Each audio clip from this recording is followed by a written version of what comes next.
Sir, you're charged with especially aggravated kidnapping. You're also charged with aggravated assault, and you're charged with theft of a firearm worth less than $2,500. You're talking about stuff that is not relevant. Hello and welcome to the Court of Public Opinion. I am the Recovery Addict, and boy do I have a case for you today. Why is the dog chewing on this guy? I think they have got the wrong guy there. They got the wrong guy, and the dog was biting him. He roughened him up quite a bit. There's a lawsuit. This is the next search on February 28, 2020, 7:44 p.m. How, does the FBI find people? The people's misspelled P-E-O-O-P-L-E. What more? You can see. Did the defendant find out how the FBI finds people in this case? Oh, she found out. I object. Because he's the guy. Welcome back to the Court of Public Opinion. I am the Recovery Addict. Happy Friday to you. It's not going to feel like Friday because we're all working tomorrow. In front of the Walmart.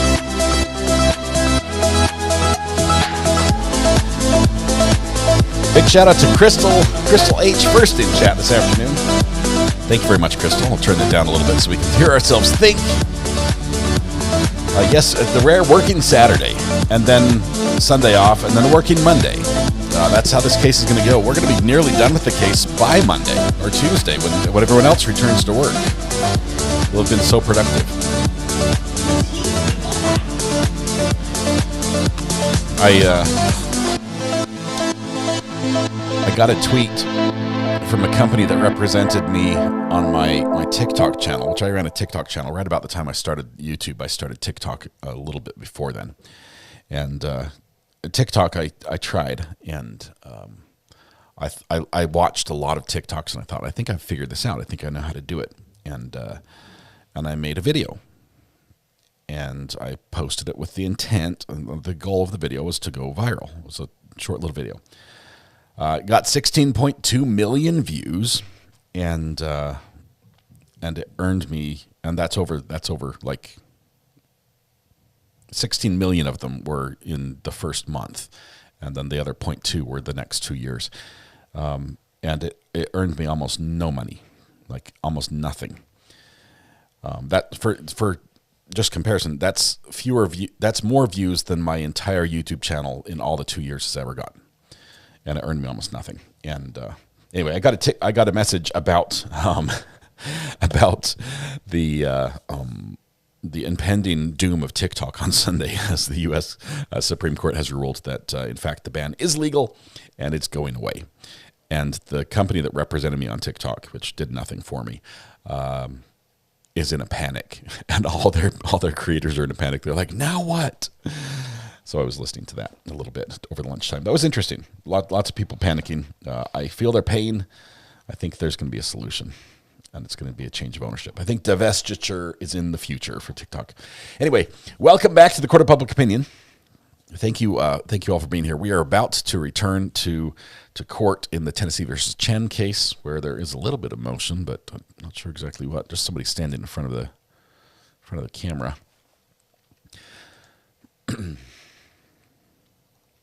TikTok was great for views. Trying to get somebody to go from TikTok to subscribe on YouTube was, I think, next to impossible. Although I did meet some really cool creators on that platform. Anyway, so I'm not a cat. They've suggested a whole bunch of other platforms that I've never even heard of. They're like, oh, this is the one you want to be on now that TikTok's going away. I'm like, I've never heard of that. I don't think anyone else has either. But anyway, that's all fun. Let's see. Where are we? I was going to say something. It was important. I don't remember what it was. It'll come back to me. Got just a few minutes before lunch is over here. The jury is sequestered. Lunch was provided for them there at the courthouse. I think the judge is having whatever the jury's having. Probably not with them, though. That would be inappropriate. Emily, learn my name or else, says, Recovery Addict, my area in Louisiana is expected to get 2 to 3, upwards of 6 inches of snow U.S. Southerners aren't used to it. Yeah, Louisiana snow. Those usually don't see those two words together. Wow. Wow. Yeah, Fire Girl, you understand. Oh, I know what we were forgetting. Crystal, you were first in chat. We're gifting you the internet. Congratulations. Did I do that already? I forgot. What did I have for lunch? Nothing. I fed Kiki for lunch. That's what I did. I ate like a whole bag of those steak strips. It had 12 ounces in it. When it started. I think there was 10 when I received it, and I think I ate 8 of those. So I had steak strips for lunch. I had steak for lunch, everybody. What do you guys have? I want some snow. Yeah.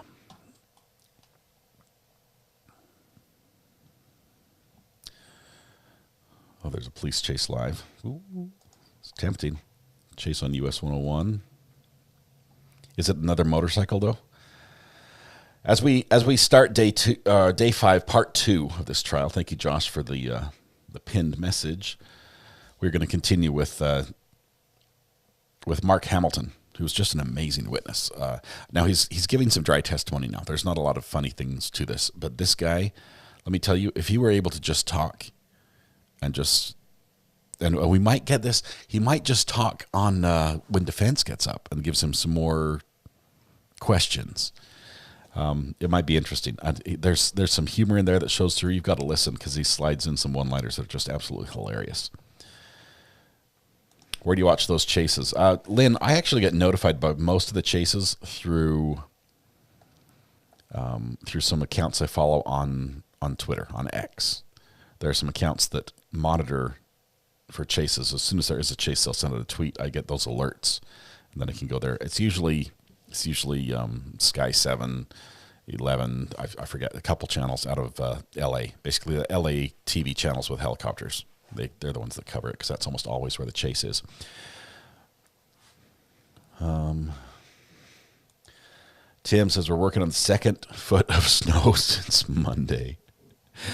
You can keep it, Tim. I don't want that much. Sherry had bacon and tomato sandwich. That sounds delicious. Live police chases. Yes, they're good. We've got a chase. Love them. Credence and Mikey are phenomenal. We're notified by Amber in Mod Chat. Yes, including at, what, midnight, 1 o'clock last night, Amber? What time was that one? And let me check the Mod Chat. Let's see. I was supposed to be resting, sleeping nicely in bed. And then along comes Mod Chat. Oh, let's see.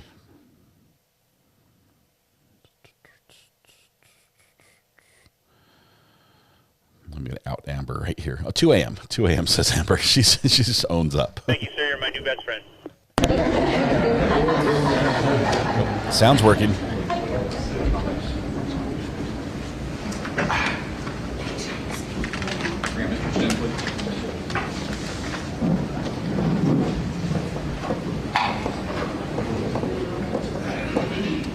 Judge is here. They're bringing in Mr. Chen.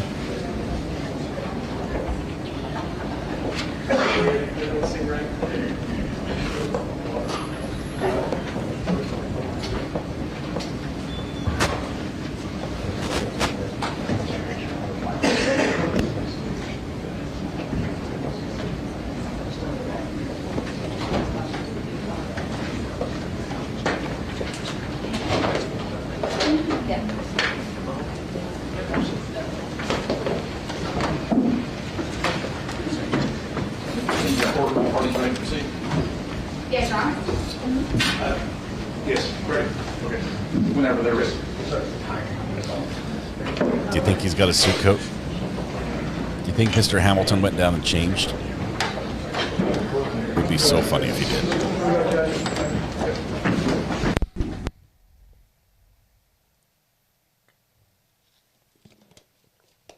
Ooh, Miss Kitty. Chicken salad.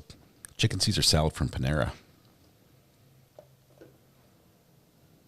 That must be delicious.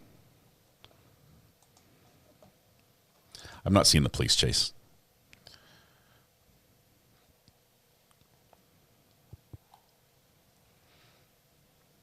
You know, he probably did, because his boss was the one that asked him, "Were you planning on wearing a suit today?"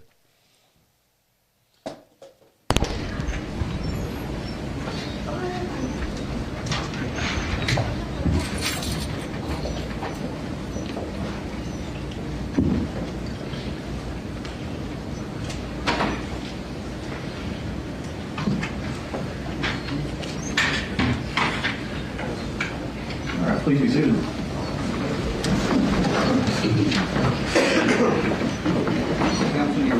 Yes, yes. Thank you, Judge. Yes, he's Sir, in a are you suit. a little different than earlier? Or are you the same Mark Hamilton that says fine before lunch? I borrowed the suit from the guy at home. Okay, good. Okay, good. All right. I'm glad you're back. Okay, so where we left off, as a reminder, because we left off sort of right in the middle here.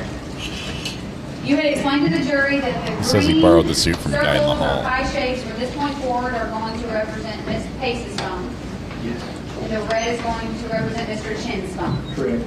In this location, just a brief recap, this map indicates Miss Pace's travel from her parents' house on 1122 to Tremont Street. Yes, ma'am. Okay. And was there other evidence in this case file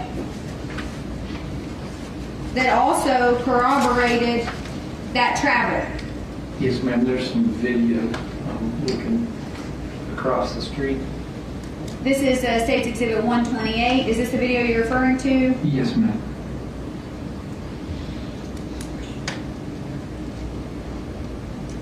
At the time of this video, was Miss Pace's phone travel corroborative of the location of that vehicle? Yes, ma'am.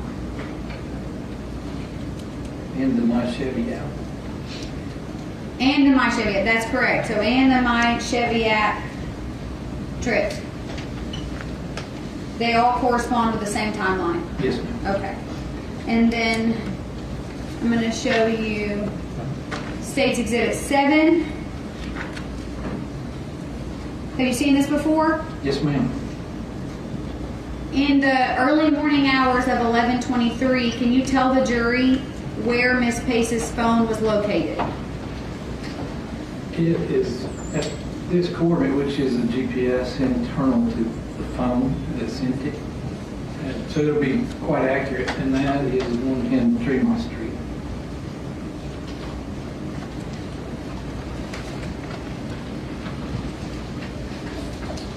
Okay, so we're still going chronologically, okay, Mr. Hamilton? Yes, ma'am.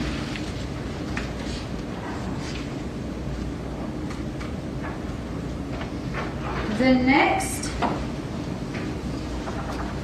time that we see travel from Mr. Chen is when? It's the next day. And is it 11:23 or 11:22? No, we're into 11:23 now. After she arrived, was late on 11:22, and then this pin drop starts in the early morning hours. That's right, I said that wrong, I'm sorry. So after this event, when is the next time we see Mr. Chen's phone traveling? I was in the morning time. I think. At some point in the early morning, well, in the morning hours of 11:23, did Mr. Chen's phone travel to the Walmart? Yes. To your, from your memory, was that travel around 10:40 in the morning? I believe it was. Yes, ma'am. Now, did Miss Pace's cell phone travel from Tremont to Walmart as well? It did. Were you able to see Miss Pace's phone and Mr. Chen's phone at the Walmart based on cell hawk information? Yes, ma'am. That morning? I was. Okay, and have you seen this video that is State's Exhibit 18? Yes.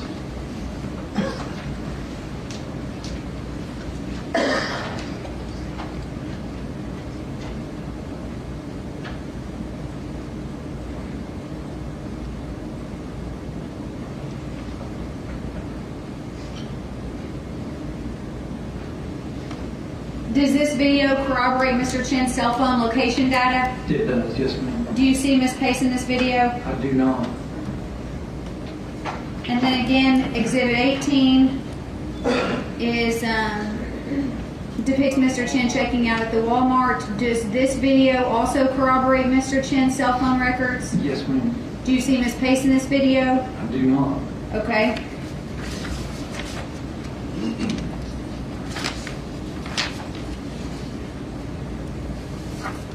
All right, so now we've seen those videos, but this is actually some cell hawk interpretation. We explained to the jury what we're seeing here based on the videos that we just saw and the testimony you just gave.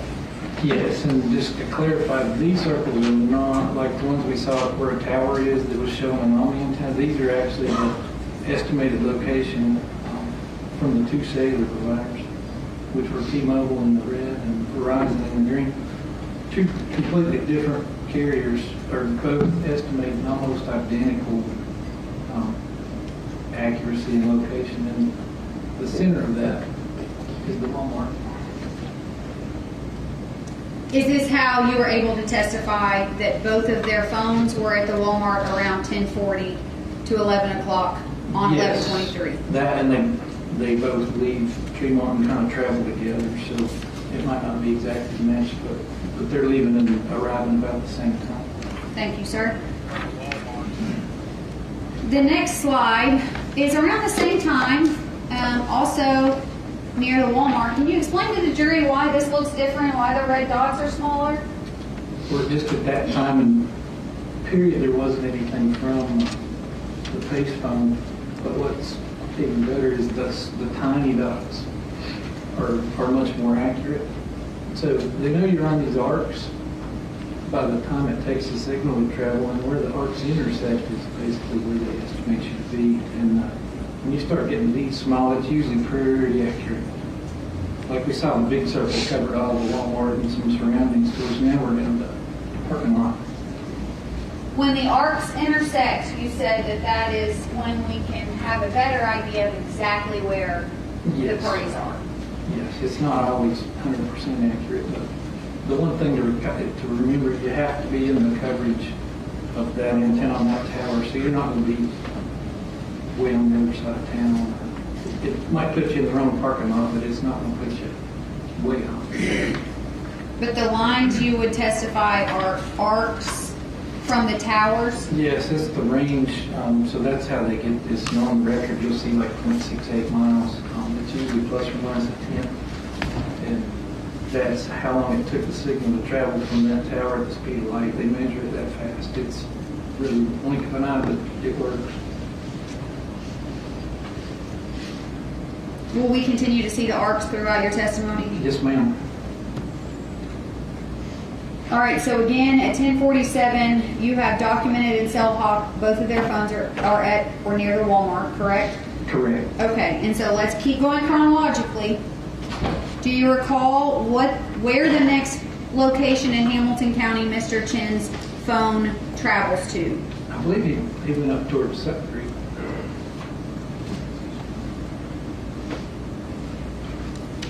Do you know, sir, how many minutes it would take for a vehicle to drive from Walmart to Sutton Creek Road?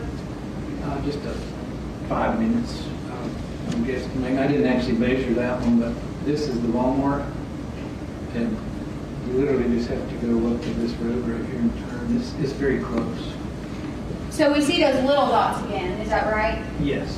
And is that indicative of pretty reliable, more accurate location tracking? It is, except that's a very steep deep canyon with the river cut through it, and the tower is up on top of that mountain. And sometimes in here, I've worked more than one case in that area, the signal will actually bounce off of one of the walls and come back, which can put you further away. So like you see these dots up here, that's on the bluff of the mountain. There's no way to get there from here. It's quick. That's where the signal is bounced, so it's measuring the time that's too long. There's no way to So get there from average here. of them, Love that. and most of them are on the road, which makes sense. But then all of a sudden it'll jump up here and back. That's due to that really rough terrain. Again, this isn't GPS, so. But when you've seen hundreds of cases, you start, and like I know up in there that they're going to, some of the long ones are going to be Generally, they're along, like, up on this mountain, there's no way to jump up there, you gotta drive up like a bunch of crooked roads. So topography can sometimes affect It can. cell hawk data. Yes. Okay. And Works then, much better out in the metropolitan open areas, and when you get up in the canyon, it's a little tough. can you again highlight with your pointer where Sup Creek Road is? So Sup Creek Road starts right here, and it goes down the river, and there's basically a vertical wall of rock, pretty much. It's very skinny down there, and it goes on and off. But you just hit the road and then the mountain coming down to it, and water. There's a few houses on either side, but that's about it. Do you recall at this point where Jasmine's phone is? It is not showing up at this time. So what does that mean?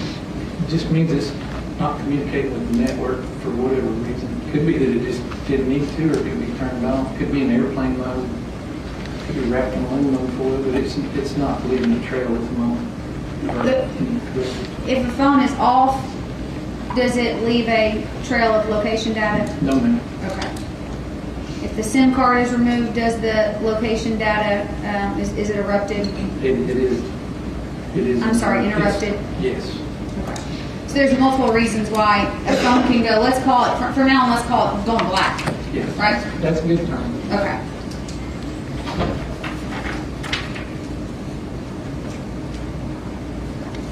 So that's around 11:05.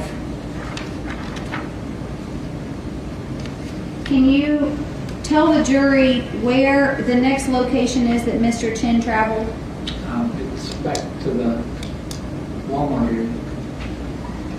Okay, and do you recall how long he stays at the Walmart area on that time? At that time? Not off the top of my head. It wasn't very long. At some point, does he travel back to the Walgreens? He does. At what time does he travel back to Walgreens? I think it was around 11. Could you refer to your note to refresh Yes, ma'am. your notes to I refresh your memorize all those recollection? times. It's okay. Yeah, I've got the notes here.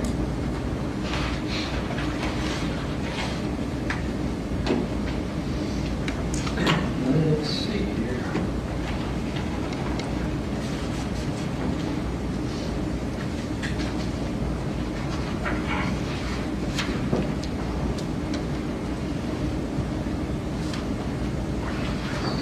We're up to the 105 slide.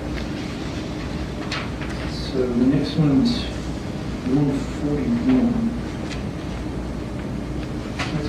I think these slides got that ordered in there.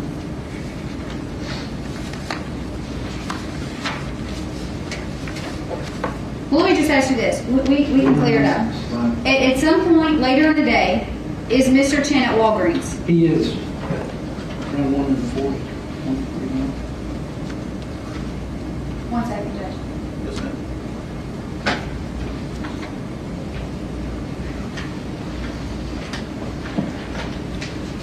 There are, no, I'm not on the slump sheet. I'm reading And Ian your Runkle's TikTok, or Ian Runkle's Twitter. Review. Can you see the, can you, There are a lot of lines and a lot of in dots. the- I think they've got this location pegged. all right, so what is this, what's the jury seeing right here? That is the Walgreens down on the North Shore, which is underneath those, basically underneath those red circles. And on that red pie shape over there, what's the time saved? 142. This is probably 5 minutes of information there. I'm putting the time like at the first day, but he may say, if he stays there a few minutes, there'll be more circles. Okay, and then, reviewing evidence in this case, were you able to locate any records that indicate that Mr. Chen was at the Walgreens at that time? Yes, ma'am. The state, on the screen is State's Exhibit 20. What time in Eastern Standard Time is that military time? 1342 be 142 Chattanooga. So the cell hawk records that you've shown to the jury of Mr. Chen being at the Walgreens at 141 are supported by video evidence? Yes. Okay. Let's move to the 3 o'clock hour when we see Jasmine's phone pop up again. Well, let me ask you this. Where is Jasmine's phone at around 1:42? I don't recall where that one was. You don't recall if it was black or if it was I on? think it was just off at that time because it shows it back up here a little bit. Okay, so let's go to the 3 o'clock hour. Do you recall at the 3 o'clock hour any activity on either of their phones? Yes, ma'am, I believe they show back up at the long one.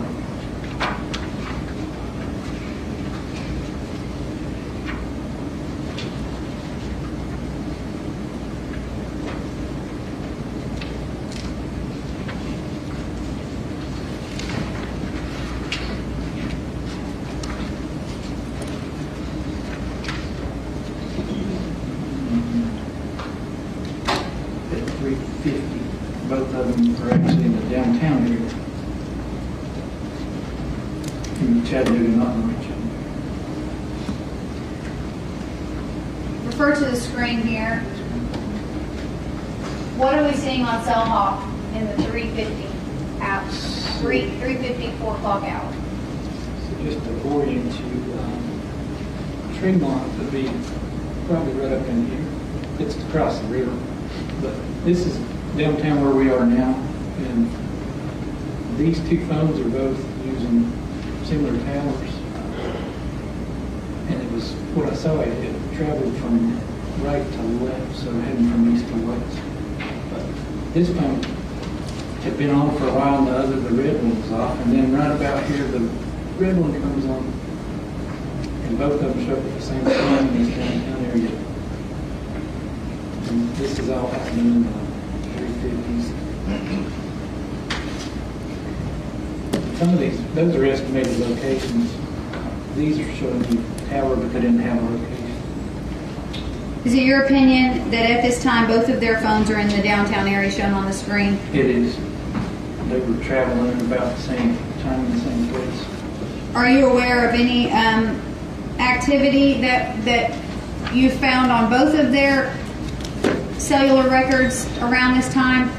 Yes, ma'am, there's a text message sent about right here. And who was that text message from and who was it to? It was from Jason Chen of Jasmine Pickles.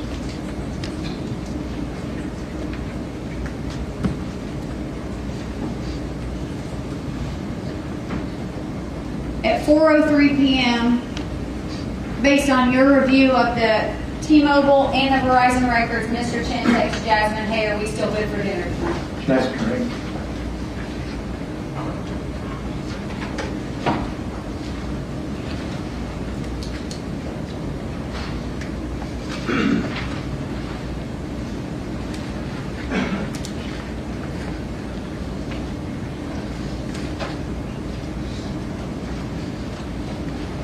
T-Mobile records.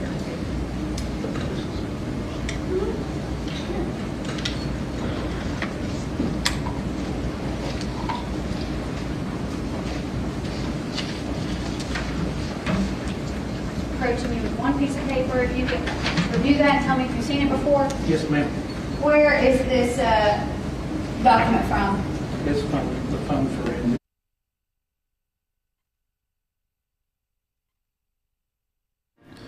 Okay, I hit the wrong button there. So I'm sorry about that. Hold on just one second. We just got a commercial for a video. I just switched to Apple TV. Boom, boom, boom, boom, boom.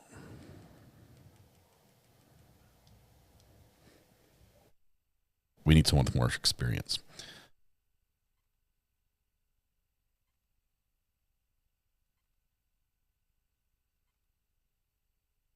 Have them send someone with more experience.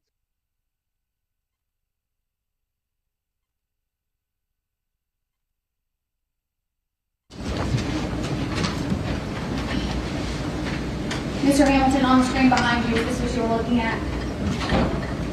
Yes. And Yes, ma'am. does Cellbrite note the time that the text was sent?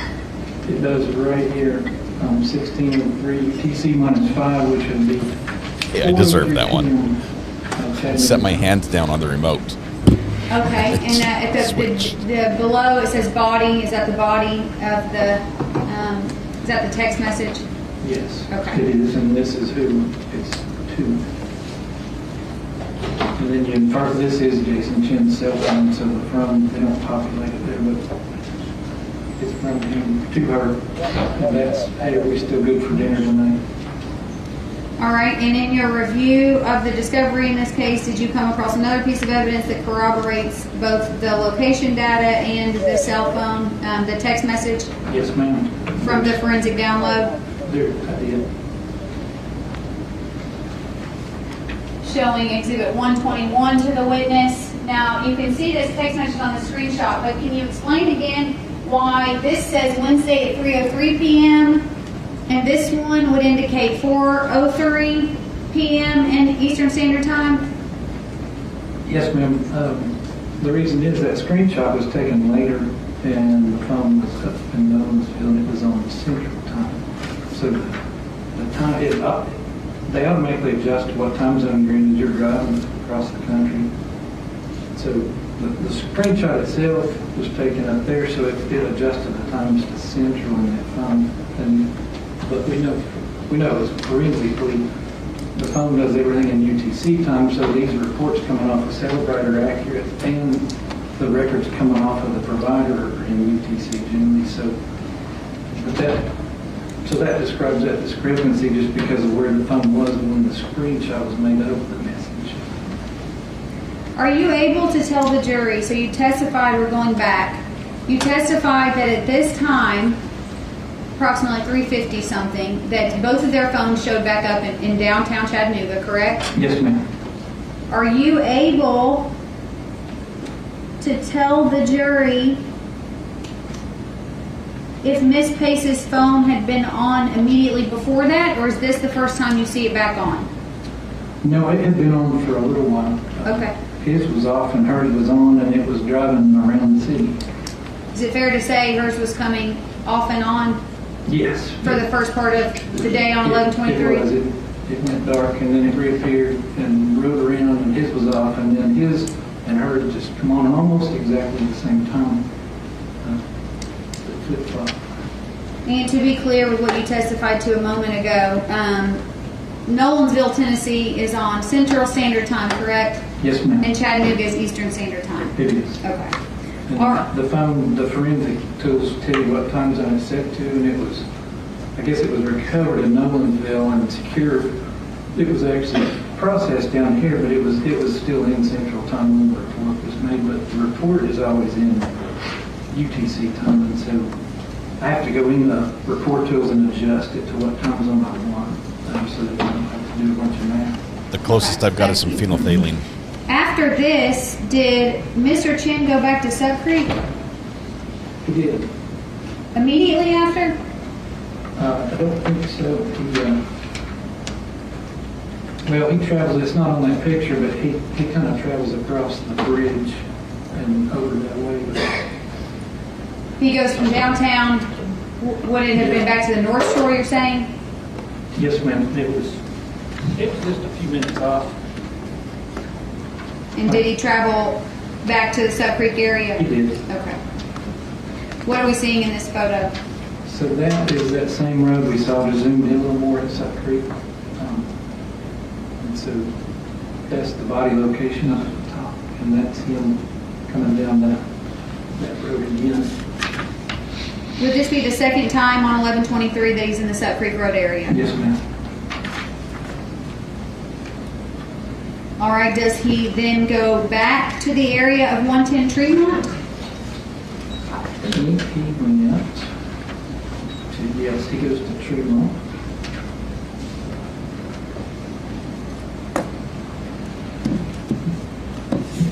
Do you recall what time that was? Not off the top of my head. It's okay. These records are complex. Feel free to look at your sorry, I notes. didn't memorize them. It's 5:08 p.m. is when I see him.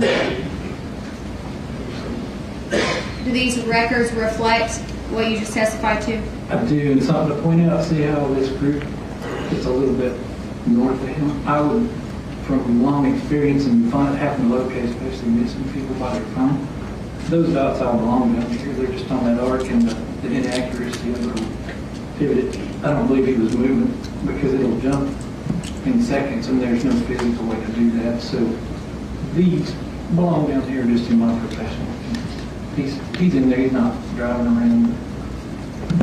Thank you for clarifying that. Yes, ma'am.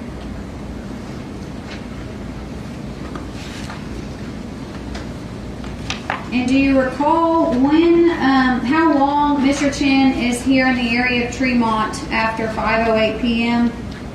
It was 50 minutes, I think. Okay, and did Mr. Chen's phone begin to leave the area of Tremont around 6 p.m.? It did. Okay. In the course of your reviewing the discovery in this case, have you seen this video? Yes, ma'am. I'm gonna, this is State's Exhibit 129. I'm gonna make it a little bit bigger on the next slide for the jury. You reviewed this video, sir? I did. Is the time connected to this video approximately 5:59 p.m.? Yes, ma'am.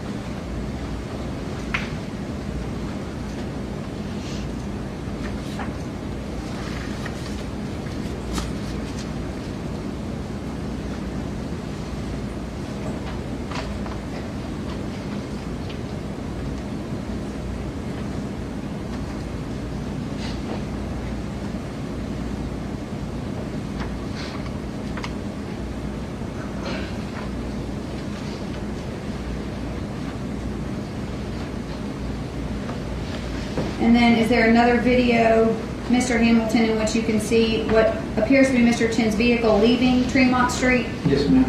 Is that just a couple of minutes later? It is. Is this a screenshot from that video? Yes, ma'am. That's a still screenshot of it. Did you place that arrow on this? I did, just to point out where the vehicle's at to start out in the video. And Your Honor, that would still be Exhibit 129. It's from the same video. Do Mr. Chen's phone records corroborate him leaving Tremont at almost exactly this time? They do. Can you describe for the jury what we see here on the screen? So that is the start down in here around 110, and then the traveling, and then 27 highways, most direct route, and by the timing, I believe that's what it took. So that's basically him leaving out and getting up on the highway. Does Highway 27, can Highway 27 lead you to Sub Creek Road? Yes, ma'am, it can. Is that the direction in which Mr. Chen's cell phone travels? I believe so. By the timing, it would almost have to be. Does Mr. Chen's phone arrive at the Sub Creek area around 13 minutes later? It does. Can you please, again, describe what we're seeing for the jury and show the jury where Sub Creek Road is? So this is that highway that we just saw a little lower down here, and then you get up, and these again are going to be close. A lot of factors there, but the dots are traveling down the Sub Creek Road towards the body location. How accurate are the dots in this photograph? The size of them, I don't remember the meters, but it's pretty small. Those are pretty good, but we know he's not driving through the middle of the Comanche plant. So again, this is not GPS, but the average of all of it is pretty accurate. If you're moving fast, it's usually not as accurate as if you're sitting from it. The problem here is there's not as many towers, and the more towers that are involved in the map, the better. And when you get in that canyon, you're kind of on your own with one or two. But the general travel direction's good. Let's move forward to 2 minutes later. 6:15 on 11/23. Now describe for the jury why this looks a little bit different. So this is just it's zoomed in more. These range rings that are on further out are where I was talking about it bouncing off of the vertical cliffs, and it jumps back and forth. But if you average all that together, it puts you pretty close.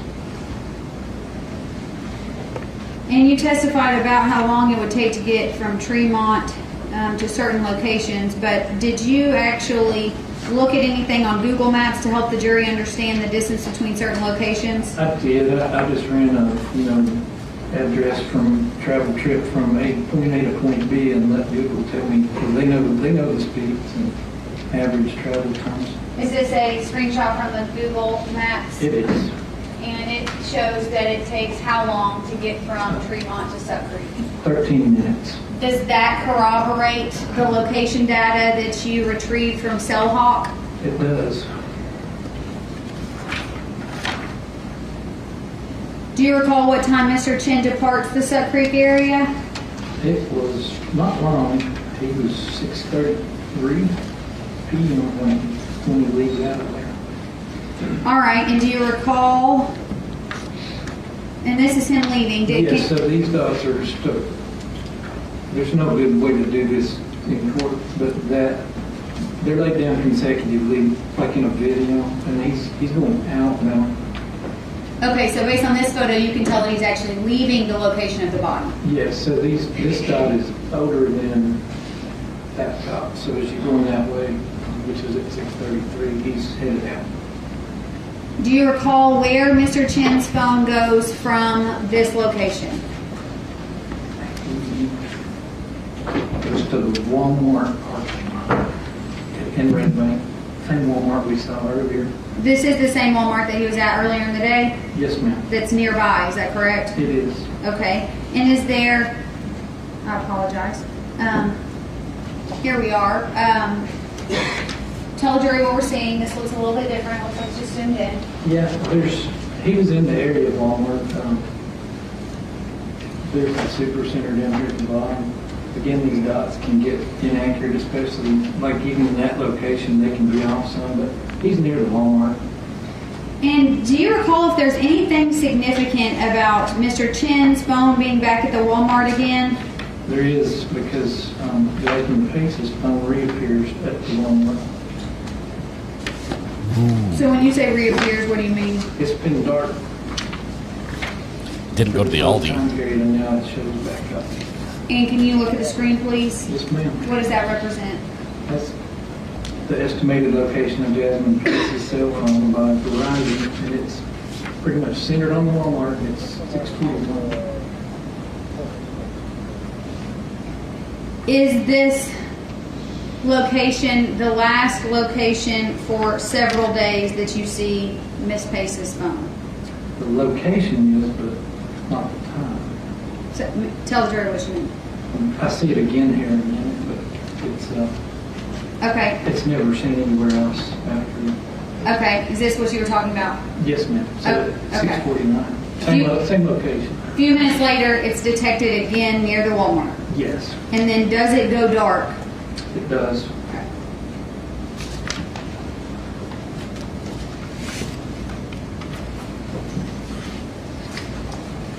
One second, Judge. Is that all we need? Love this witness. Wish you could tell us stories. Based on Miss Pace's cell phone records, the Verizon records, were you also able to corroborate that her phone went dark around this time? Yes, ma'am. Can you tell the jury what we're seeing in this photo? So this is from Verizon. It's part of those records we've been seeing. And this tells you a date and time. These numbers, I think we'll go over those in a few minutes, but these are kind of like serial numbers that tell you what phone it is and what model and make. But basically, this is the cell sites. And right there, you notice there's just blanks. Well, there's incoming calls or text, and they go nowhere because there's no tower connected because the phone's not on the network anymore. So the activity showing up is actually inbound. And the phone doesn't acknowledge it, so you get this blank, just a blank column. And do you see that the next, under the green highlighting, the next activity appears to be 11/26/2022, is that correct? Yes, ma'am, it jumps up to the 26th. Based on your review of the file, do you know why that would be? I do, because her family reactivated, they got a new SIM card for that number and reactivated a phone. And so the new activity starts showing up. That was her mom being detective, sleuth. After this, do you recall if Mr. Chen's phone went back to the area of Walgreens? Walgreens? Yeah, probably be good.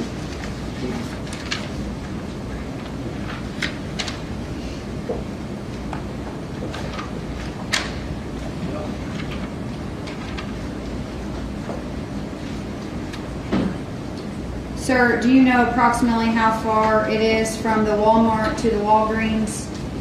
It was, I think it was a 12, 13 minute. Did you look it up on Google I for the did. jury? It's on Google. It was Can you refer to the 9 screen? minutes. Yes, ma'am. This is just from a simple Google Maps search. It is. The addresses are right here.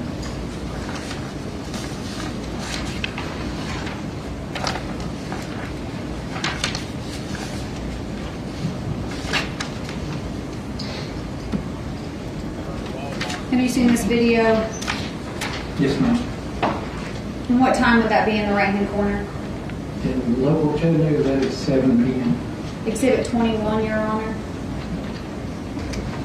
There he Does is this again. video of Mr. Chen at the Walgreens at 7 o'clock corroborate his cell phone records? It does.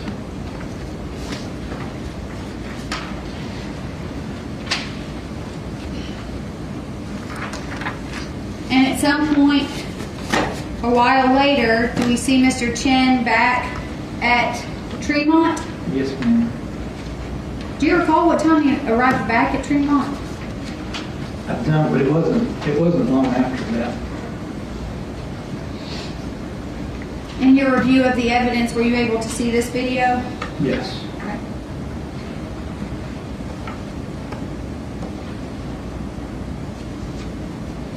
Would you agree that that person appears to be leaving a building? Yes, ma'am.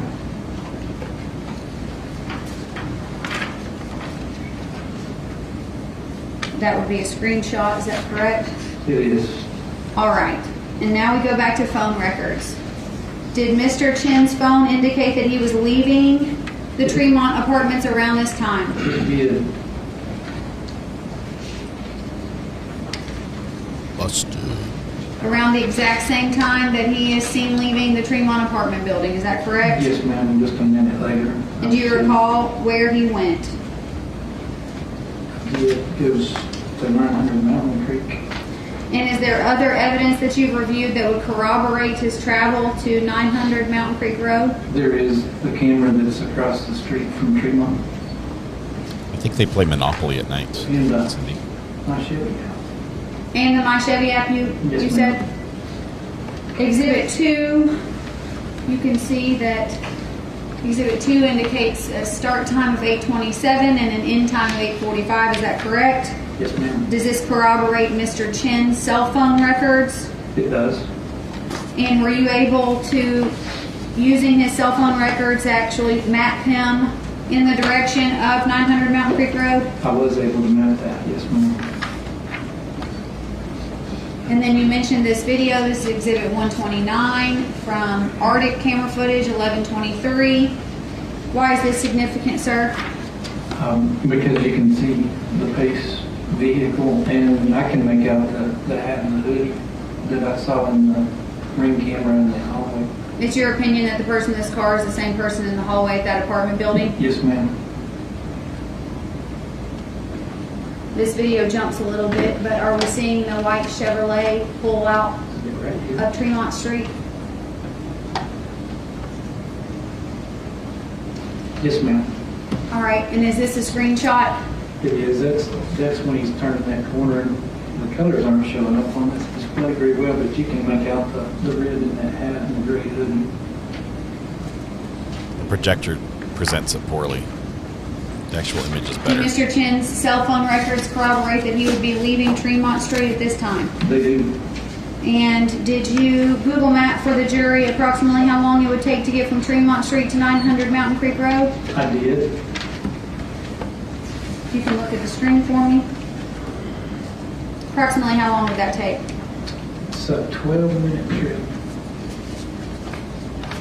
Mr. Chen left the apartment around 8:30.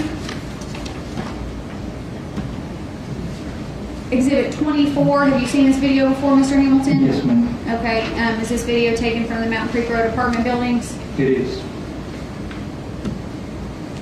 Right here.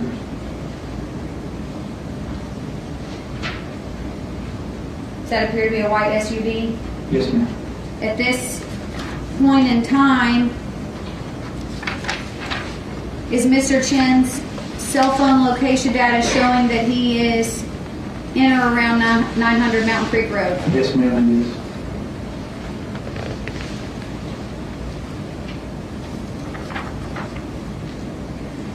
And then have you also seen the next part of this video that shows what looks like or has been testified to a Prius pulling into this parking lot? Yes, ma'am. What time does that Prius pull into the parking lot? 8:49.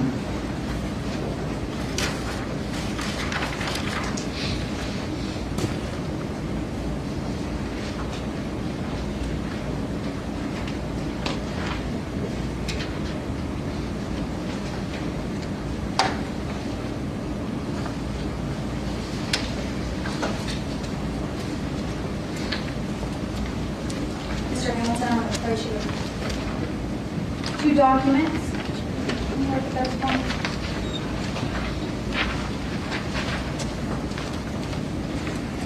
Okay. Do you recognize those? I do. What are these documents? Those are extracted from Mr. Chen's cell phone by Celebrate. And they're pieces of an app. Oh, it's a Lyft app. Okay, It has so- some remnants of messaging that it's So these were extracted in the cell phone download, correct? correct from Mr. Chen's cell phone. That's why you said Cellbrite, is that correct? Correct. Okay, and when you say from an app, what does that mean? So I'm sure most of us are familiar with smartphones. You can install apps, and even if you want to install that app, most of them leave pieces around your phone where they store stuff. And in this particular case, there's pieces of an app for Lyft to get a car ride, and it left some telltale messages, and that's what the Your Honor, I'd ask that we move into evidence and citizens.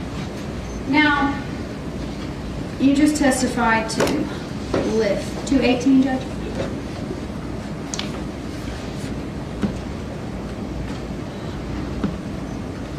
I'll have you look at the screen. yes, ma'am. This would be the first page of Exhibit 218. Now, can you tell the jury while looking at this, can you describe for the jury what you mean by an app and how we know that it's from the Lyft app? Okay. The reason we know it's in this database tells us where it's stored at. It's telling us it was using data on the network. But what's interesting is it's Zim writing. So I learned something in this case. That was a computer nerd, and he wanted to go see his girlfriend in college in California. He couldn't afford it, so he created an app to get people to pick him up and take him to see his girl. And his name was Zimmer. He started that in 2012, and so it was called Zimride for a year, and then they changed the name to Lyft. But that's the history of Lyft. Well, that's awesome. And that's where Zimride came from. So Okay. it's still called internally because I guess that was their early software. It's still called Zimride, but it's Lyft. And what would the timestamp there be indicative of? So UTC 5 minus 5 is Eastern, that's Chattanooga time, and that is at 2039, which is 8:39 for non-military folks. And then the second page of 218 shows the same thing, except now we've got a different time on there. Is that correct? Yes, this is actually the notification coming in, and it's at 2050, which would be 8:50 p.m. So we're 11 minutes later. How do you know it's a notification coming in? It says location feedback notification. Okay, and where is Mr. Chen's cell phone at 8:50 p.m.? It's in the parking lot of 900 Mountain Creek on the corner right beside the parking lot. Does this map reflect that testimony? Yes, so this is the whole parking lot. And it's showing him right there on the main street.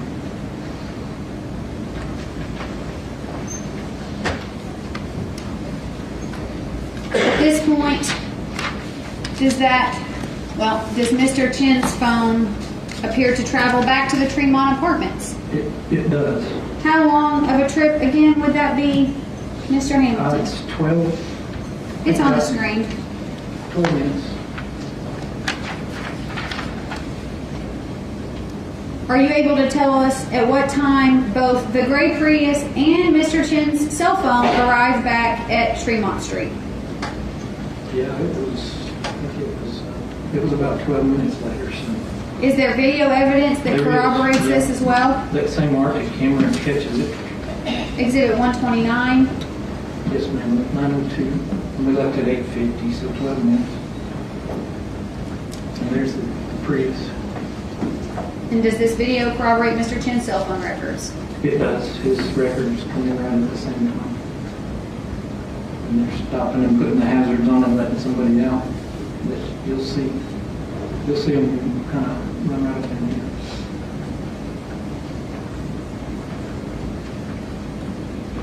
And that's a zoom of it there. Yeah, I think this is a video that zooms in on it.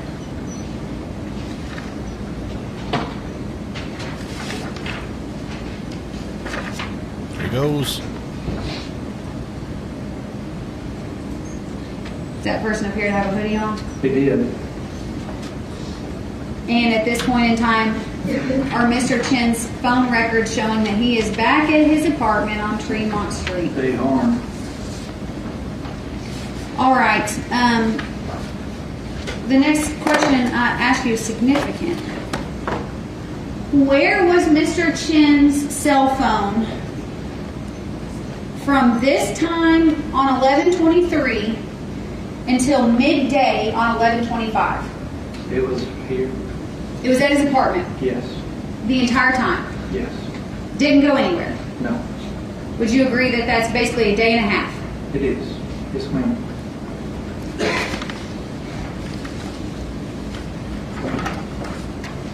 Now, you testified earlier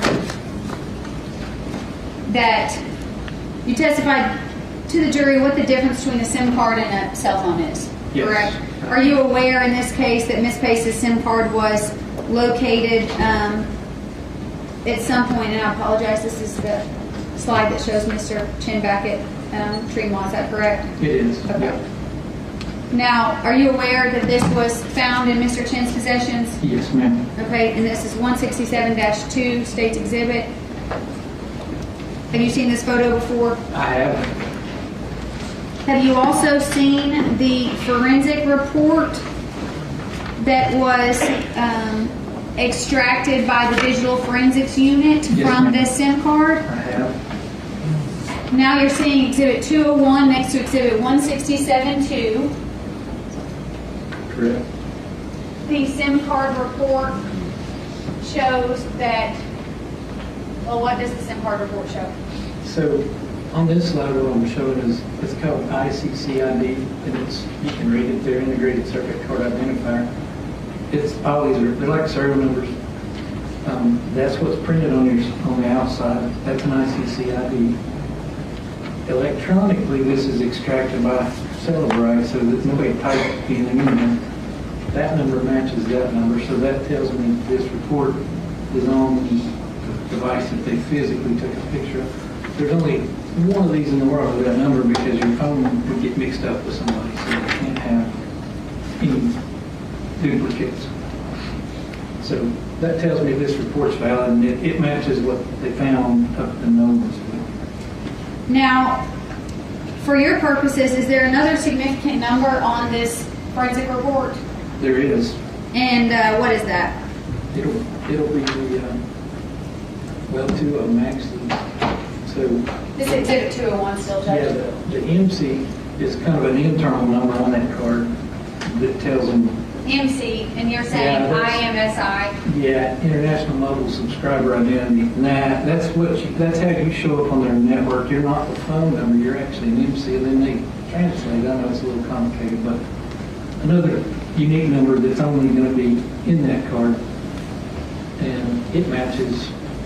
This is from Verizon records. So now I'm looking at to see if the forensic download of the physical card matches the records that were sent by Verizon, and it does because the MC matches. So now we know the card is the right card, we know we did the right phone, and we know we got the right records. They all match. So, and there's another number. This is a puzzle that's easy to piece That's right. together. It says subscriber MSISDN. Is that correct? Yes. And what does that stand for? So that's the Mobile Station International Subscriber Directory number, which we all call my phone number. That's your phone number.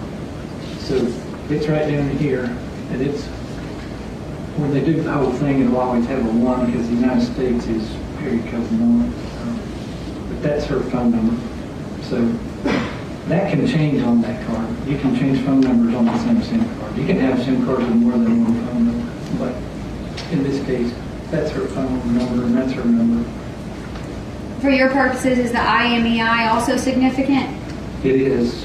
All right, let's talk on the screen behind you. Let's talk. What's the IMEI? So this number is basically engraved into your phone. It has nothing to do with the SIM card. Sometimes it's hidden, but it's on the SIM card holder. But that is the serial number of your hardware, your phone itself. The network gets broadcast to the network, and the reason they do that is that's another way to identify you're the right person. But mainly, if somebody steals your phone, you can report it stolen. They'll put this IMEI, which is your equipment identity, they'll put it on a list and then won't let that phone back on the network. So that's very important to identify the physical phone, no matter what SIM card it's in. So to clear this up for the jury, because we've talked about the difference between the phone and the SIM card, are you aware that vehicles have a VIN number?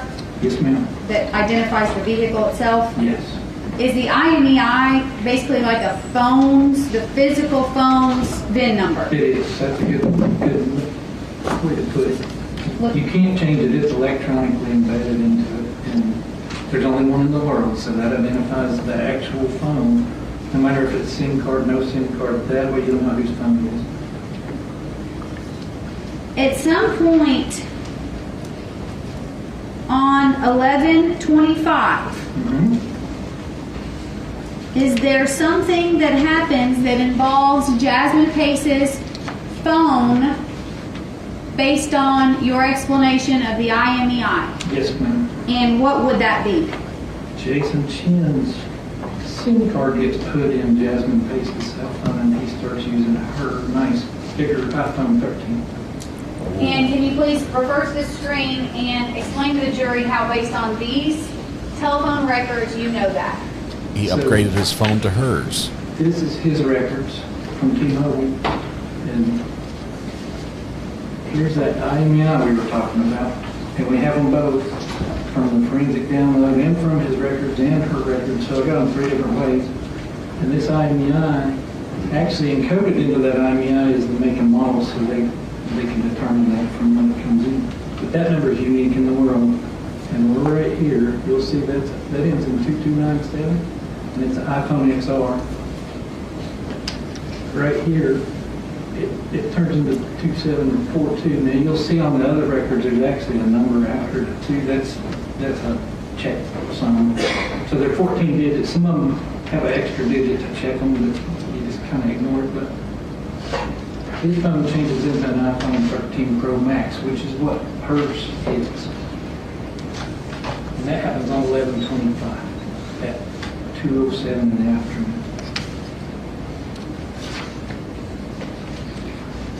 So is it your opinion that Mr. Chen on November 25th, 2022 inserted his own SIM card into Jasmine Pace's phone? Somebody did, yes ma'am. Somebody did. I'm not sure who did it, but they had to physically remove it from the one phone because it was working. And less than a minute later, it shows up in another device. So it doesn't take long to plug them in. I'm sure most of us have done that. But yeah, somebody physically moved it from one piece of hardware to the other. It's bad. Were you able to see at this time, were you able to view at this time Mr. Chen's last location record? Yes, ma'am. And is the slide on the big screen reflective of that? It is. That's going to be, it's not, the dots are putting him drifting a little bit, but he's down North Chen. Close to Tremont Street? Yes. It's hard to see, but that's Tremont, and the dots they're floating around in here. And you got, it's 2:07 and 20, and then 2:07:42. And the very last blip from that thing was at 51 seconds, 2:07:51. So we're able to see here his last record from his iPhone, and then are you able to see when his SIM card is inserted into Jasmine Pace's phone? Yes, ma'am, because that IMEI number changes. And I'm sorry, there you go. Oh, yeah. See, his ends in 97, that's his iPhone that's been for the entire time. And right in this 1 minute, it changes to what hers has been for this entire time. Is it about to change on the next slide? It is. And now we're 54 seconds later, and there is her hardware serial number shows up in his T-Mobile records. The phone doesn't care whose phone it is. When you put that SIM card in, it becomes your phone and your phone number. The apps don't change and that kind of stuff, but the phone, the calls, the texts, and all will go with the number in the SIM card. So he came back up on the network under a minute with his same SIM card, her phone. And do you know how long his SIM card stayed in her phone? Actually, I think it stayed in there until 11/28. The day of November 28th, 2022? Yes, ma'am. Yes. And at some point, using Mr. Chen's location records, because let's clarify for the jury. He's got jazz in his phone, but his SIM card. So does that mean that we are still able to track him based on his phone records? Yes. Yep, same records. The only thing that changes is the column that says IMEI and the column that says make him on. Everything else is the same. At some point on, I'm sorry, were you going to say anything? Okay. On November 25th, 2022, at some point does Mr. Chen travel from Hamilton County to Nolensville, Tennessee? He does. And is that reflected on the screen? It is. Can you talk to the jury about this, please? This is just a zoomed out, and then I let it not erase the dots, so for the entire trip, so you can just see, if you watched it as a movie, you just see it slowly progressing, the highway, but that is following the interstate back up to Nashville. And approximately how long does it take him to get from Chattanooga to Nolensville? I think that one was about a little over 2 hours. And did you also look up that trip on Google Maps? I did. Is it on the screen right now? Yes, ma'am. I did. Would it take approximately 2 hours to get from Chattanooga to Nolensville? Correct. Can you see, were you made aware of Mr. Chen's parents' address? I was. That's actually in the cell records. Okay. And were you able to identify at what time Mr. Chen arrived at his parents' home on November 25th? Yes, ma'am. It was 4:50. Can you explain to the jury what we see here? So this pin is showing their location in the Ashburn Fort, and this is saying he's using at 4:51. He's using this side of the tower. At 4:52, he starts using this side. So I think he's transitioned beyond this line right here, the one that's kind of straight down, and then that dot right there is in the 4:50 time frame. So right around 4:50, he's pretty close to Ashburn. How long does he stay based on the phone records in Nolensville? He stays until the 27th of Where does he go on November 27th?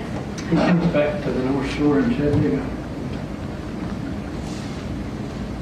They've got him pinned for every single day where he is.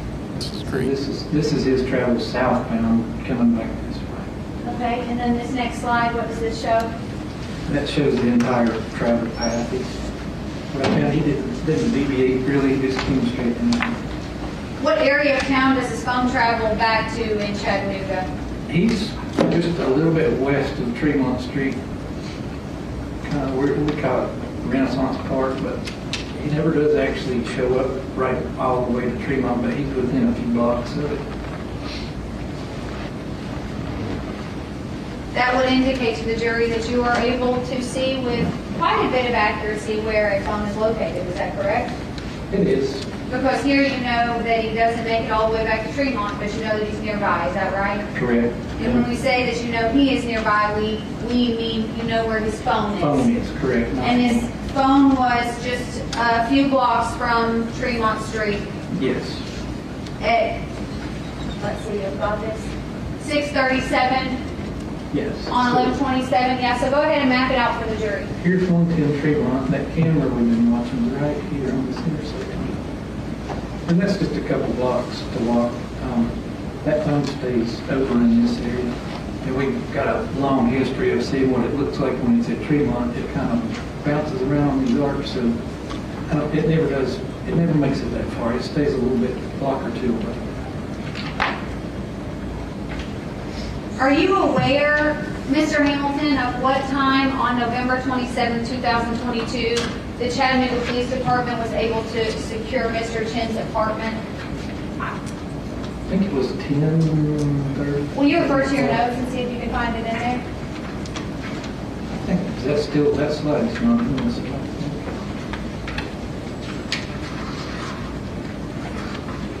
I don't recall. Do you recall? I have that slide. It was late that evening. I remember it was 10, 11 o'clock. Let me ask you this. Do you recall that it was after this? Yes, it was.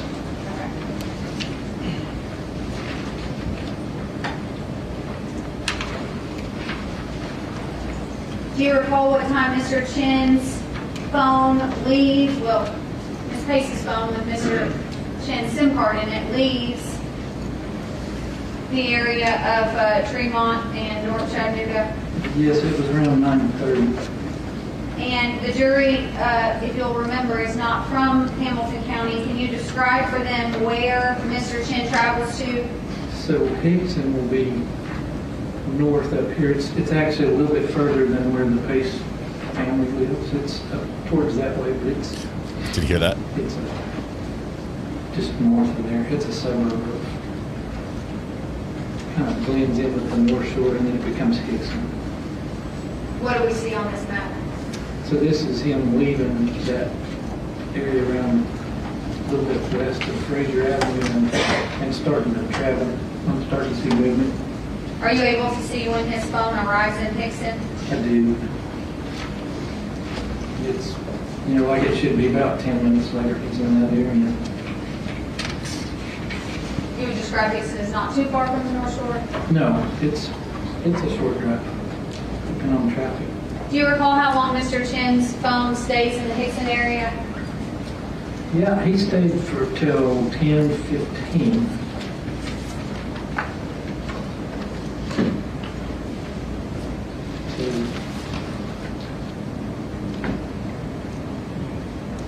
I like these topographic maps so you can see the terrain.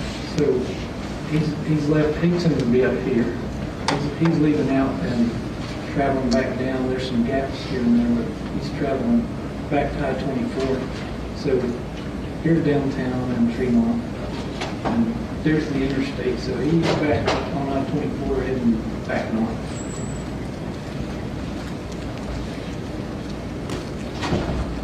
And then where does Mr. Chen's phone take him? Eventually he gets back to Nolensville to Ashburn Court at his parents' house. Is that where he goes after he leaves Hickson? It is. He makes I think he makes a few stops on the way, but he gets there. Does this map indicate his travel back to Nolensville? It does. Why would there be that gap in this one? That basically be the phone's not communicating with the network for the myriad of reasons we discussed earlier. There's a lot, but Dead it's zone. not on, or it's just, maybe the battery died and had to recharge it. In 45 minutes. And then where does Mr. Chen's phone stay for the remainder of the records? It stays at Nolensville. Where it was found, It's right? kind of hard to see, but there's the address, the actual house, and almost centered in the estimated location. But yeah, it stays there up through what I saw. Okay.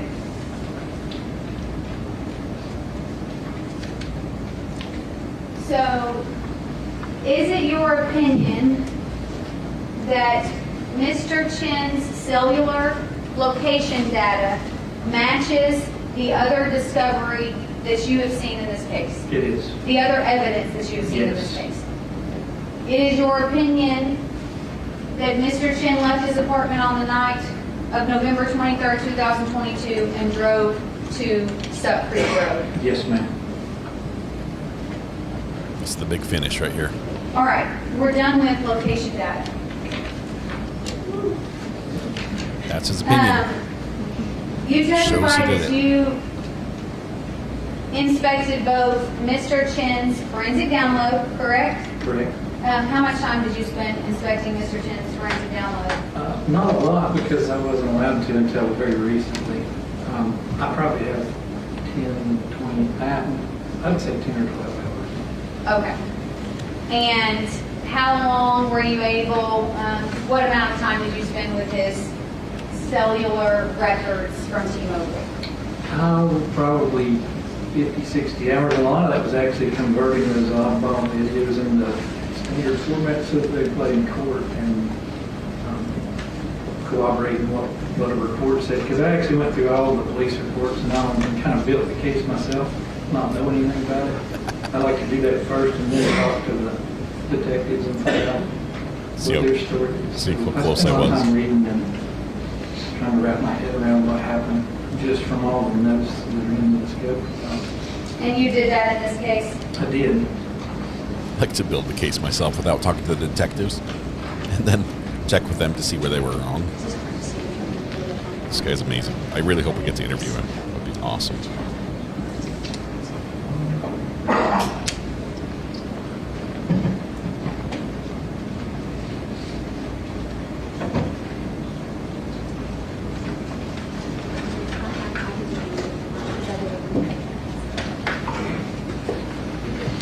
You want to pull it up?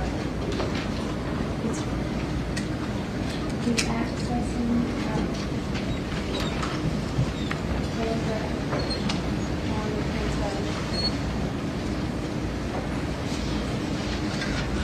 Oh, Mr. Hamilton, I'm going to rely on your eyeglasses for this one. Yeah. And then we'll zoom in for the jury, but I'm going to ask you to look at this best you can. Turn the lights on. Can we turn the lights on? That's actually a good idea. Hey, you can see. I can read that now. He's like, I can read now. Thank you. I sort of wish he'd kept his Carhartt checkered shirt on. Do you recognize this? I do. What is this? This is a page from the cell providers. This is called SMS, which stands for short message, but this is content of text message. And sometimes we get those. In this case, that's what we have is different text messages. And can you tell whose phone those records are from? I can. It's from Jasmine Hayes' phone because it has the EMS ISBN, which tells me the phone number. It has all those numbers we talked about. So I know this is Jasmine's phone, and this is the content of some of her text messages. This witness deserves Fiji water, not that little Dixie cup. So it has a date and time with the message and who it's from, who it's to. Do you recall reviewing these records? I do. Your Honor, as these records be entered as the state's next exhibit, granted the Verizon records are already in evidence, but I would like this specific record to be in evidence. 219. Yes, sir.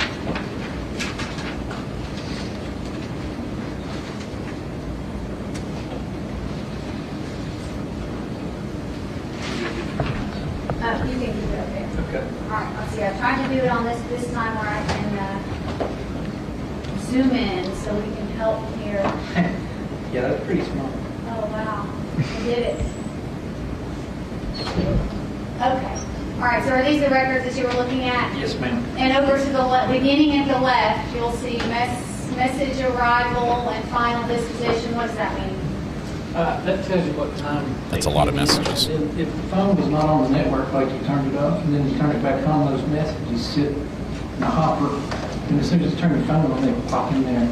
So those times aren't always the same. If they are, it means your phone got the message immediately. Objection, may I refer? Objection. There's a lot of messages up on the screen. I don't think anyone can read those. I've got it blown up on my big screen. I just can't see it. There's probably a lot of messages on there that aren't really pertinent, but we'll see. Mark Hamilton definitely needs a cape. I just want to hear him tell stories. This witness is as smooth as Tennessee whiskey. I think there's a song about that.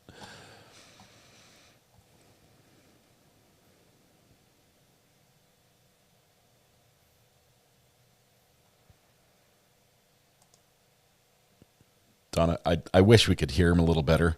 I wish the noise in the courtroom wasn't so high, but he needs a podcast. I found a reference to where it shows that he had a ham radio license, but I did a search on the ham radio on the Federal Communications website, and it doesn't show up.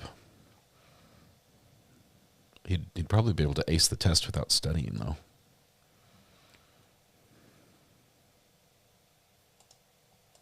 He did change into a suit. He was wearing an awesome checkered green Carhartt shirt when he first came in. He got called with 1 minute's notice, and he was a bit flustered when he got on the stand.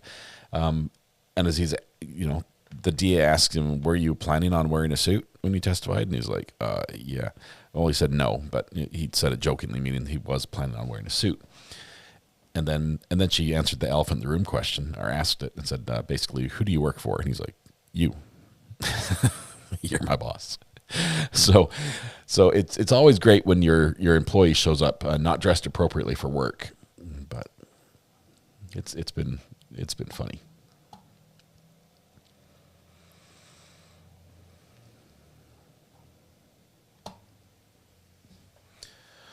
Anticipating the courtroom spice that's sure to come, I've been shopping for Flatiron Pepper Company flakes, and I wandered from Amazon to the Flatiron Pepper Company website. And if you buy enough, the shipping is free, which makes it cheaper than Amazon if you buy in bulk. I'm just looking here.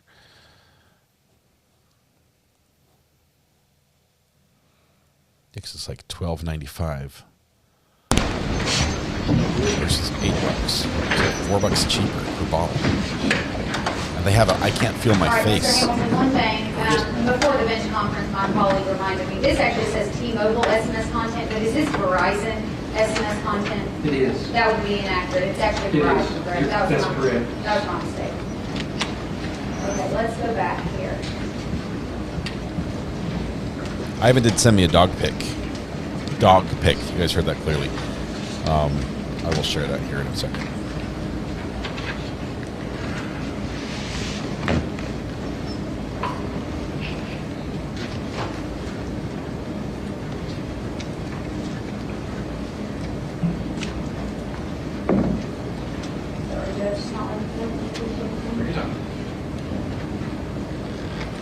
Got a computer expert on stand.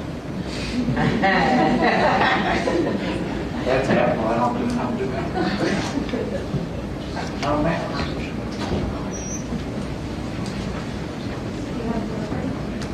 Your Honor, can you switch the prosecution on top?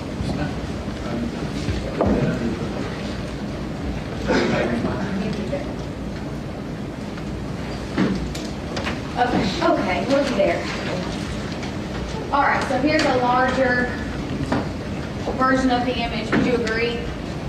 Yes. And now, let's see, I'll get a pointer. Okay, instead of looking at the spreadsheet, I'm going to show you Ivan's little new pup. Over here, would you agree that this is Jasmine's phone number? Yes, ma'am. That's Jasmine Pace's phone. Does this indicate that these are Jasmine Pace's phone records? It does. Okay, and I'm going to draw your attention over here. Ivan, I think it'll grow into the ears. I think it'll grow into the ears.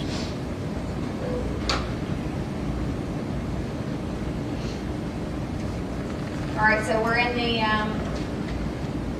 time frame of the 4 o'clock hour. Would that be a.m.? So yes, that's actually the correct time, because and the reason you have to know where a switch is, and that's the Duluth switch, which I'm familiar. That's in Atlanta, so those times are actually accurate. So look to Chattanooga time, because we're both in the same time zone. Are these records indicating activity on Miss Pace's phone? They are, their text messages coming in. Okay, and can you scroll over, General Moyle? Okay, so in the 4 o'clock hour, what are we seeing on the right? So this is the content of the text message. These crazy ones, a lot of them are the emojis now, and they have symbols to represent them, which I don't even try to decode that. But these are just plain English that'll show up on the phone. And I'm seeing Truist, which I know to be a bank, codes to get into the account. And there's Credit One Bank, there's Cash Out, there's Truist again.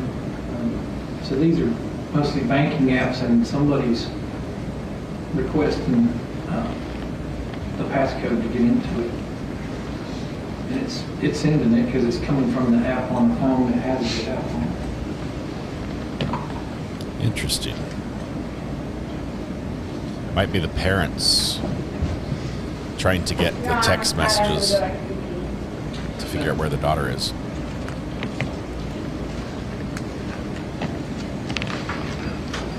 Okay.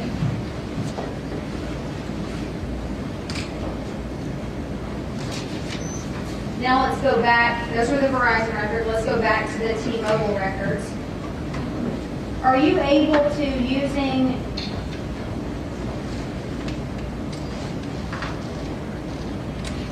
the records, are you able to actually search for different types of notifications? You can, so yes, you can search for, it's a celebrate report mostly, but you can also do it in the record. You can search for terms. Lazy cameraman is showing us You can put a word or our white screen. number or whatever, and Things. it'll go find it out through whatever the database report. It'll find it. So if you were to enter the word banana, it might show you where banana is used in those records? Yes. Okay. Not safe for work.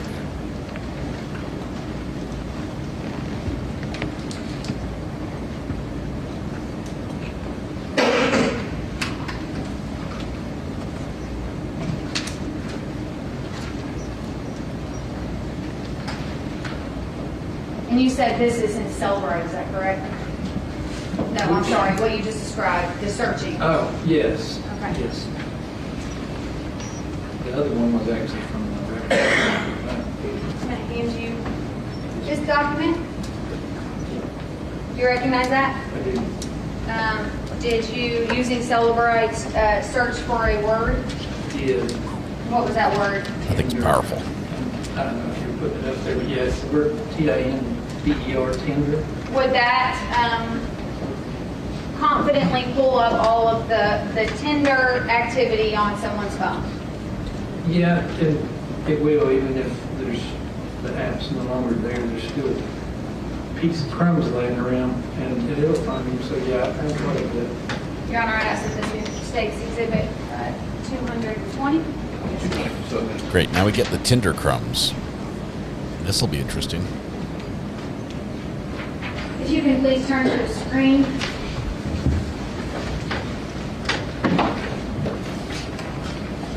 This is Exhibit 220. It's a little Are these the records you were just looking at? battery-powered fan. All Super right, we're powerful. going to zoom in. On these records,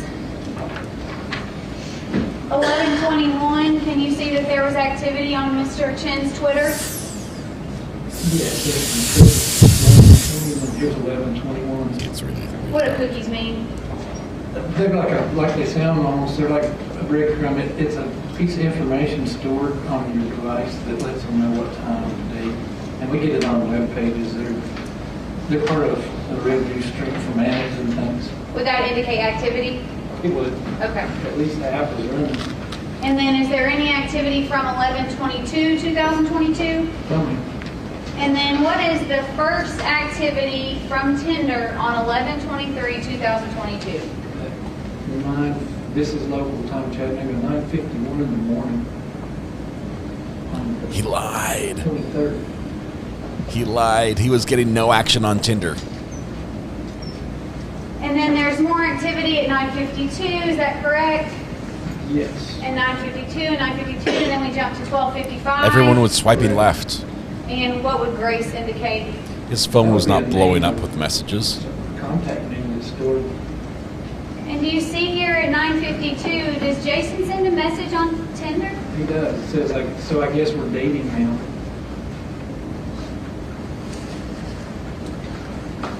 And then, does Victoria say something at Yeah. 21:50? He does. So they can see who he contacted in the morning, and then this would be at 9:50 at night. So that same evening on the 23rd at 9:50 p.m. Haha, really? Question mark, why is that? Well, that's smiley face.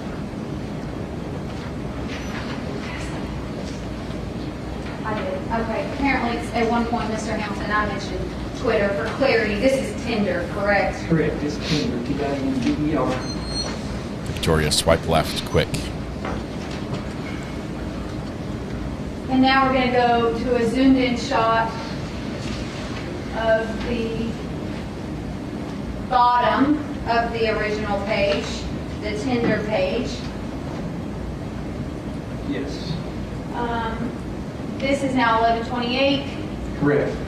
and is Mr. Chen reaching out to Sarah and asking her what's going on? He is. Hey, Sarah. Hey, Sarah. What's going on? What's going on? Hey, Sarah. Hey, Sarah. That's we get crickets from Sarah. Were these notifications, the notifications from 11/23/2022, were those after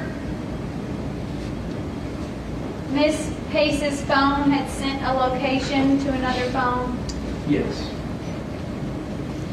What about After she's dead. the Truist messages and the bank messages? Were those after the PIN They were. was sent to someone? Because her pin was at 2 a.m.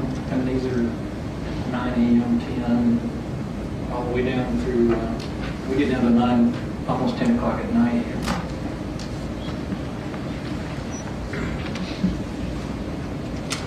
All right.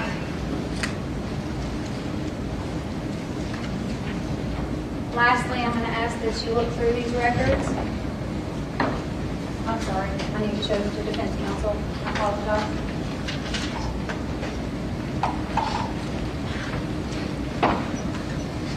Man, this guy on Tinder, somebody accidentally swipes right, and he's like, so I guess we're dating now.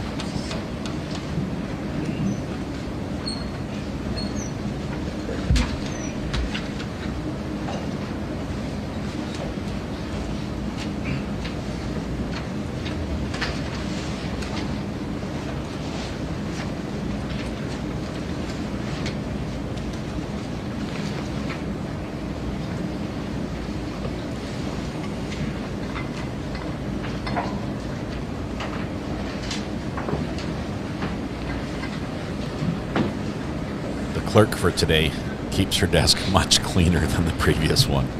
I don't see any evidence anywhere.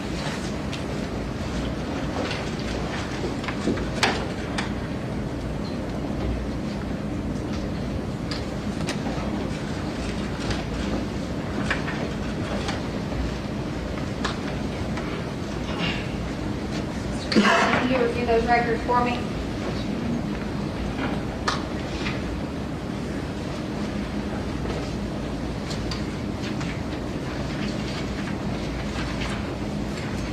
I think it's just a little presumptuous of him.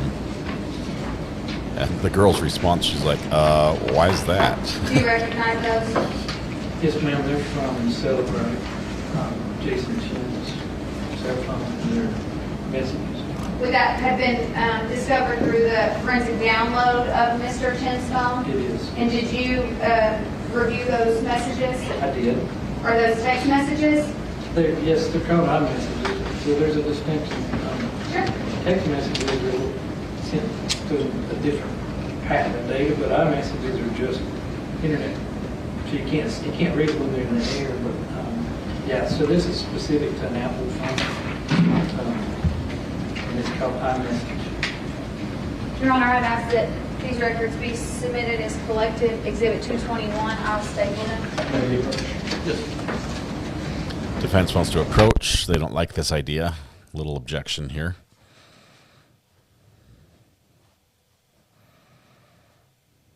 What's your hang up, sir?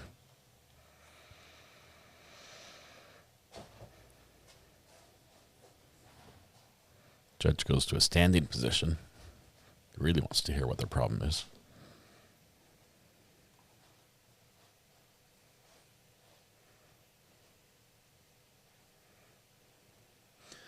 Selena, I've got friends that met on apps like this, and it's awesome. It's really cool. There are some scary stories out there as well.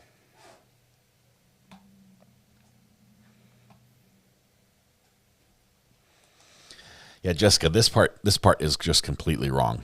What we heard at the beginning, that this all happened because they were together. They spent the night together, and Jasmine goes out to the kitchen to get another bottle of wine after they've been smoking and drinking all night, and while she goes out in the kitchen, she sees Jason's phone on the counter, and it's just blowing up with girls on Tinder that are swiping right, like, "Hey, when can we hook up?" No, yeah, that was not happening.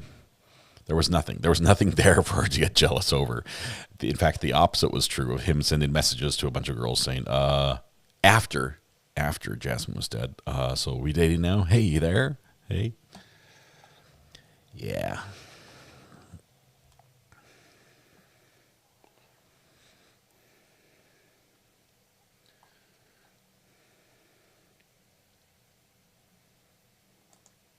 Yes. No. Her husband would have issues with that, EJ.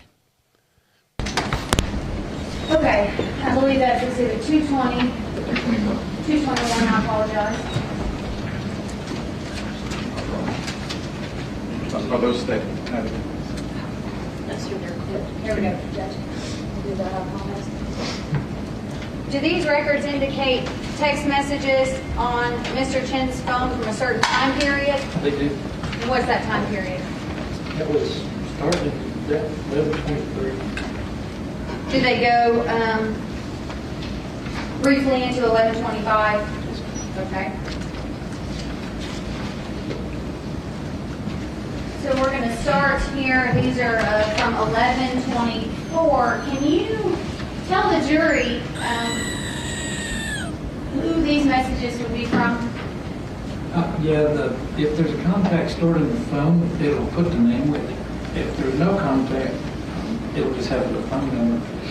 So when you see both a number and a name, that's somebody that was stored in the phone. So like in this case, it says any name in it. We're going to play search. We're going to play search. We're going to play search. There's some other numbers. We're going to play search. They have no name by them, so it's somebody that's not stored. You guys running more Warzone? So it keeps a record of the number, but you got to put the name in yourself. You guys running more Now, Warzone? so these are coming to Jason's over and phone, over is and that over. correct? Yes, so over here, it'll tell you red. That means that they're to him and not from him, is that correct? Yes. And does this mean anything to you? We're going to play search. And also, well, first of all, can you tell the jury why we see multiple of the same text message? Those are group messages where you pick 4 or 5, however many people, and send one message to all of them at once. Okay. And it's going to show up here multiple times. It does. So that's not actually 5 messages of you guys running more Warzone. It's just one message sent to 5 people. Yeah, and if you notice the times, there's blocks of 5 at the same time, so, Okay. and the 5 numbers, so, And for group messages, we would continue to see that. yes. Does this mean anything to you? You guys running more Warzone? We're going to play search. I think, to me, that looks like a game player, and they're chatting with the phones between the group. Would you agree we're going in reverse chronology with these? Oh, man. Yes. Mr. Fix So It. at the bottom here, we have 11/23/2022, and what would that time be? That would be 11:56 p.m. on the 23rd, and then the dates are getting higher up top. Just before midnight. Yes, that's what, 3.5 minutes, 2 minutes, 40-some seconds before midnight on the 23rd. And the next page, again, we're going reverse chronology. Now, what does that green mean? That is, I believe, that is for the Android. But I'm saying now, who's Oh. sending these messages? Oh, Jason is, And do we know that based on this? Yes. But also the position of the text? yes, it says. Is it still in beta? Instead of red. Have they released it yet? And these are on 11/23/2022. Yes, and I believe actually that phone was, it was on Central Time, so that actually be off an hour. No, you said And off an hour in which way? It's earlier, so you it's actually take your. 106. 106, yes. 106 Chattanooga. Are you going to hop on? You lied to Okay, me. on the 24th, but Yes. late think night Jason on the 23rd, is early about morning to- hours of the 24th. Yes. This is on Nashville time in this report. And right here, when you get down to 22, that is the late night on the 23rd, is that correct? Yes, that actually been 10, so that'd be 11:30 at night. Okay, and is your opinion still that they're, speaking of gaming, is what you said, which would be video games? Yes, ma'am, I believe it is. Is 11:23 at approximately midnight, is that after 11:23 at 2:15 in the morning? No, that's prior to. No, I'm Oh, sorry. I'm sorry, on the 23rd, yes, it is. 11:23 at 2:15 a.m. is before this, is that correct? Correct. That's 20 hours. And from 6 p.m. on 11/23, when Mr. Chen left his apartment and went to Sup Creek Road, how much later is this? It's what, 5-6 hours? And then they keep going for pages without Mr. Chen responding. Would you agree with that? Yes. And are these more group messages to Mr. Chen? They are. Who's on? Give me 15 minutes. I look at the time. Just me and column, 'cause Coco. That tells you real quick, there's 4 of them at the exact same second, so yes, there's some group messages. Me and Kay, Mike on right now. If anyone would like Do to these join, messages indicate maybe some video gaming Let me going know. on? That looks like the language. I'm not a gamer, but that's would be common. he's not a gamer. He's too busy learning everything about everything. This is going down chronologically, so we're around 9, Let me know. 9:30 down here. Jason's soon too. Me. Anyone on? Liked, okay, cool. Like to see what And he. is there anything, did you see anything else from Mr. Okay. Chen? No, you shut up. From the time, from 11/23/2022? I don't recall seeing anything else. You can see here where we get from 11/23 to 11/22. Right.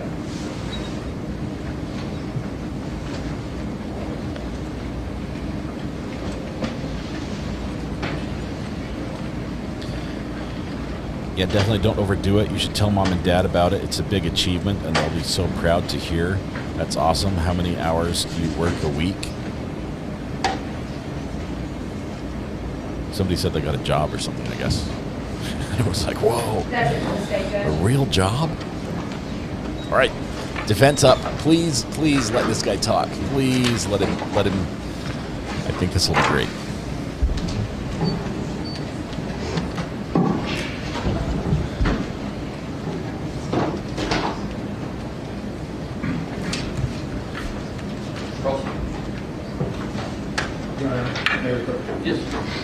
Another approach.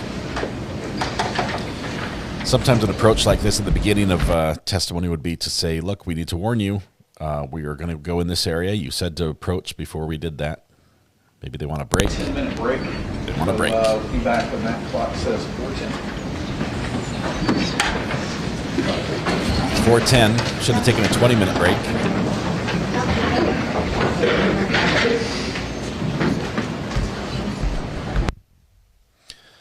All right, it gets a little quiet here as we the jury stampedes out. 15 members of the jury stampeding in and out. Mr. Chen will also be let out, and we'll get a little break. Defense is going to be questioning this digital expert, Mark Hamilton, who I really like, and I'm really hoping that the line of questioning they give him is similar to the line of questioning they gave the ME. They asked some very open-ended questions, which are, I think, personally, Your testimony to anyone during the break. terrible form. But it allowed the ME to really just tell the story completely instead of just little bits that, out of context, might look better for the defense. So, Ooh, there's a nice, clean, crisp focus. We're not going to listen to the roommate's interview.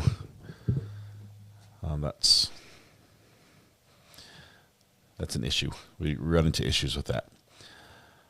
Open the door, open the door, open the door, open, open, open.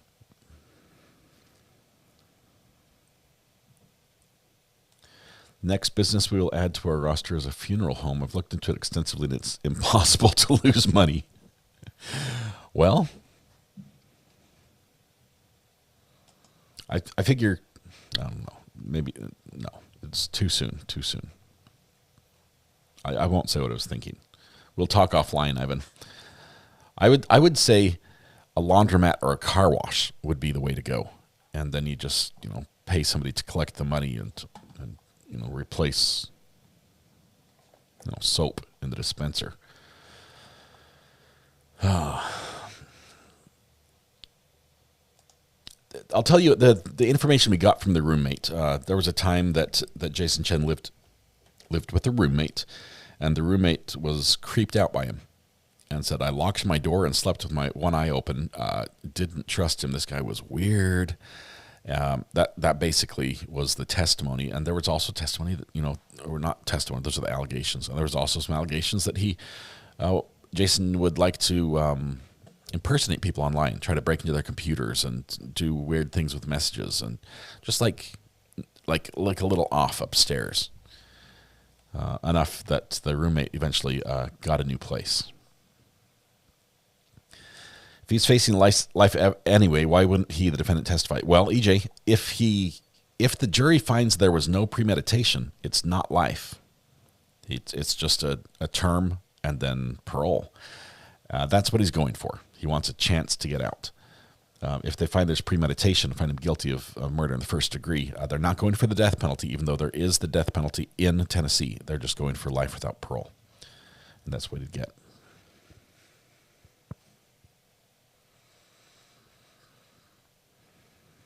Let's see.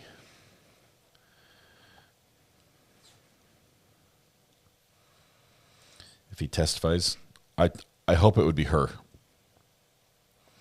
I hope it would be Cody.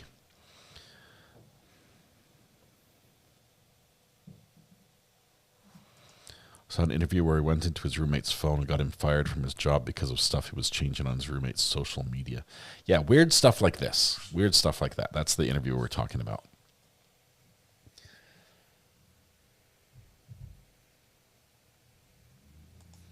I don't know what the year range is because I don't know what lesser includeds are going to be offered. If it's involuntary manslaughter, I imagine it could be probably as low as 10 years. I don't know. We'd have to look at the laws in Tennessee, but we'll see when the jury gets the instructions for deliberation. We'll see what lesser includeds are optional there. If there is a lesser included, the jury will not be picking the verdict. That will come back to the judge to decide the sentence. If the jury finds guilty as charged, it will be life without parole. The pictures on this wall tell a story. I wanted to see them a little better, but when I got a little better view, I decided I didn't want to see anymore. I'm confused still at defense saying he killed her in the opening. Can't imagine they have a defense.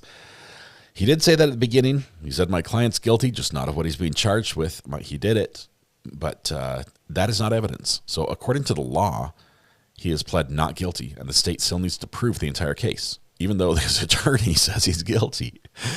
The state needs to prove every element of this case, and I think they're doing that quite effectively.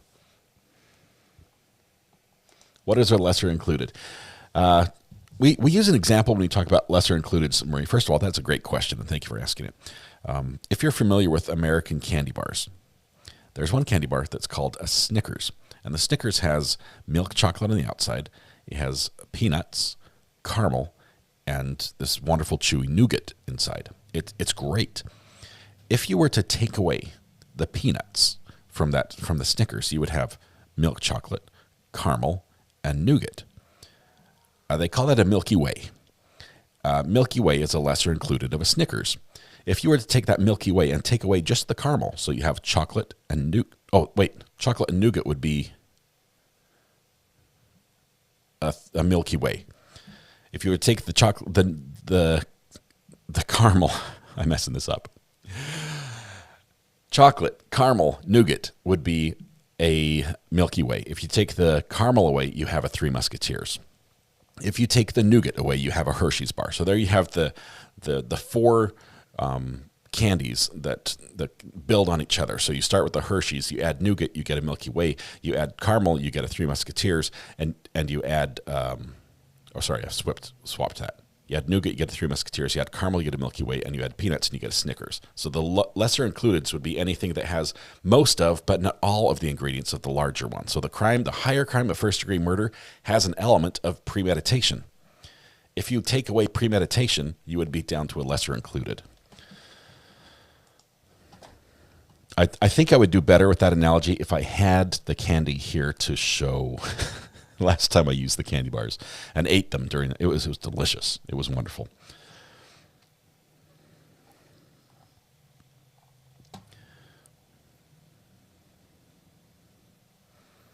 Mars bar is closer.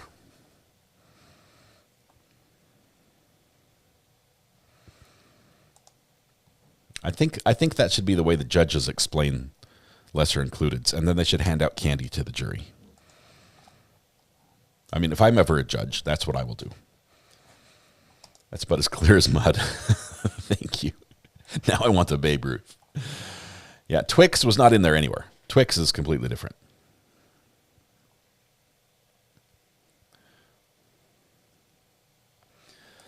Selena K says, okay, I'm going to tell my granddaughter that I was able to invite 60 people plus to my 60th birthday party. By the way, I live in Utah. We've all been invited to Selena K's birthday party. It's going to be awesome. What a Clark bar, a payday. I tell you, we're around here. We don't eat a lot of candy. Mrs. R.A. is a huge fan of Reese's, and by Reese's, I'm talking Reese's Pieces, Reese's Peanut Butter Cups. Not all of the different weird variations they've come out with, but she loves those. So if you want to, suck up to her, that's the thing. It's like, hey, I got you some Reese's. She's also okay with Snickers and Milky Way and Three Musketeers. But as far as that, we don't really delve into like the paydays and the deviant candy bars that stay away from the norms. 100 Grands, never. Kit Kat, she does Kit Kat as well. I'm confused. Is caramel the same as caramel? Yes. Yes. She also likes peanut butter M&Ms. Not peanut M&Ms, peanut butter M&Ms. Have you tried Moose Tracks ice cream? No. Favorite ice cream, but though, since you asked, you didn't ask, but I'm going to tell you anyway. Favorite ice cream is Bluebell Cookie Two-Step, which is a mix between cookies and cream and chocolate chip cookie dough. It's good. Oh, it's good. They sell it at the Walgreens next to me. Kale, welcome to the gallery. Good to have you back in green. I saw you there earlier in gray, but you fixed that. Appreciate your support. Are they working Saturday and Monday? Yes, we are. We're not taking the week. Well, we're taking Sunday off, but we're not taking the rest of the week off. So we will be here on Saturday. We will be here on Martin Luther King Day on Monday as well. And we're just going to plow ahead in this defense case because we believe very soon now the state's going to rest. We need to get back to the topic of lobsters. When are you going to try lobster? I told Mrs. R.A. I'd like to try it. She said she's willing to. She went to the store and didn't get any. I think I need to be more forceful and say I'm putting lobster on the shopping list. But we only shop every 2 weeks, and that was the day. This morning she went to the store and there was no lobster purchased. Has the state rested? No, but they're very near the end of their case. They say they'll rest today. Stephanie, it's your birthday too on Monday? Wonderful. We're going to sing to you because we're not taking the day off. I'm in Canada. I can't believe you guys haven't grown up with the same candy bars I have. The Arrow bar and Caramilk. Arrow I've had. I think we have that here, or maybe I had it in England. I don't remember. But Symphony bars, That was like next level chocolate when I discovered Symphony bars. That was the closest thing I've ever had to what was when I was in Norway as a kid. We had something called milk au chocolat, which I think just means milk chocolate. And you could buy the candy bars in like a yard long. It was huge. They were massive. It was like you tuck it under your arm and carry it home. And you just break it into, hide it under the pillow so none of the other kids would eat it. And you just eat squares, and then it melts and the whole bed. No, just kidding. But we had a lot of milk au chocolat when I was in Norway. Buy live lobster. Then when Mrs. R.A. is about to drop it in boiling water, use the screaming goat for sound effect. That's terrible. That's terrible, Wogger. I like it. Oh.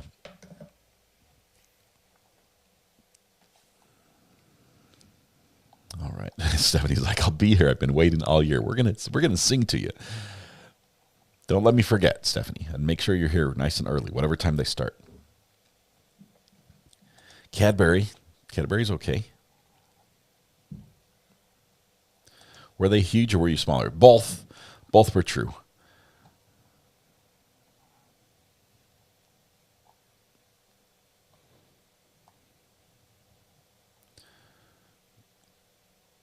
Let's see. The defense said she came at him with a broken glass and he was afraid and blacked out. How can they prove that without Chen's testimony somehow? They can't, especially because the little shards of glass they had, teensy. And the scenario that led up to that, the fight, those things we just found out from this last witness didn't happen. All the text messages she saw from other girls trying to contact him on Tinder. The kids I think they're doing WWE upstairs. It was a body slam for sure.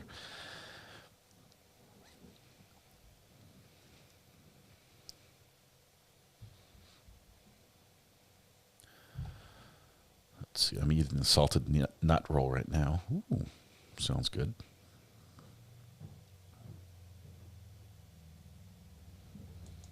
I've still seen live lobster displays.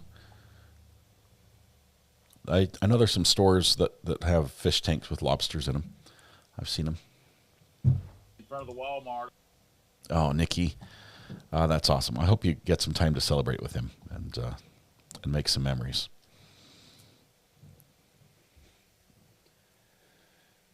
All right, we might be coming back. Camera's lost. Where are we? There we are.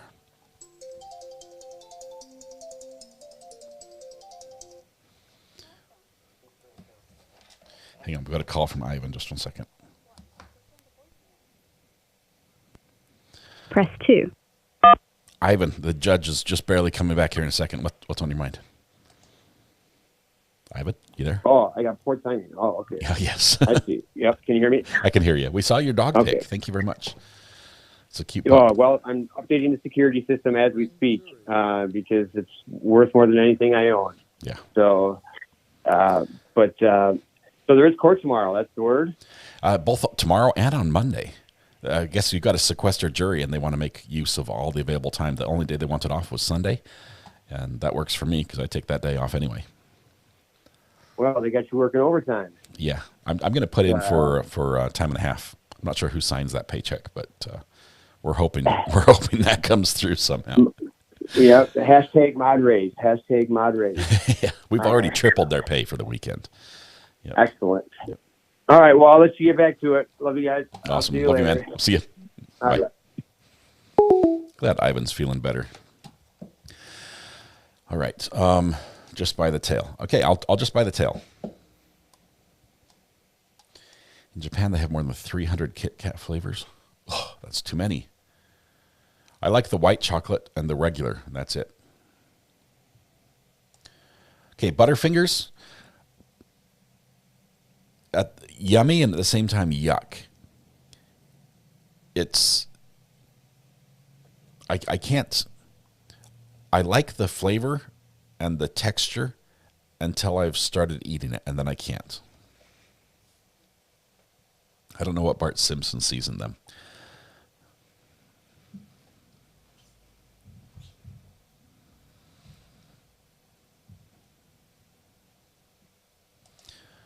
My dad My boss did. Oh, sorry, I said dad. My boss did live lobsters every New Year's Eve. He did races across the kitchen, and the loser was cooked first, but they were all cooked.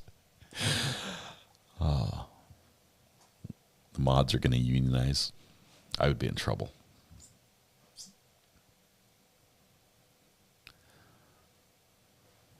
Green tea Kit Kats. That's wild. Yeah, it's trying to extract the remains of the Butterfinger candy bar from the crevices of my mouth. That's not fun for me. Oh, yes, that's probably Mr. Chen would. Yes, Your Honor. Is lobster claws better than lobster tail? I'll allow that. Or not, you agree. Okay.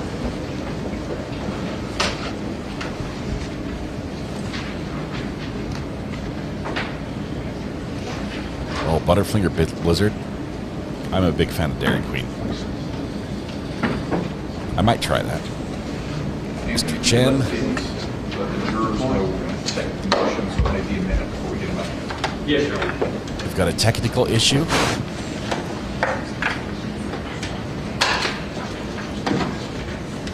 The lawyer's like, what took you so long? We've been out here waiting for 10 minutes.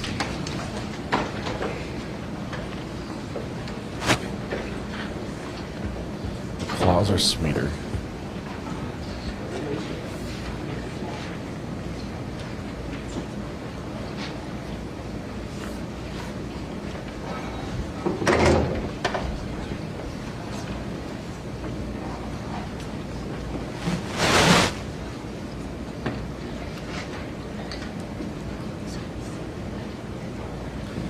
Laura, it would be a tough one.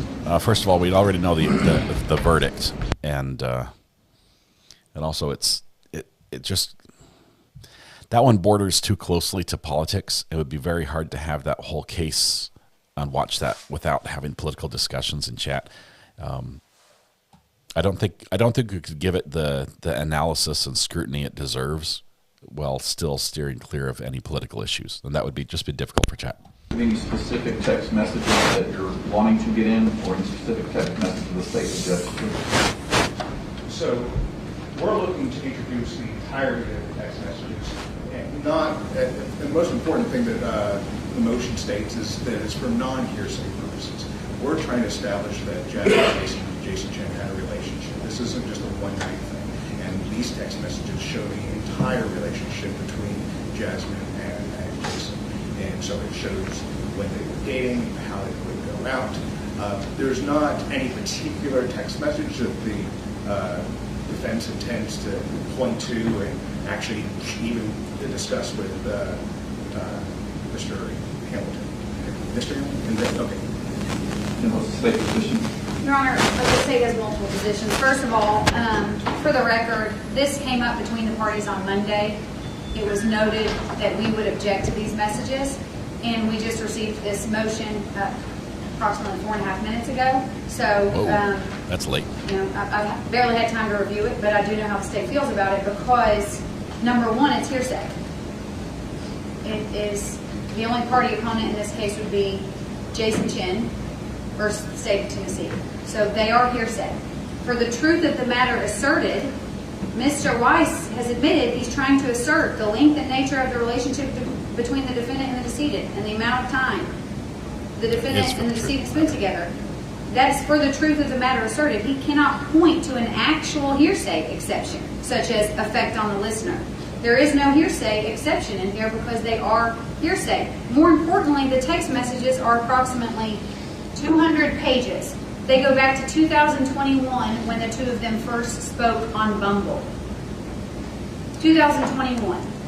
And then they pick back up in conversation in 2022, approximately April or May, Your Honor. A majority of the text messages cannot have any relevance to this case. Unless there was a text message, which there is not, in which she's threatening the defendant for some reason, none of them are relevant. So first of all, they're hearsay. Second of all, they're not relevant, even though the threshold is low. 2021 messages are not relevant to a homicide that occurred in 2022 in a trial that's in 2025. They are simply not relevant. They are hearsay. They're being used by the defendant. Those are his own statements. That Self-serving. is inadmissible hearsay. Unless he Next testifies. step, after the court makes a ruling, we believe that there are specific messages that pertain to potentially sexual relations that are inappropriate and further inadmissible. They're prejudicial, they're irrelevant, they're inappropriate, and they're not for the jury to see in a homicide case. The judge might have to allow that. The rape shield law prevents sexual related information about the victim, people other than the defendant. I think that same body case law makes it pretty clear that the relationship between the victim and the defendant is admissible.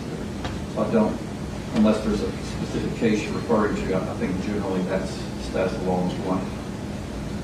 Your Honor, Rule 412 also doesn't apply to a murder case, so it applies to sex offense cases. No. That's the very first part of 412. A text message from early 2022 about sexual relations between the defendant and the victim are not relevant to a homicide trial in November of 2022. Well, I'm a little at a loss without knowing the specifics of the text messages to make a determination of whether the text messages whether any text message happens to be unfairly prejudicial. So that's one of the criteria that I'm going to have to look at. Would you like to see the text messages? I can. So he's going to look at them. So, obviously, say there's 2,000 reads in them? There's 200 pages, Judge. I don't know how many messages there are. 240, but I mean, there's not that much information on each page. So, yes, 240 pages, but it's... So what I don't want, I'm generally leaning towards if there's a specific message that you can point out, Mr. Weiss, that represents what the type of message you want to get in, it might be easier for me to look at it, make sure that while it might meet the criteria you're talking about, it still may be unfairly prejudicial and not meet that threshold. Your Honor, I've listed all these reasons in this motion, and this is not a written motion that I had to file or write up. This is something that I would have tried to introduce it, someone would have objected, and we would have been right here. We're talking about, please talk about the substance of your motion. So the entirety of the vestiges are relevant for non-hearsay purposes, and I list up. Well, let me start by saying this. Let me let you know the way I see things now. That might help guide your argument.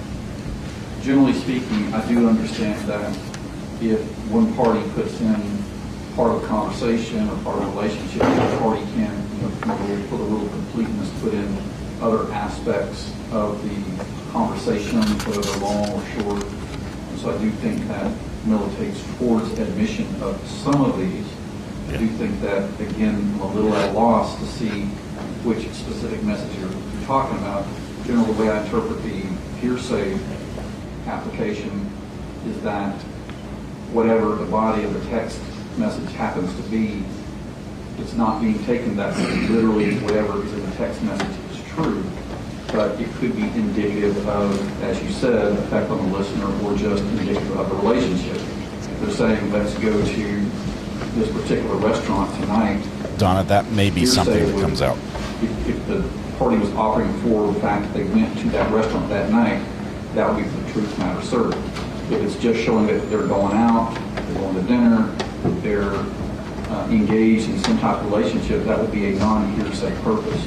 But again, without looking at the specific text messages, I can't say for sure. Again, what I don't want to happen is to let in agree to let in a bunch of text messages, and they are truly unfairly prejudicial to one side, where the probative value of what you're trying to establish is substantially outweighed by the danger of unfair prejudice. So, just to go over my motion, these messages will show the length and nature of the relationship between the defendant and the decedent, the amount of time the decedent and the defendant spent together, the progression and the dynamics of their relationship, including the imbalance of the infection that I talked about during opening.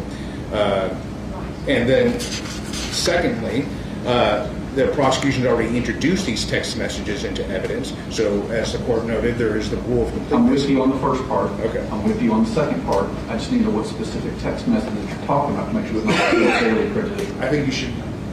respectfully, I think it should go about the other way.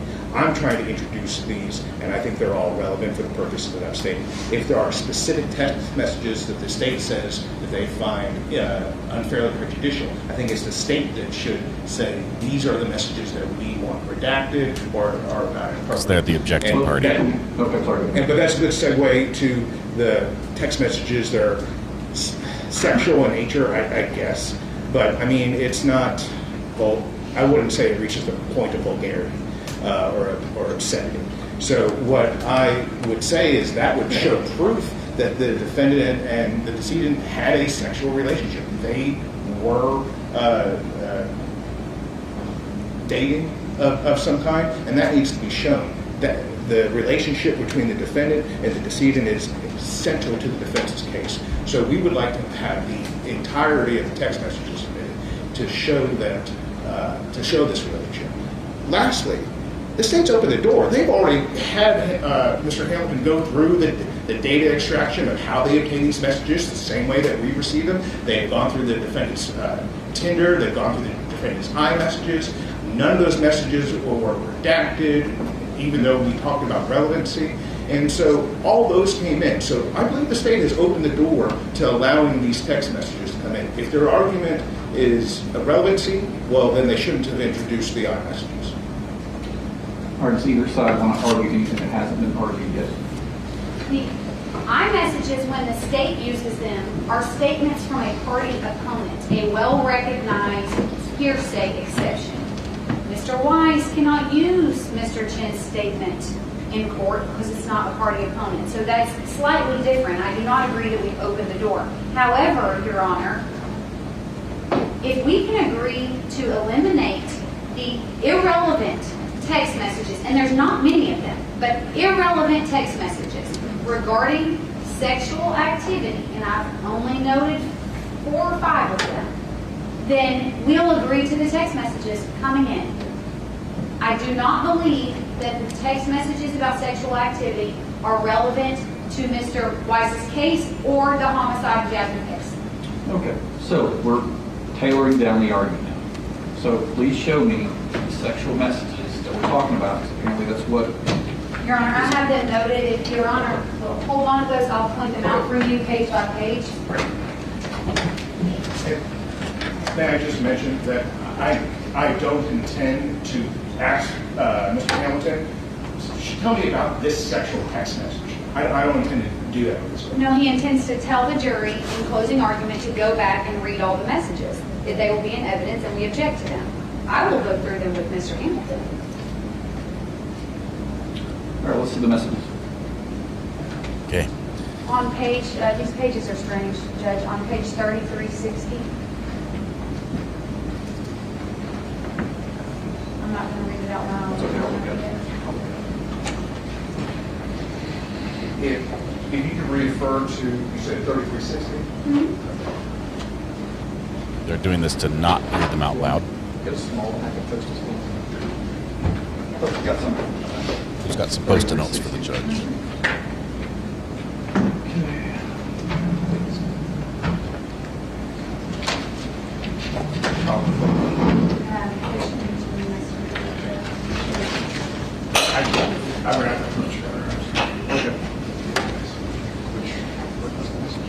I'm looking at 3360.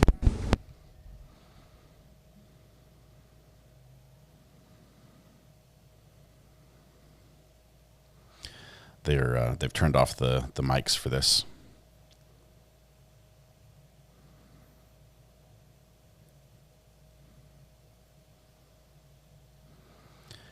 The law leans towards defense on this particular issue in Tennessee,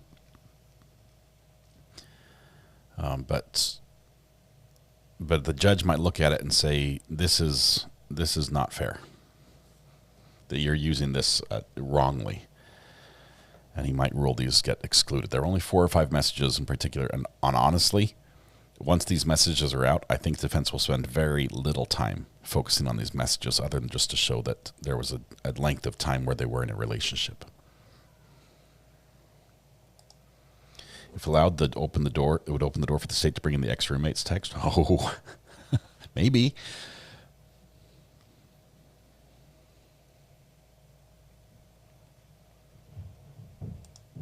Rage, no, they did not. Rage Crochet. I always want to say Crochet.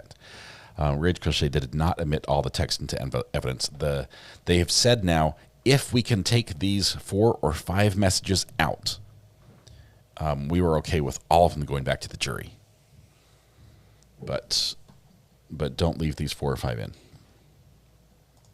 These are text messages between the defendant and the victim. And the particular ones in question are sexual in nature.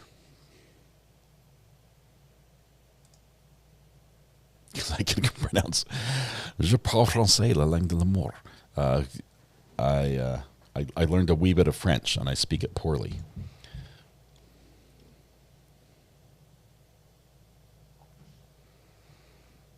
There's a bit of victim shaming in here that the DA is trying to avoid.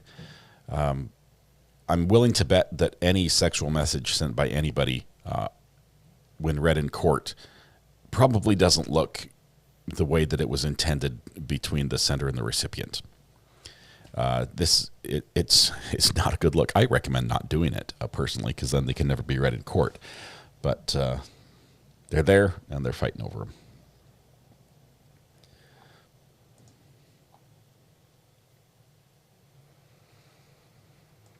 It's not her trial. That's right.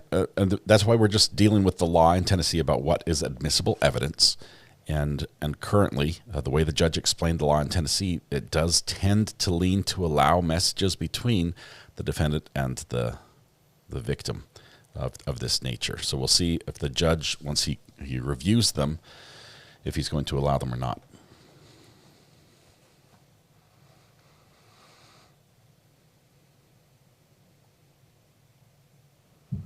Also, not being in a homicide trial helps. Yes, that's a great advice, Hedgehog in Space.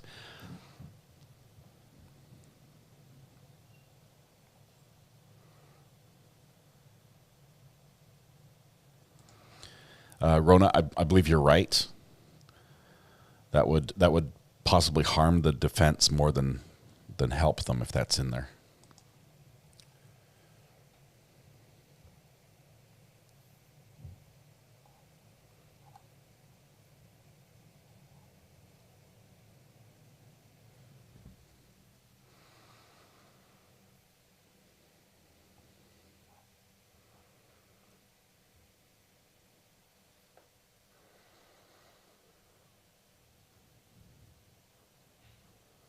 It looks like it's not as cut and dry as everyone might want it to be. Judge is waiting for an explanation from the defense, so might be siding with the DA on this one.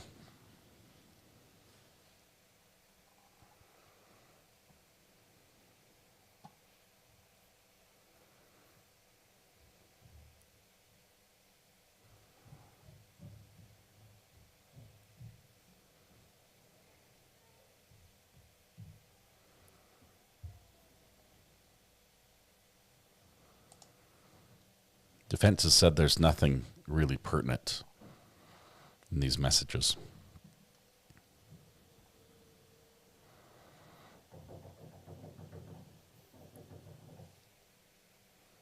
Somebody's hammering somewhere in the house.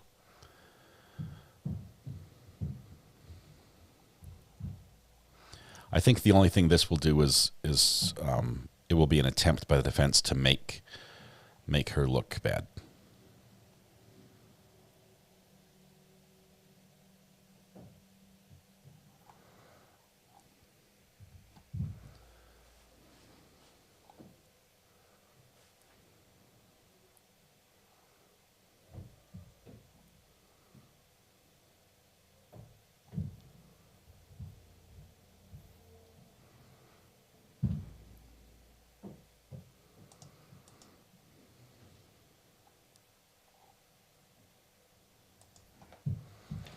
Should be just about done with this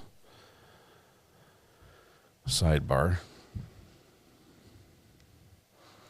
The arms folded on the part of the DA, Mr. Moyles, is not a good sign for how the ruling's going, just if we're going off body language.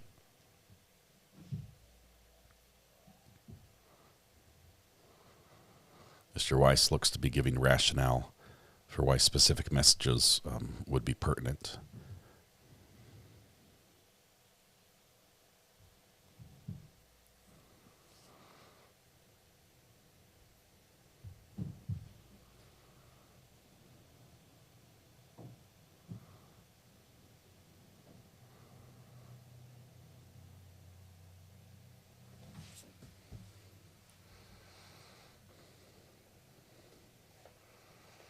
I think the most important text message that came into this trial is the one that Jasmine texted her mom, and that was the pin drop.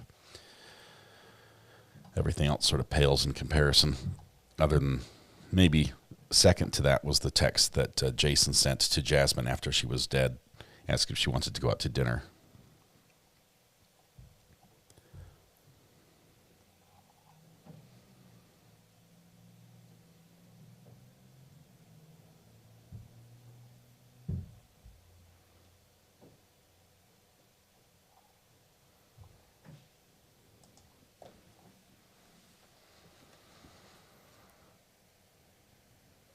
I feel bad for this witness now, knowing that these messages are trying to be brought in. Looks like it is iMessage, so they will be color-coded on the screen if we do see them. So it'll be green and blue to see who sent what to who. The judge is sorting the messages into different piles.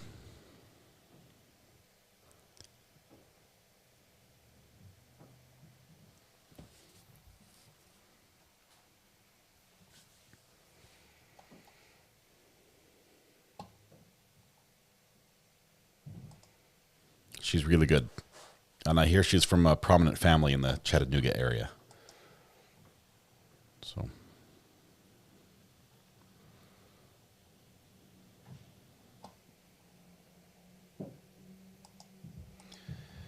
Rona, the state's basically saying this was right about the time that she needed help. So that they're calculating this was the time that right about the time she was killed. 2:18 in the morning.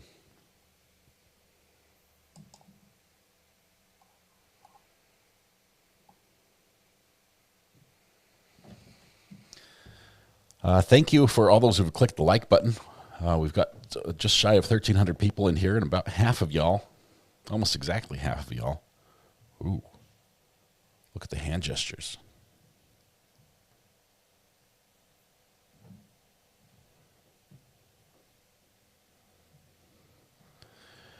About half of y'all have clicked the like button, so thank you very much. I'm going to be doing some DNA swabbing on the like button to see who has not properly clicked it.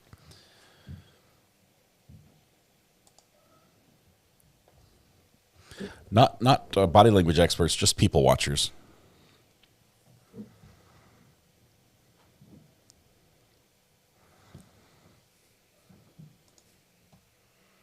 I thought he was giving the middle finger. I had to look twice. It was that first finger. It was rolled down so that it was like this. I don't know. I can't do it from here. The camera's a weird angle.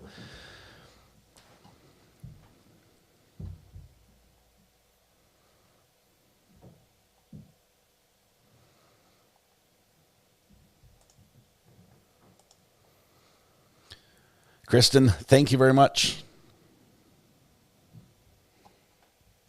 Sounds great. Thank you. Appreciate your court watching.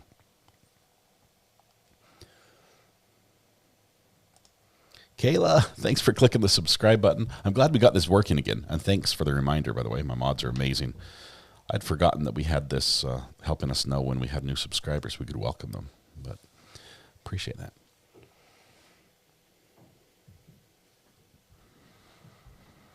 Now the bailiff comes up. Not sure what he's doing.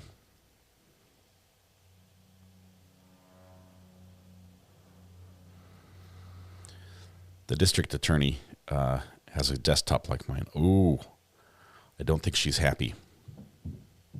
The way she's holding her computer, the way she's leaning. I think defense might be winning this one. And she's shaking her head. She's not happy.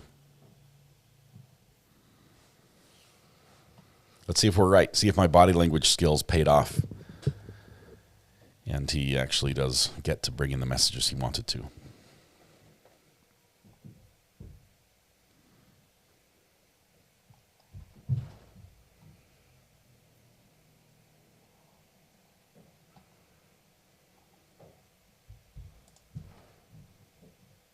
Half the fun of going out to eat for me is watching other people. And then the paranoia, of course, sets in. I request a table so that I have two routes of exit, nobody behind me. I'd like to be able to see everything that's going on.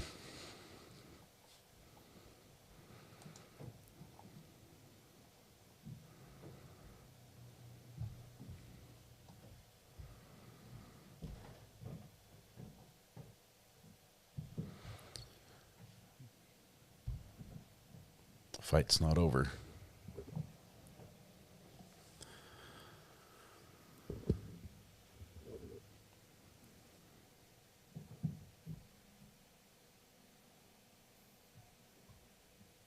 He says, can I have my text messages back? The judge says, I took them all out of order. No, what page goes where?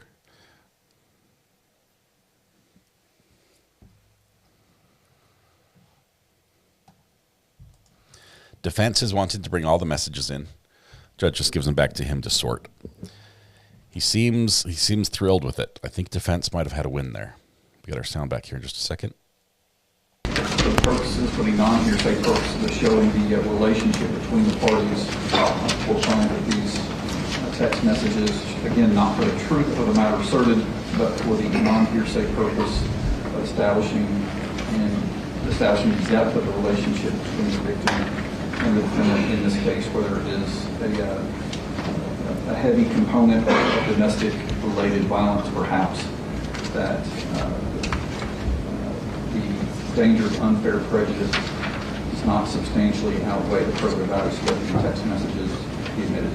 I was right. Defense won. Defense needs his laptop. It be deemed admissible, and then if the parties want to parse them out, they still can, but at this point, they want that seen deemed admissible. Yes, you need your stuff? Yes.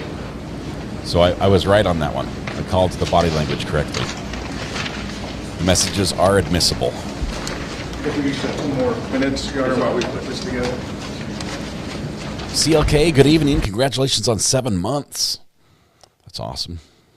Love the British flag there. The Union Jack, is that it? The state has already introduced text messages between the victim and defendant, even though this is different. It's not the state's theory of getting it in with the party opponent. That's for hearsay. It can be taken for the truth of the matter asserted. These text messages are not in the same category, so they cannot be taken for the truth of the matter asserted. Whoa. They're using them to prove the length of the relationship. They can't be taken for the truth of the matter asserted? What? Does that... That's doubled. Things, unfortunately, are going to get a little spicy.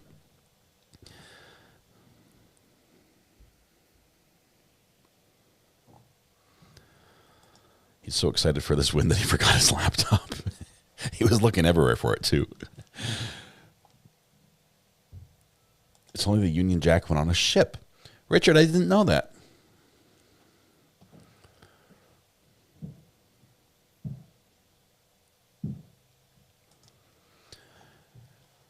So this is an interesting little development. Our favorite witness is now going to have to read some messages that might be a little uncomfortable to read in court. He's seen them all. He's seen it all, but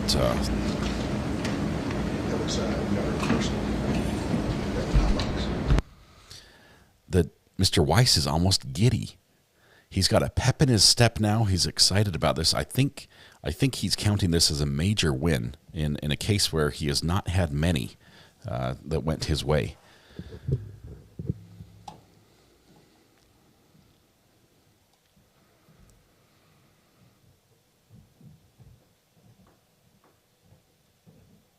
Could go wrong. The jury could really, really despise him for it.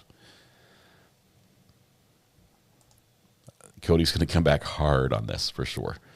And I'm excited for that. I'm hoping she's the one that. Well, yeah, she did the direct. So yep, she'll be doing the redirect. Based on what DA Womp has said, I don't think there will be any problems with the challenge. She said none of them are, or I think that was actually Mr. Weiss who said none of them are graphic in that nature or lewd or anything like that.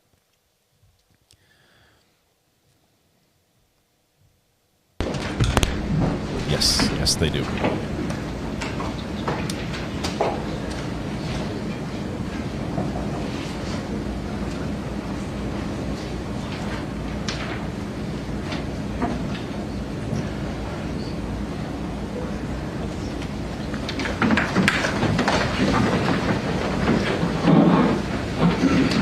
Jury's back. They might get that instruction about the messages when they're admitted, about whether they can be accepted for the truth or used for the truth of the matter.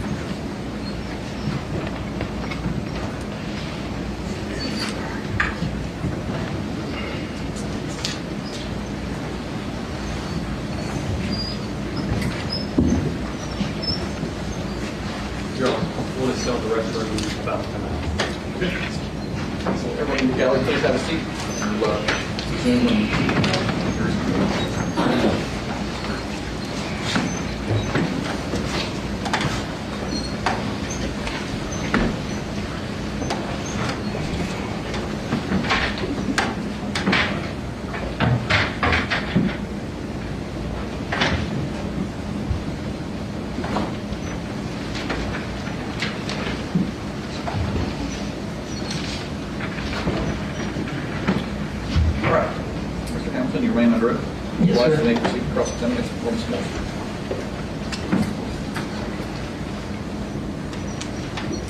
Good afternoon, Mr. Hamilton. Good afternoon. One thing that you and I share is that I do not do Apple products, so we're going to slow things down a lot in this case. You're an Android person, PC, correct? Yes. Okay. Mostly. Going back to what the General had discussed with you about the cell phone towers, related to the towers that you're relying on, how precise are they for giving you specific locations? As far as the location of the tower or the location it's estimated? The location it's estimating. It actually tells you in there in meters. It can be from 15 meters to 5,000. They're not that precise. They're nowhere near GPS. Sometimes they can be as good as GPS, but often not. That was my next question. So this is general locations only. It's not as accurate as a GPS. No, but it's not going to show you on the wrong side of town or the wrong, state. You still, no, you got to be in the coverage and you got to be, the models got to work out. So it'd be rare that you'd be off one block or so. Do you know what the margin of error is for the ranges that are provided in these tests? I do not. This is all provided by the provider, so it's different. They use different logarithms. You would have to get their engineers, but they actually tell you what it is. Because the size of those circles you saw on the maps, that is there. So it's saying I'm estimating they're in this 500 meter circle or this 15 meter circle. So those circles are drawn to scale by cell phone. So when you get these records from T-Mobile, for instance, the records that they send to you, does it actually have a disclaimer on there to use caution when relying on them? Some of them do. I didn't look at these. Some of them do say that. Typically, it's specifically about law enforcement investigations and prosecution, correct? It is, and that's why it's really neat when we find a missing person or a body or things by those records. But yes, it does. Most of them do have a legal disclaimer of some sort to cover themselves. Now, do you have any data or evidence that definitively shows that Jason Chen returned to his residence after November 24th? Yes, there's cell records that show him in the North Chattanooga area, but no, I don't have anything that puts him in 110 Tremont Street. Okay, so definitively the answer is no, correct? No. We went through days and specific times from the 22nd, the 23rd, and the 24th showing cell phone records, correct? Yes. And showing Arctic camera, correct? Correct. Showing surveillance video at stores, correct? Yes. But that doesn't exist after November 24th. For Mr. Chen. No.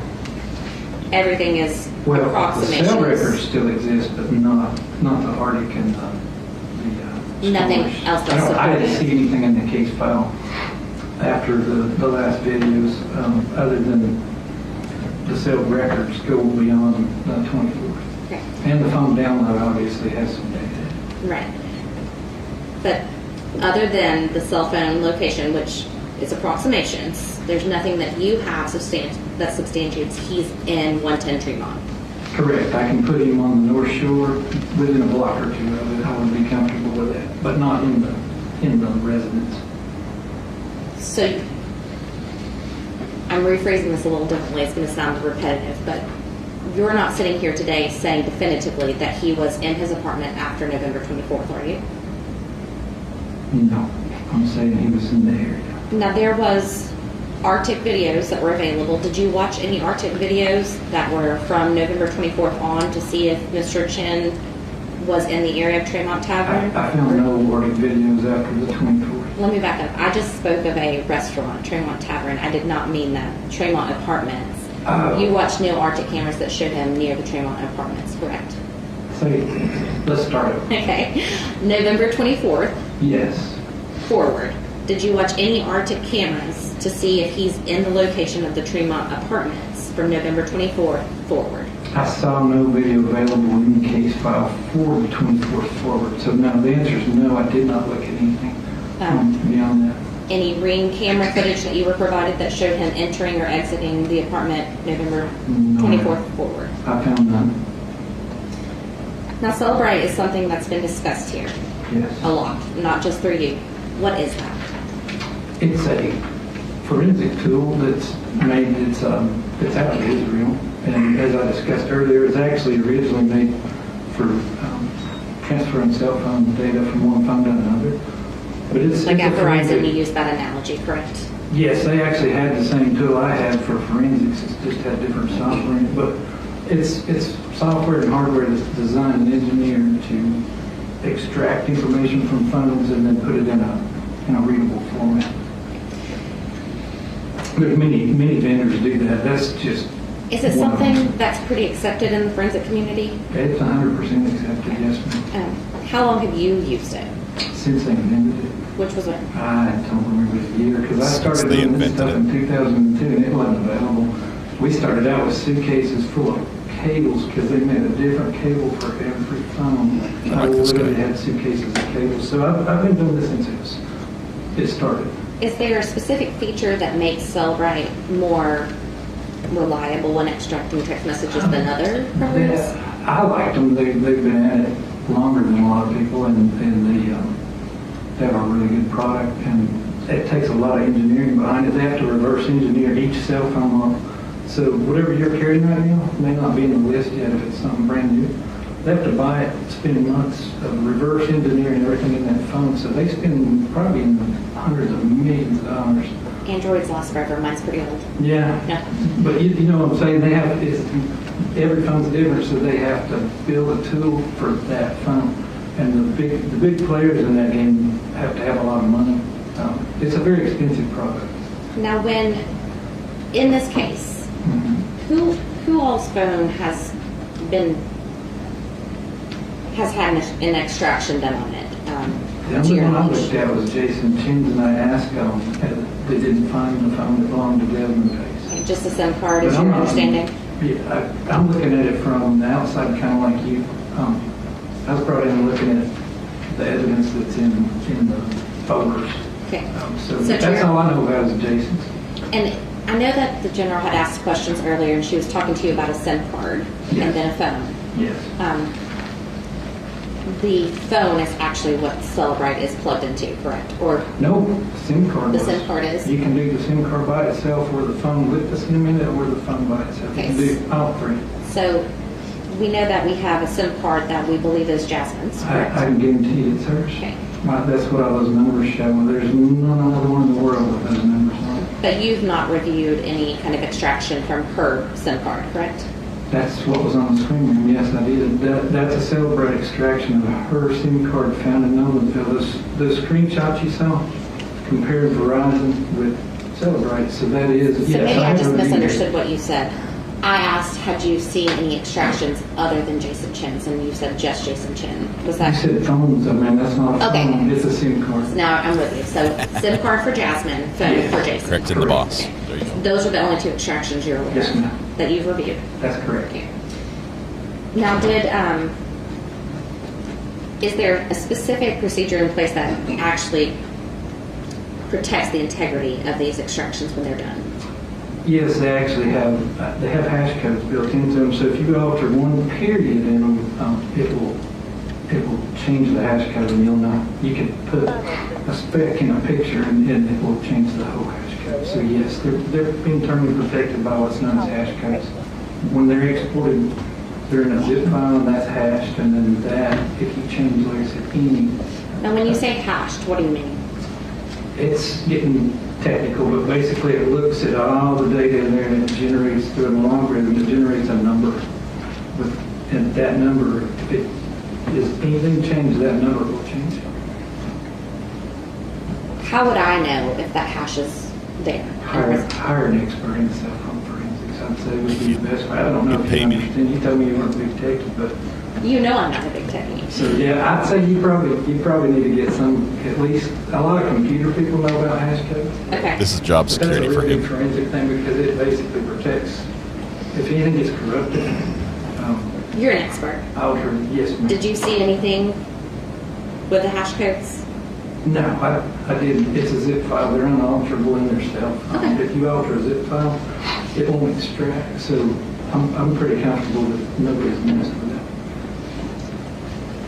I don't think anybody planted evidence or changed it or altered it. It would be almost impossible to do. Okay.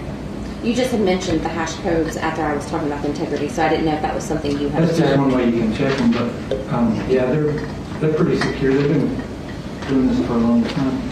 I don't have a UK Now, trip were you in the books yet. present for the actual It's not extraction of the planned. phone, or did you just review it? No, ma'am, I just got into it a few weeks ago because we were told not to look at it. Okay. What is your understanding of what's included in the extraction? We'll start first with Jason's phone. What do you mean, what's included? What all was extracted from his phone? I'd say everything so far I could get, but I couldn't answer that from memory. It's dozens and hundreds of items. Now, you've talked some on your testimony about some of the things that you've reviewed personally. So, did you see anything about iMessages? Did you see iMessages in his extraction? They are in the PDF version of one I saw, but This is I defense, didn't huh? really dig into those. Any other message forms that you saw?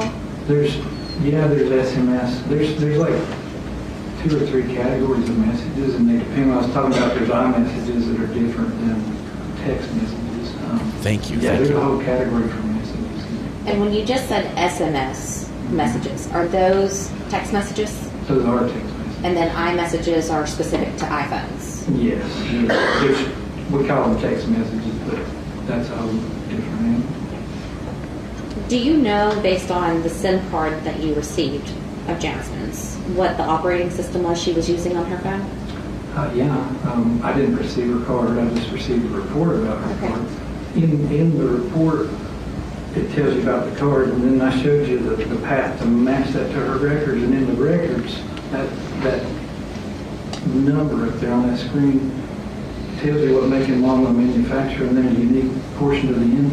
And then they nicely convert it for you, and right there in the thing it says iPhone 13 Max. So it's in the Verizon records, in the T-Mobile records, and that tells you what make and model. It said his was an XR, and it said hers. His, there's a lot more because Cellbrite extracted more information from his phone, but in both provider records it tells you the make and model of the phones and that electronic serial number, and it's in both records. His obviously doesn't show up in hers, but hers shows up in his. I guess my question is, where it says the 13 Pro, I know from what little I know about Apple, there's usually like an operating systems and it'll say 17 or... No, so we're getting this from that, remember that IMEI? That's the electronic serial number. That's all that makes it to Verizon. Okay.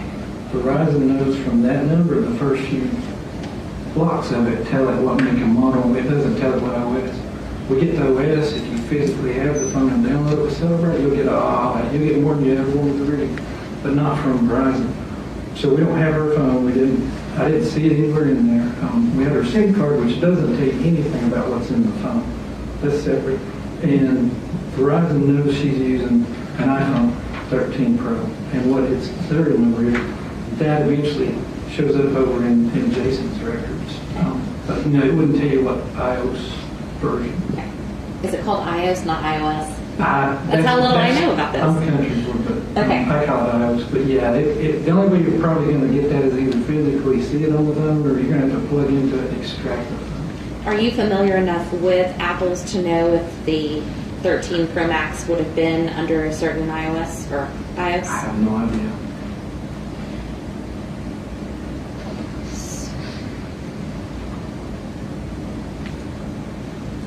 Now, there's been specific messages that you've looked at. Did you look at messages outside of iMessages between Jasmine and Jason? I looked at all the activity in that phone in and around the 23rd, 24th, 22nd, that time period. And some of the messages you've testified to or with group messages with people? So that product actually will give you everything in the phone in chronological order, so you can actually just look at everything at once. Does that make sense? It does. So based on the training that you have, the experience you have, and then the functionality of Celebrite, would you feel comfortable testifying that the extracted messages that you reviewed are actually authentic and that they accurately represent the data that was contained within the phone? 100%. Like that level of confidence in a witness? It's even better than the DNA folks. 100%.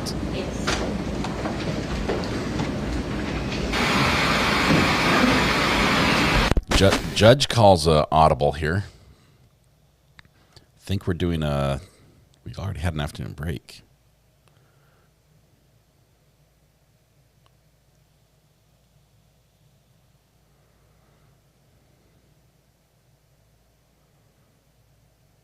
Let's give me some instruction. Talking to her.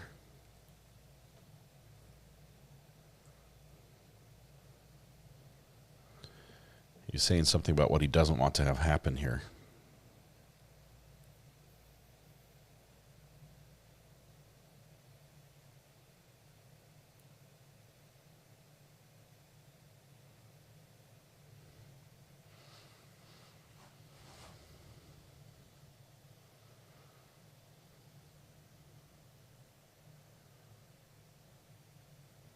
Don't leave. Don't leave. We're still up here. Okay, there we go. Be back in just a second.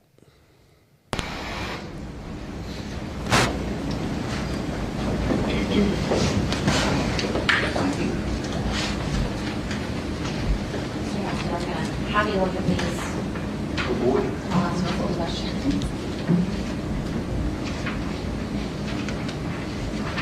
All right. And Ms. Pierce, I brought the exhibit sticker back over here, but this will be 122. 122 will be the exhibit. 221. 222. Thank you. Do you recognize those documents, Mr. Hamilton? Yeah, they look like Celebrate. I don't see the header page to it. That looks like messages in a format where you can see them. Okay, and Kind of without like telling the screen. jury what the messages say, are you able to identify who the sender and receivers are of those text messages that are in front of you? Yes. Is it your understanding of what you're reviewing, and I can give you plenty more time, but that those are text messages between Jasmine Pace and Jason Chen? Just spot check on every 100 pages. It appears, yes, ma'am, that appears to be what I'm seeing there is the messages between Jasmine and Jason Chen. Your Honor, I would like to have this Exhibit 222 moved into evidence as the true and accurate representation of the iMessages between Jason Chen and Jasmine Pace. Okay, so admitted. Ladies and gentlemen, there's an additional Here's the instruction. that come with this particular exhibit. These are text messages between the victim death in case of the defendant came from the defendant's phone. Unlike the text messages you heard earlier about that the state introduced, where you can use those for the truth of the matter asserted if you wish. These are being introduced not for the truth of the matter asserted, for a broader purpose, and that's just to show the length and the nature of the relationship between the defendant and the victim in this case, the amount of time that the defendant and the victim spent together, and the progression and dynamics of the relationship over time. So again, the distinction, like for example, the text message you saw earlier from that was introduced by the state about the defendant playing video games, you can, if you wish, determine that the defendant was playing video games about to get home. The text messages in this exhibit, the specific exhibit 222, cannot be used for that purpose, but only for the non-hearsay purpose, not for the truth of the matter asserted, but for the relationship issues that I mentioned earlier. Okay? You may continue. Changing gears slightly, but going back to iPhones. There was some evidence that the state had brought up with you about notifications that were coming through almost simultaneously, it appeared. Truist Bank account, Capital Bank. Are you aware of what happens when iPhones are reset? Reset as in restored? Factory resets, like you had mentioned in your earlier direct? Yes, if you reset them, they go back to the way they were the day you got them from the store, so you've got to go put a SIM card in, you've got to start over. It may have a SIM card already in it, but it'll go back to the factory default. Okay. Now with iPhones, they have Apple IDs, correct? We do. So if you were resetting a phone and you put in your Apple ID, would that then prompt new messages to come out to change your password or authenticate your logins, or do you know? I don't use Apple, but there actually was some Apple IDs in that list. Okay. And yes, so I'd say there's bank messages, there's the inner message, there's some in that same string. There is Apple ID messages. If you have the access to the phone and know the password of the phone, especially if you've been dating a long time, you would probably know your boyfriend or girlfriend's phone, and you could get in there and you can get all those messages up. Okay.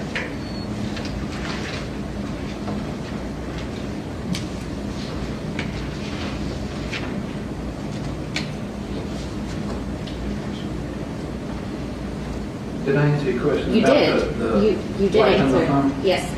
I was making sure, because I know very little about iPhones, but there's nothing that I haven't discussed with you specifically about that.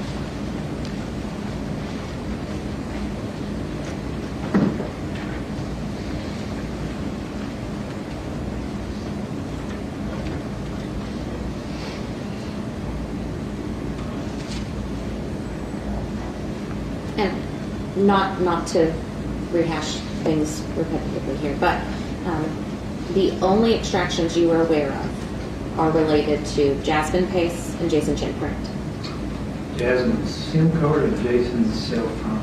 Yes, and that's it. That's all I saw. Are you aware if there was any extraction done on Jasmine's mother, Katrina Pace's phone? I saw some screenshots that ended up, I know in my report, I believe those are her phone, but no. I saw no physical or no Celebrite or any other public. All I saw was the pictures of those pin drops. So about the pin drops, short of you having an extraction, is there any way for you to actually authenticate what that is? To show that the text message was received. Did you see that in Jasmine's extraction? There isn't an extraction for Jasmine. Have you seen her? I haven't seen her phone. If we know where it is, it'd be good to do that. Well, her SIM card. SIM card doesn't have anything in it but your phone number and some serial numbers. Okay, so That's funny. you aren't aware of anything that actually authenticates that pin drop screenshot that you received? No, but I doubt it would be really tough to fabricate a latitude, a longitude, a date, a time, and a screen, an LCD screen on a phone. That would be tough. What if the individual themselves had been at Tremont Tavern and had the actual... Did I say tavern again? Okay. Apparently there's a restaurant that's getting It some. is a great restaurant. Thank Getting you. some good press coverage. And it's just around the street, correct? It is, it's not far. So at the Tremont apartment, if individuals had been at Tremont Apartments, could they potentially have access to the latitude and longitude of that facility? Yeah, but there's actually a time on that too, and then there's metadata in that picture that tells me when it was taken. So you would have to fabricate a lot of cool stuff. I could probably use some help in my office if somebody could do that. Is it possible though that Everything's possible. but you have not seen an extraction, so there's no way that you can say with certainty that that is an authentic pin drop, correct? My expert opinion is it's real. It's a good picture, but anything's possible. Somebody could have fabricated that. That's true. That's awesome. If you're able to do that, I could use some help around my office. That's some next That's level all stuff. for you. Thank you.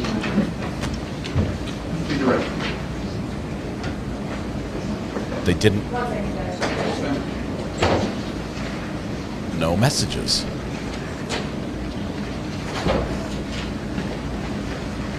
They didn't cover the messages.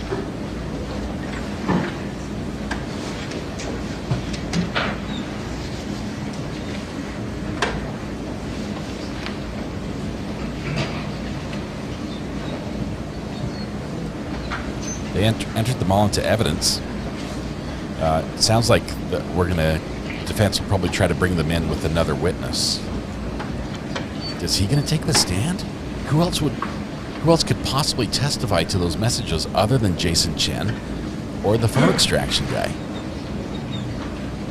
Mr. Hamilton, Ms. Morrison asked you about a factory reset as it related to those bank notifications, and you mentioned an Apple ID notification. Yes. In your professional opinion,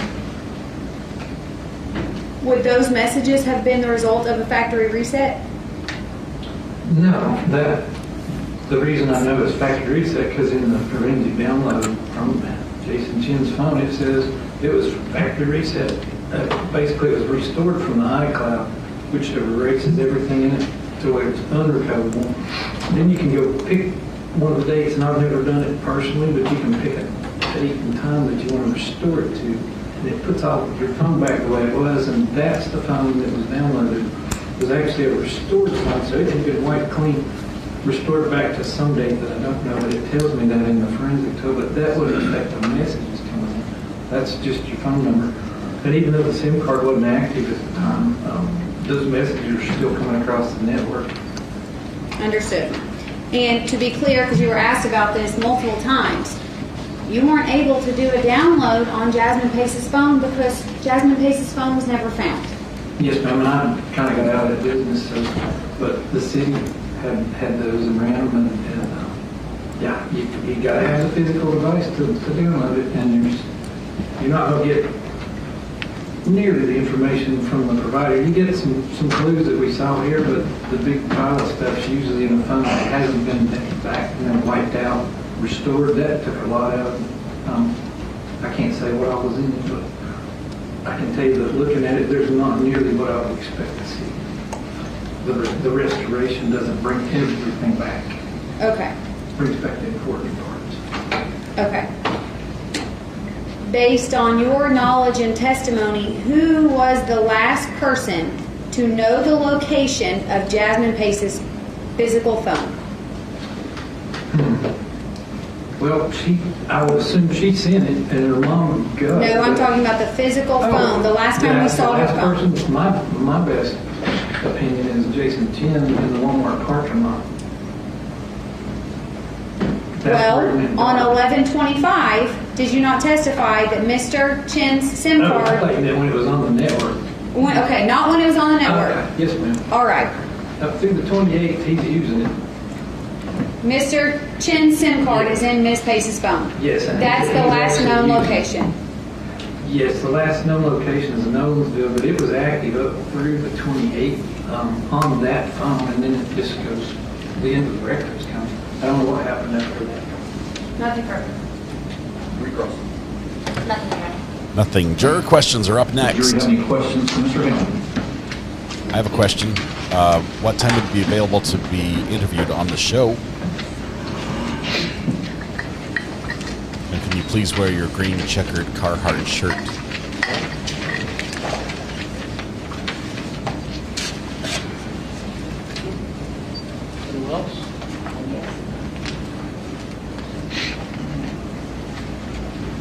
Yeah, the eSIM's new. Like I've got the iPhone 16 Pro, and it uses an eSIM.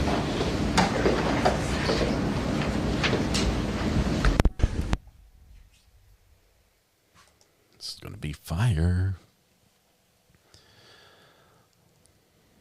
He's making use of that the free water, Kirkland brand, Costco store brand water.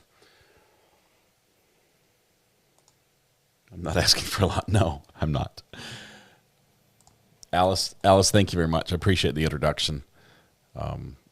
If I'm not sure if you're familiar, we're a very friendly environment. There's no gotcha interviews.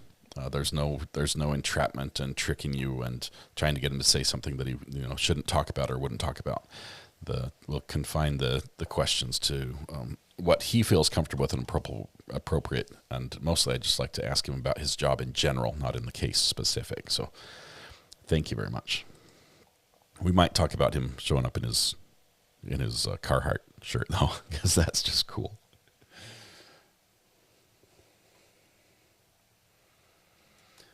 I don't think I could pass the entry level test for his office. He does some next level stuff, which is pretty cool.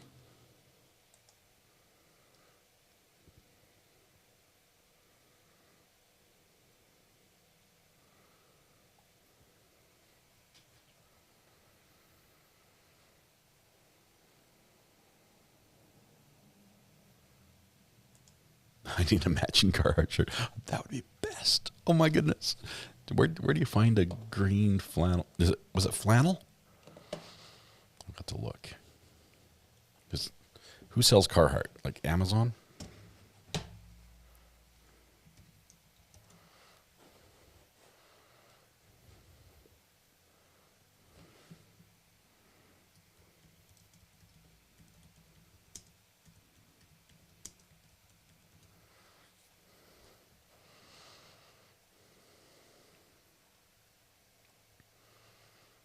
Holy smokes, this is why I don't wear Carhartt. They're expensive. $50 for a shirt?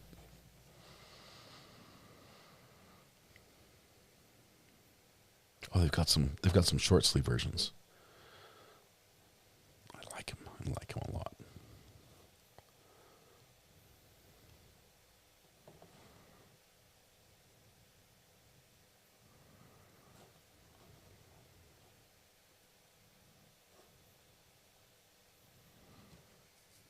Do you think his was like the brown liner inside the neck? Try Tractor Supply. Tractor Supply has a good price. So does this company that I can never pronounce. Meyer?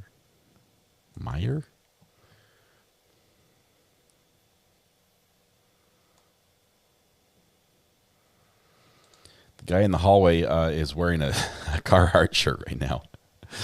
That's it.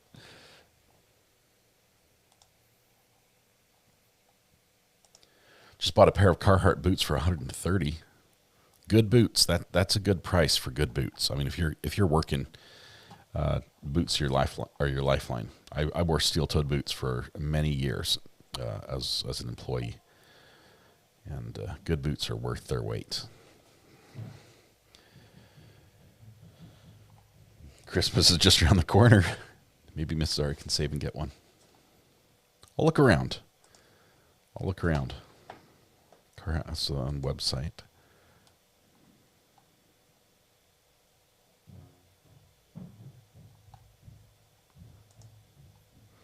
I buy most of my shirts at Sam's Club, which are cheap, so I end up buying a lot of them. Alex stole it as well. Most I paid for boots were probably my insulated Arctic muck boots, which I have a complaint about because I have extremely muscular calves, if I say so myself. And the muck boots are tight on the calves. Perfect size on the foot, but tight on the calves. March, the end of March is my birthday, March 24th. Rona, a Carhartt shirt is it's a work shirt. It's often look like a flannel type, or they've got varied varieties. But they see if I can show you. While we talk about jury questions for a minute. This is the type of shirts.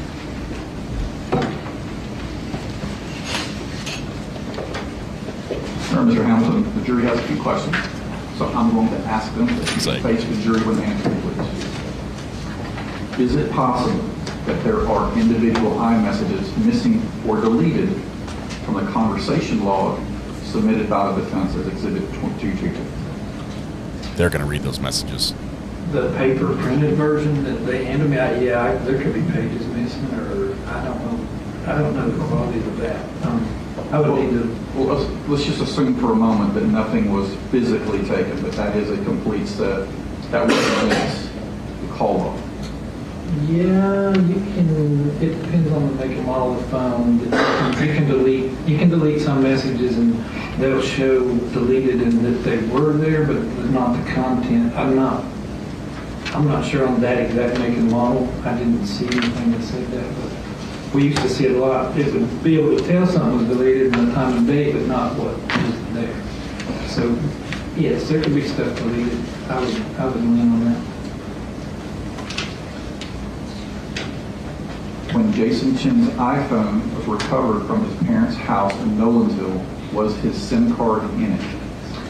Yes, the correct SIM card was back in. I could see that it was in service up until 11/28. I don't recall the exact time, maybe afternoon, but there's no more records beyond that because that was the scope of the search warrant. You have to write a search warrant to get these records. They don't just give them to you. And the scope of it showed that was in service using her iPhone, his SIM card up through the 28th.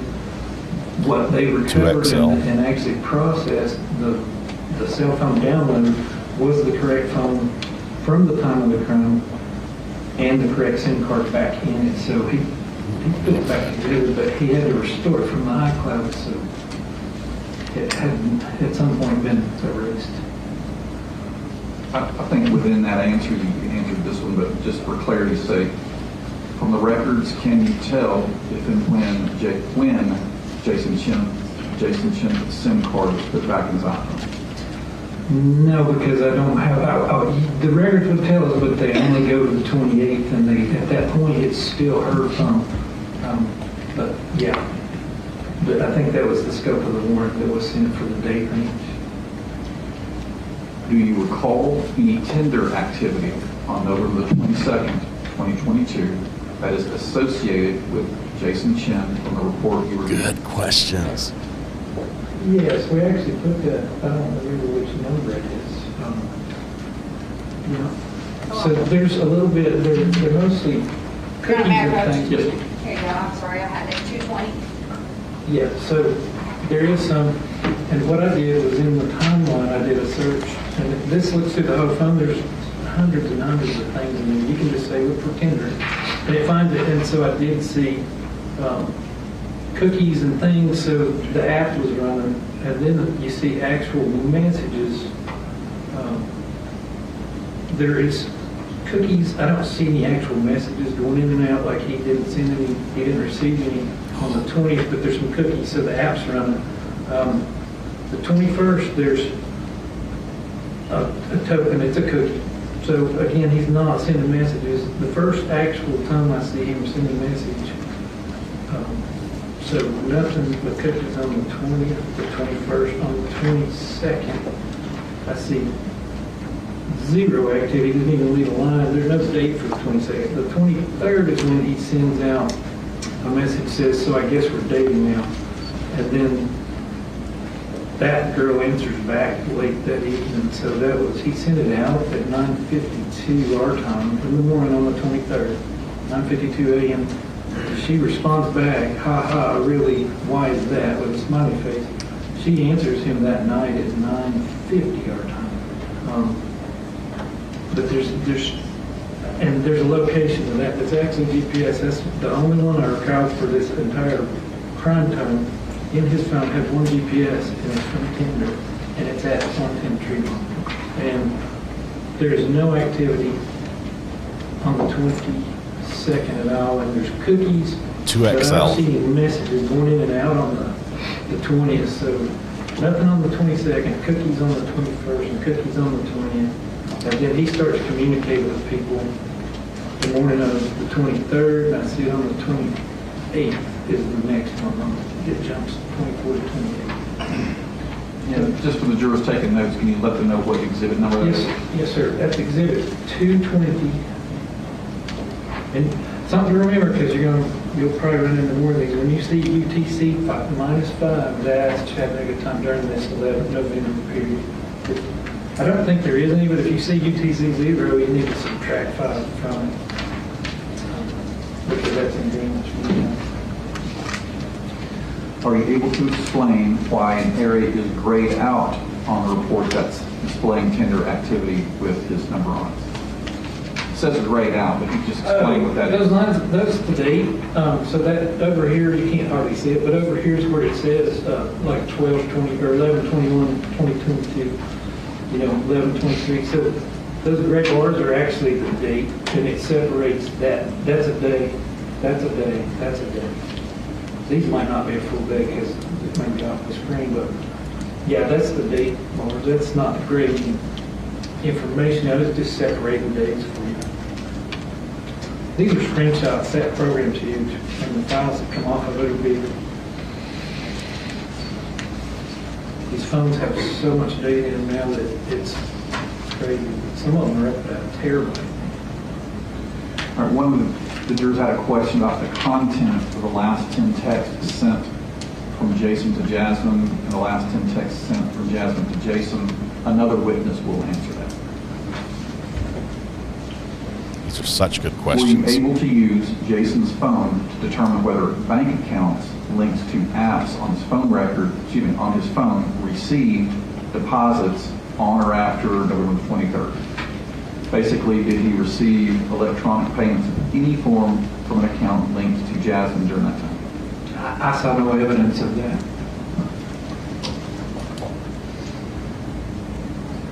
So this question asked for, referred to November the 23rd. I think it meant November 22nd, so we'll read it the 22nd. If I'm wrong, just raise your hand and let me know. Based on the GPS record on Jason Chen's phone on November 22nd, 2022, did he leave his apartment at 110 Tremont Street any time of the day before Jasmine Pace arrived at his apartment? I assume you meant November 22nd because that's when Jasmine Pace arrived at his apartment. Want me to read that again? No, sir, I think I got the gist of it. So, one, just to be clear, the sales stuff we looked at is not GPS. GPS is really accurate. It would show exactly. That was the estimated location provided by T-Mobile and Verizon. So they're estimating. They're not. Global positioning system is a whole another thing. That is what is on that Tinder line when he has that 9 o'clock in the evening on the 23rd. There's one GPS, and that is Tinder. That's very accurate. It puts him in his apartment. So there's nothing else in his phone during the time of the 22nd, 3rd, 4th. There's no GPS data in his phone. The cell records they use to map all that are estimated positions and locations and towers. So those are rough estimates and no GPS. But I didn't really look at. I started looking at his stuff at the time she arrives, late on the evening of the 22nd. That's where I started mapping his activity until basically the end of the records I had, which was the 28th. Links, welcome to the gallery. Thank you so much. We do have some records in there prior to that. You could go back and probably see that. I was mostly interested from the time she arrived and from there forward. Don't mind him, Links. Can you redirect from the state based on the juror's question? Paul's a good guy. I just want to clear one thing up, Your Honor. Can I have the projector?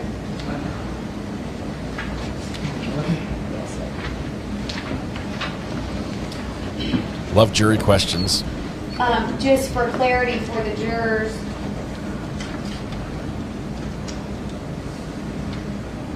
Mr. Hamilton, They were asking about that grayed area. You let them know that the grayed area is just the new day. It is, And can you see the date over there to the left? A little blurry, but yeah. So this just that shows you that there's 8 items and it's 1123, and then there's 32 and 1128. So that just separates the data sets. You never. And when you see over here, that tells you that's a real message. It's an instant message. That meant that's outbound. It's from Jason, and there's a big content over here. So I guess we're dating now. At the end, it comes back. You know, at 9:50 that night, this Victoria girl answers and says, "Hi." Really?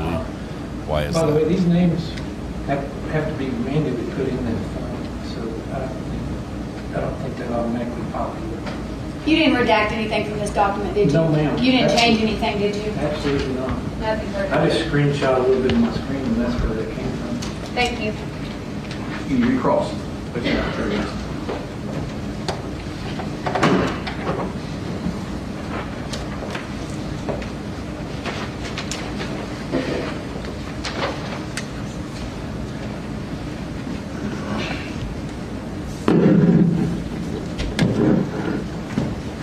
Now, Mr. Hamilton, related to the Tinder app, Jason had the Tinder app on his phone, correct? I didn't see it. I saw pieces of it. You saw an extraction report. Yeah, that had links to Tinder, but most of their cookies, and then there's some instant messages. But I didn't actually see the app, and it's not listed. So Now, on the extraction report that the state provided. yes, Are you saying that you did not see that there were several messages? I couldn't go into somewhere where it says this is Tinder, and I can look at all the messages. What I did was look through the background, and it pulls anything that's related to Tinder. And recalling that phone has been Look at all that evidence. completely erased and then restored back to some point in time. And so I think there's things that aren't all there. But there's remnants of Tinder in there, and it's actually still in use, but I don't see like a category that's called Tinder where I just click on Tinder. All right, so do you have any information related to? It tells you what apps are on there, but I didn't personally go. I just did a global search to find everything related to Tinder, so if there's anything in there, it would find it.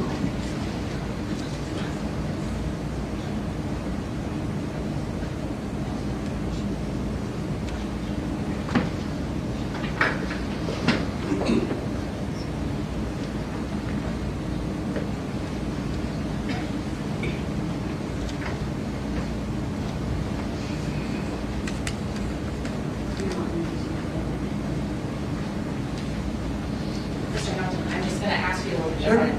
At this point, I'm not asking for it to be admitted. Could you just look at this? Pretty much everything on the floor we've had already admitted, I think, in this case. Yeah, that's right. Remember, now, I haven't had much time to look at this phone because I was told not to look at it because of the turn. Objection, sustain, sustain, sustain.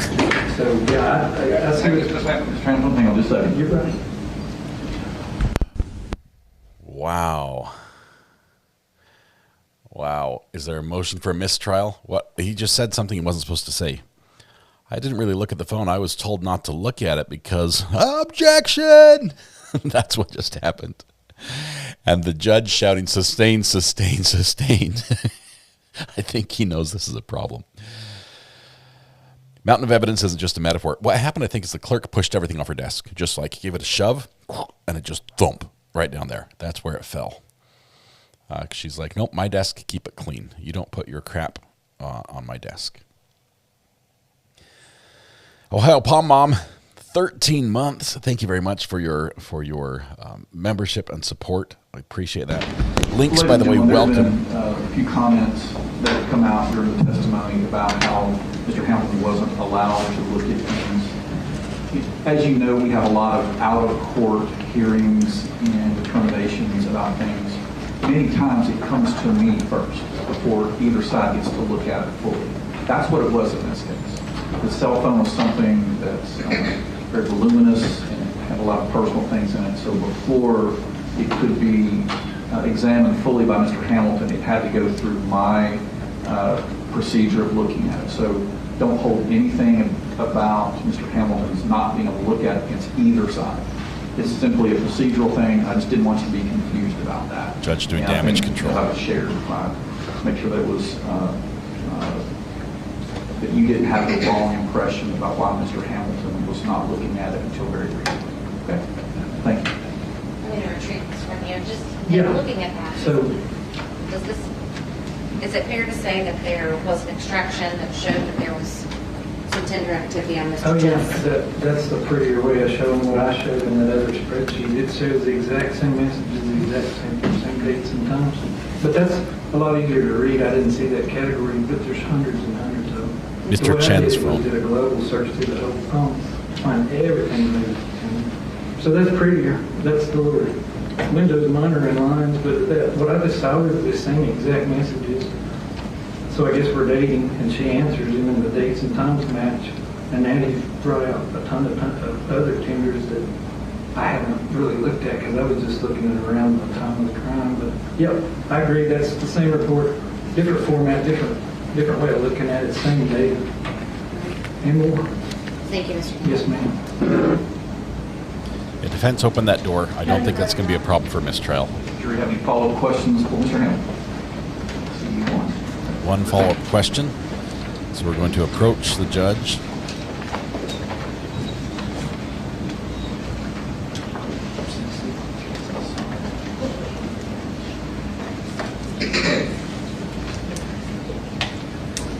Thanks. Welcome. It's a fun community we found here, Links. Appreciate you joining us. Thank you for your support. I mean that.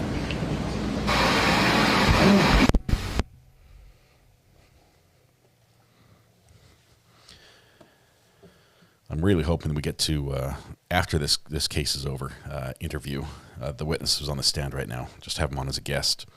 Just for insight into, his experiences from a lifetime perspective. I mean, when he started, there was no Celebrite. When he started, locating phones, cell phones became a thing while he was doing this. So he's been doing this for as long as they've been a thing. So he's seen every iteration of technology used in criminal justice to incorporate electronics in the footprint they leave into the courtroom. Which is just amazing. I'd love to hear from his vantage point, as with all his experience, and plus, I just think he's the coolest person I've seen in a long, long time. Dana says, "I'm going to Norway for my birthday in August. 12-day cruise. That's awesome. If you stop by in Larvik, hang out at the beach for me. It's beautiful."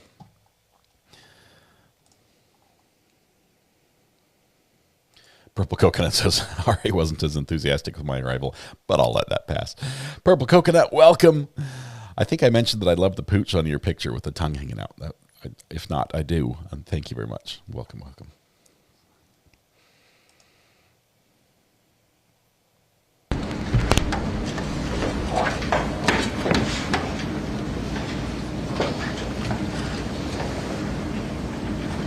And thank you. I see a couple links for that shirt. I'm looking at it right now. Around what time on November 22nd do you see cookies from the Tinder app on Jason Chen's phone? Cookies It is. Cookie pretty much just tells you the app's running. The one sheet has actually really readable, but I see a cookie on the 21st, you said, Junior? 22nd. Oh, 22nd. There is no activity at all on the 22nd. It jumps from the 21st. It jumps from... What about the 23rd? On the 21st, it jumps all the way to the 23rd, and there's cookies start showing up at 9:50 p.m. There's no Tinder activity. That whole window, which was... But there is no activity on the 22nd. Not in my search. Do app notifications create cookies? They do. They can. Cookies are just little tidbits. They're tracking how often you go somewhere, and we actually do them all the time on computers and apps run them. It's all they make money by knowing what you do and where you go. But yeah, it's just like a breadcrumb trail. So this one shows you, this is, because I did a global search, it actually shows you cookies and things that don't show up when you just go under where a header that says Tinder and it shows all the messages. This shows stuff in the background. So this is probably more thorough than what they were showing me where it's in. It just looks like a message, like you're looking at iMessages on a phone or text in order. It's not going to show you cookies and things. So this literally shows you more, showing basically what day and times he's doing things. So you're able to do, even though there's literally be millions of items in those phones, you can do a global search for things like Tinder and it'll find everything to do with that. Did you review records from Verizon that showed messages, text, or IM involving Jasmine Pace's phone prior to November 22nd, 2022? I think there is some. I didn't look at them. Again, I was really focused on starting on the 22nd and going forward. There may be some. Okay. There's not a whole lot. It's not like you download the phone. I think that answers this one, but I'll remind the jurors that you will have the messages back in the juror so you can review them yourself. Do you recall seeing any messages related to a death in Jasmine Pace's family or similar to that? I saw one that caught me kind of odd, like I'm sorry or something, but it didn't make any sense to me, so I didn't really focus on it. Okay, that just stretched out deliberation time. Your Honor, if I can have one moment. Yes, ma'am. We now are going to have at least 2 hours of deliberation time. She's standing on the evidence, or in the evidence. Because the juror is going to read every single message in that message extraction.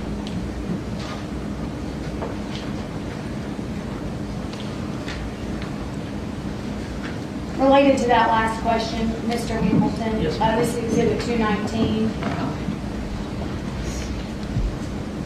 I'm going to draw your attention to 1122 at 2212. So 11:22. 22:12. Will you keep the pointer there? Yes, ma'am. I don't know if that's the best way to do that. It might be better if I can track. Well, it's just so small, I'm not sure how. You count which line down it is. Yeah, that's a good idea, Judge. Let's do that. So let's see, 1, 2, 7. 7 lines down on this, on the left side, 7 lines down. Is that 2212? Yeah, 7 is. Well, you're 2212 at 1429. Oh, I'm sorry. Yes, Yeah, line number 8. line- That's line right. number 8 is the address. Line number 8. Yes. Okay. And then, Now it's gone. can you see line Yes. number 8 there? I'm so sorry. I understand if everyone needs time. Just know That's what I remember seeing. that I knew it we was love something, y'all but I was very like- much. Because for just a moment when I saw that, I thought, oh, that was tonight, but I don't think it's related. So she's gone, I'm so sorry. Nothing further, Judge. You recross.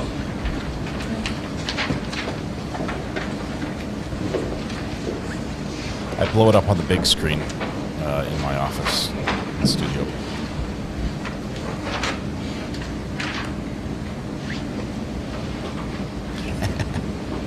Screaming goats are wonderful. You got to have one. Everyone's got to have a screaming goat. That was at 8:22:12. 219. We're again going to go 8 lines down, right next to you in the message that says she's gone. Right? Right here? Yes. Who does the phone number 423-883-2527 belong to? Do you know? So if it's in the contacts, it would, on the phone, it would tell me that you can find it, but I don't know who it is. Does this show, and I'm asking you to follow from the word, she is gone, Yes. over. Does it show that the sender is 664-2024 and that the receiver is 883-2527? So the originator of this one is 2024. And from what you've learned in the course of your investigation, is that Jasmine Pace's phone number? Yes. Okay. Are you aware that Jasmine's grandmother apparently died on the 22nd? Absolutely never knew that until just this last few minutes. Knowing that now, is it Yes. plausible that Jasmine sent a text message to someone owning 883-2527 saying she's gone? Yes. Then on the next line, does it show that that same number who had received the text of she's gone sends a message back to what we know as Jasmine Pace's number saying, I'm so sorry. I understand if everyone needs time, just let me know. We love y'all very much. Makes sense. Makes perfect Now that you know sense. about Grandma? Yes. That makes good sense. Thank you. And I'm sorry, Mr. Hamilton, Are you finished, Ms. Morrison? No. I thought you said thank you. Just what about that? Whoa. Little testy. I thought you said you were done. Hold tight.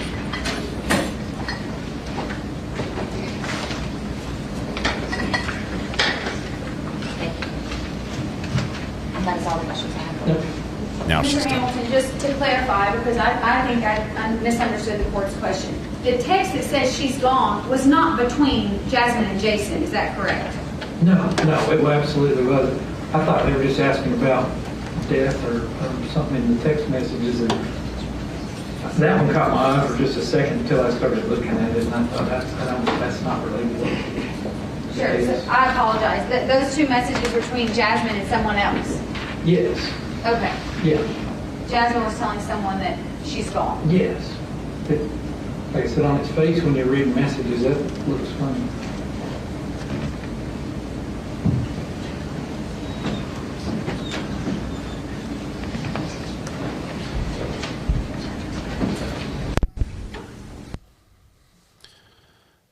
Turn off the mics. The lawyers are talking to each other. Give them a second. They'll be right back on.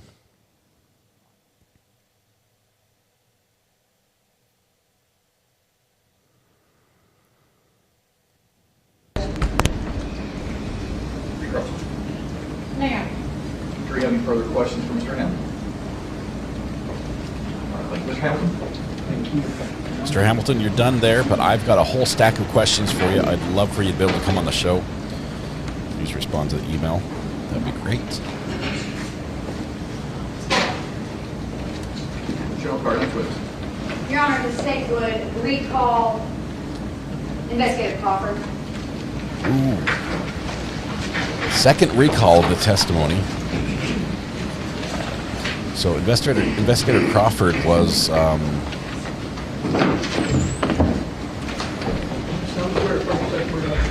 sixth witness. So he's back again.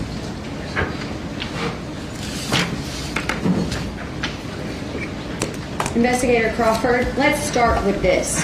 Why would your fingerprints be on Mr. Chen's vehicle? Yes, so I just want to say this is the first time in any of my investigations that my fingerprints have been on any item of evidence that's been reported in Avis. On November 29, 2022, I went to Nolensville, Tennessee, in an attempt to locate Mr. Jason Chen at his parents' residence at Ashburn Court. I'm sorry. Upon the execution of the search warrant, originally prior to that, we met at Nolensville Police Department to link up with the Nolensville PD to include one of their detectives and members from the Williamson County Sheriff's Department to assist with the execution of the search warrant at the residence of Jason Chen's parents. We met up with them. We had tactical and strategic planning on the execution of the search warrant, trying to figure out the best and safest way possible to execute that search warrant. Subsequently, we drove to that location in execution of the search warrant. The plan was to have Williamson County there as well. They decided not to respond. Due to the minimal amount of law enforcement on scene, I assisted with the protective sweep of the residence. We talked about protective sweeps earlier, I think, in some testimony. During the protective sweep, I would like to have gloves on my hand, but due to the unknown nature of that residence, the reasoning for being there, I did not wear the gloves on my hand.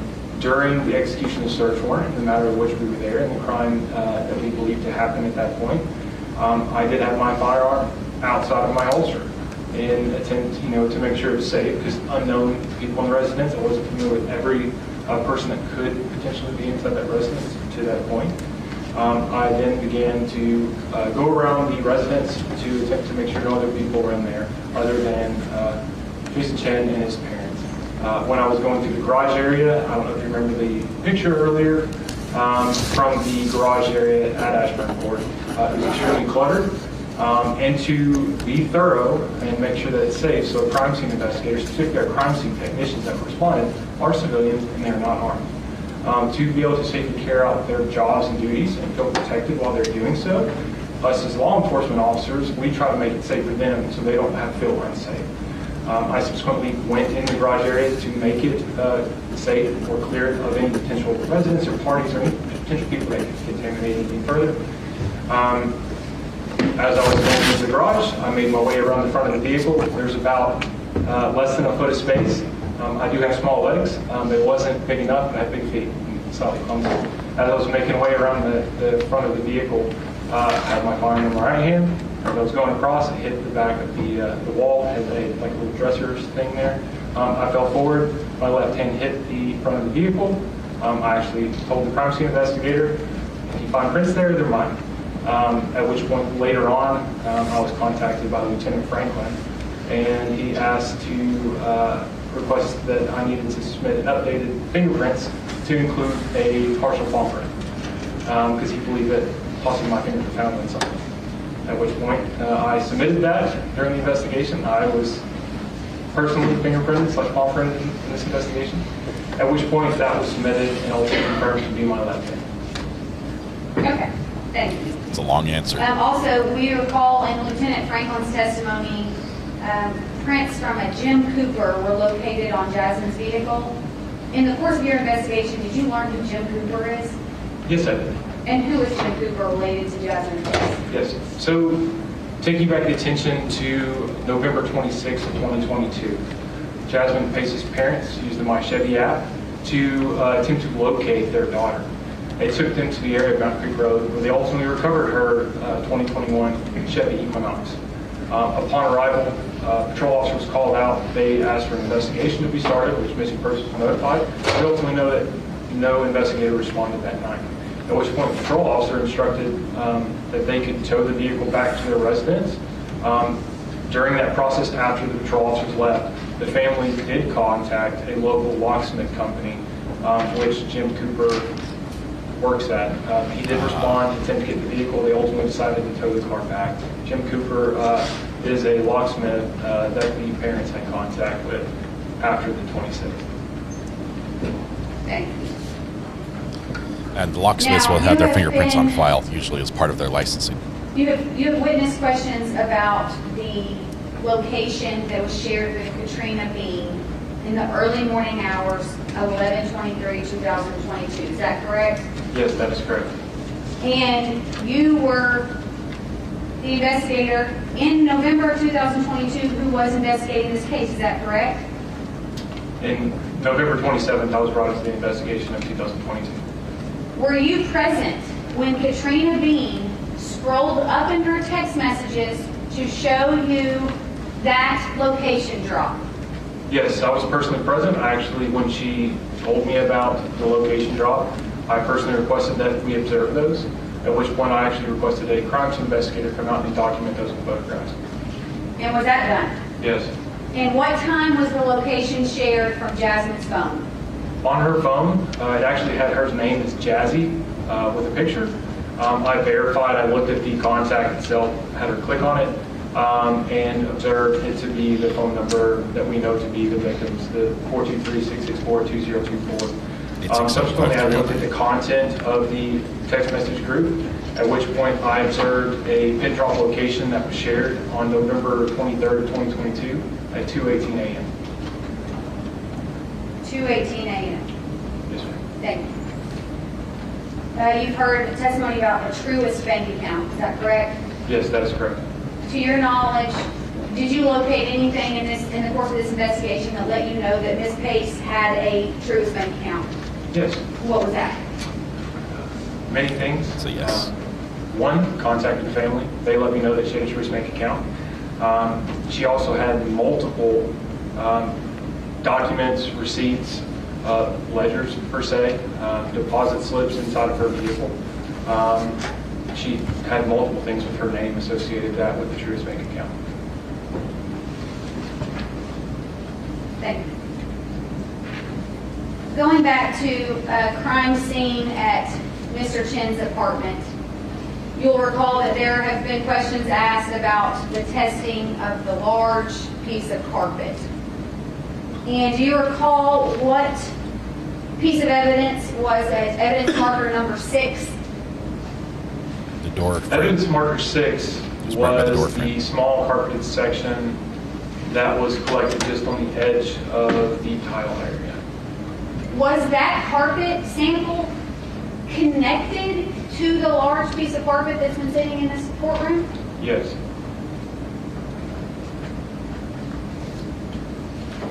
Can you tell the jury in what room at Mr. Chen's apartment blood spatter was found on the walls? In the area, the bathroom area.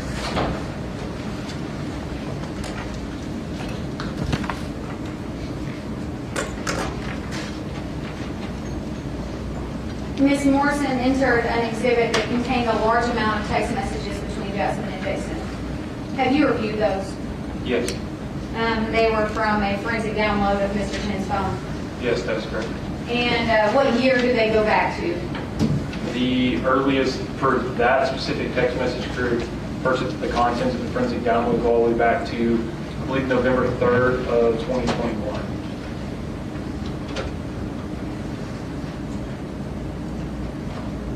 Are you aware of what social media app Ms. Pace and Mr. Chen met on? I observed a text message that described the app that they met on. And what was that? Bumble. Okay. And So do I, Ivan. I also accept them. did it appear after they initially started speaking that they initially had hung out with each other? There is a short window in the November timeframe of 2021 where conversations were had in terms of text messages. It appears for a few days, they communicate, and that communication completely drops off until late April of 2022. Okay. You were here for opening statements, weren't you, Investigator Crawford? Yes, I was. Have you gone through Mr. Chen and Ms. Pace's text messages from April of 2022 when they began to speak again? Is that your testimony? Yes. Have you gone through the messages from that point until the week that Ms. Pace was murdered? Yes, I have. Were there any arguments? No. Any disagreements? No. Did the text messages make them seem particularly serious with each other? No, it appears to be casual conversations. I guess I'd liken it to people getting to know each other. But they did certainly see each other quite a bit between the period of April and November, particularly more towards the end. Is that true? Correct. And did it seem to you that she was most often going over to his apartment? Yes. Was he asking her to come over? He did. In late October, did Mr. Chen invite Ms. Pace to go to Chicago with him? Yes, he did. Are there text messages that reflect that? Yes. Are they apparent that he had asked her to go to Chicago? Yes. And do you know they actually went to Chicago? Yes. And after they get back from Chicago, anything abnormal about their text messages? That would be a good problem different to from have. the previous text messages from that trip? Anything different? Any arguments? No. Did the correspondence seem the same as it had seemed since April? Yes. Let's go through some of these messages. Here we go. Counsel Brooklyn. Judge look at the clock. He sees that it's 6 p.m. Says, how long is this going to take? And she says, a while. He says, would this not be better to start first thing in the morning on a Saturday? Defense says, Saturday? Weren't you paying attention? Judge says, weren't you paying attention? Yeah, we're coming in tomorrow on Saturday. I just show right here on the calendar. I told you, coming in on Saturday. I don't know what they're saying, but these text messages looks like they are coming in. I think it's better if there is something somewhat damaging, especially, potentially could be taken wrong. I think it's better for the state to admit that up front than to have defense get the first crack at it and get to sort of frame the text in the light that they would like to present it in. So this is smart for prosecution to do this. There are some trials where I get to hear the bench conferences. I love those ones. It's been a while since we've had that, but the Maya trial, for instance, I was able to, as a member of the media, I was able to log into the Zoom connection, which did carry the audio, and we were allowed to report on what we heard, but not let you hear the actual recording. It's a weird rule, but that's how I was. And so I was listening in one ear and giving verbatim everything I heard, identifying speakers in the other. So I had to recognize all the voices. That was a lot of fun. I actually enjoyed doing that. I can't translate languages, but I can repeat what I hear. Bug Dugger, have I missed a lot of spice in the last 5 hours? Not a lot of spice, but I think some good testimony. A lot of cell phone testimony came in, which is usually a little droll, but we really like the witness who gave that testimony, Mr. Mark Hamilton, was phenomenal. Here we go, coming back right now. And it's getting towards the end. We might be at the very end of the state's case. Earlier. Again, we're getting into details now. Again, not to use them for the truth of the matter asserted. You may hear things like, they perhaps went to Chicago. That's not to be taken as if they actually went to Chicago. It's only to be taken for the purpose of showing that they were talking about it the way that people who are in a relationship would talk about things. Okay? You may proceed. It's hard to read. All right, if you can turn to the projector behind you. The talk message, is this what you were talking about from November 2021? It looks like that there was communication between the two of them. We still on for tonight?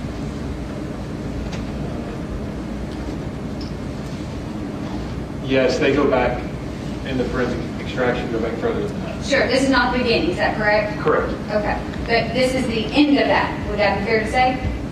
Yes. Okay. Hey, The next message, what are you up tonight? And we should get let's together. get this correct. The top one is from Jasmine, is that correct? Correct. And so the ones on the left and the darker are all going to be from Jasmine, and the ones on the right are going to be from Jason? Yes. Okay. Jason says And we should then get together. when is this text, can you see when that is sent by Jason? It's April 29th, 2022 at 3:37 p.m. He reaches out to her for the first time since November 2021. Correct. She responds, hey, I do have you in my phone as Jason, but how do you know me? And she says, I do have you in my phone as Jason, but how do you know me? He says what? We matched on Bumble a while ago. This is, it looks like, can't tell if this says WA or we matched on Bumble a while ago. Kind of things. There's no way I can read this better than the guy who's sitting right in front of the screen. Oh, well, you must be all right if I give you my She says, number. oh, well, you must be all right if I gave you my number. Would you mind sending me a picture of yourself so I know who I'm speaking with? He laughs at must be all right, right? Yes. Sent a And then picture. he sends a picture, correct? That's correct. And then he asks her what she looks like. Is that correct? Yes, that is correct. And then she sends a photo of her. Yes, that's correct. He loves the image, and then he goes straight into the 7 to 8 work for you tonight. Yes, that's correct.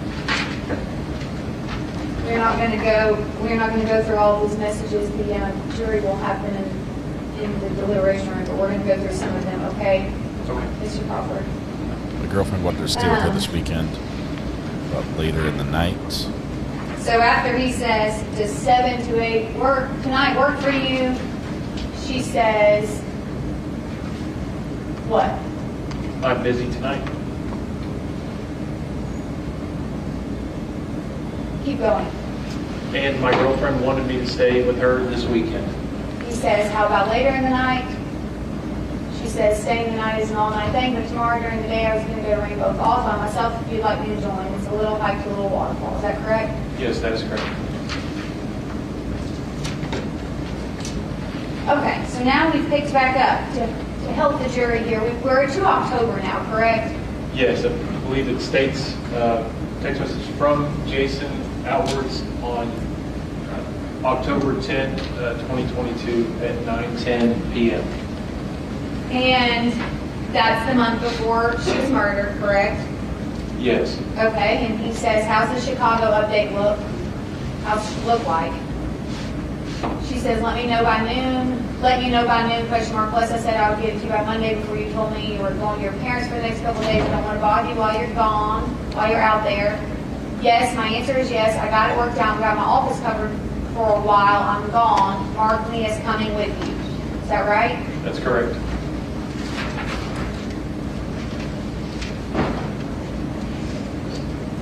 Then she says, and excited. And he says, yay, God has walked in. I'm so excited. This is going to be so fun. Objection. Is there questions here? Going over the exhibit that's already in there. Right, but I can ask him if he can read every single one, Judge, or I can just read it. well, the objection is there's not a question responses. This is already in exhibit, so whether she wants to read them from the jury or to have the witness read them or a combination of both, it should be fine. So over. He says, yay, God has walked in. I'm so excited. She says, you are serious. Again, we're still on 10-11, correct? That's correct. Okay. And then we'll fast forward just a day, but she said, we are doing this. He said, let's go. I can't wait. We're still on 10-11, correct? That's correct. Neither of us are 25 yet. How are we planning on getting around? He says, we can just call an Uber and everything is completely walkable. Here's a long one. She says, okie dokie, I will stay with you then, and perfect if we have time. I want to see an uncle I have out there that I haven't gotten the chance to actually meet. How does that sound? I haven't even told him yet that I'll be in the area, and if we don't get free time for me to go, that's okay. And if it comes up, kind of thought, I'm good at walking, have never, I Ubered, so glad to have you with me if needed. It's been years since I've taken a trip, and I've never taken one. For just me or with a guy, I'm excited. I'm glad it with you. Glad to have been invited. How's your parents going? Stay glad to have you home. She loves, yes, you silly bunny. Does that mean that he sent it at some point?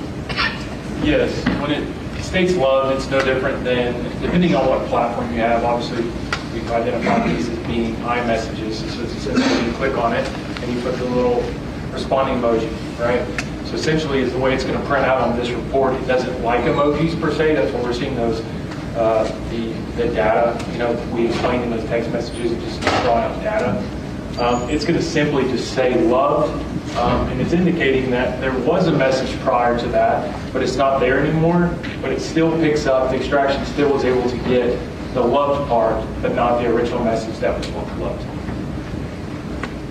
He says, yeah, for sure, that'll be cool meeting your uncle for the first time. It's been great being at home. Got to get some family time whenever you get the chance. Cherish those moments. What about you?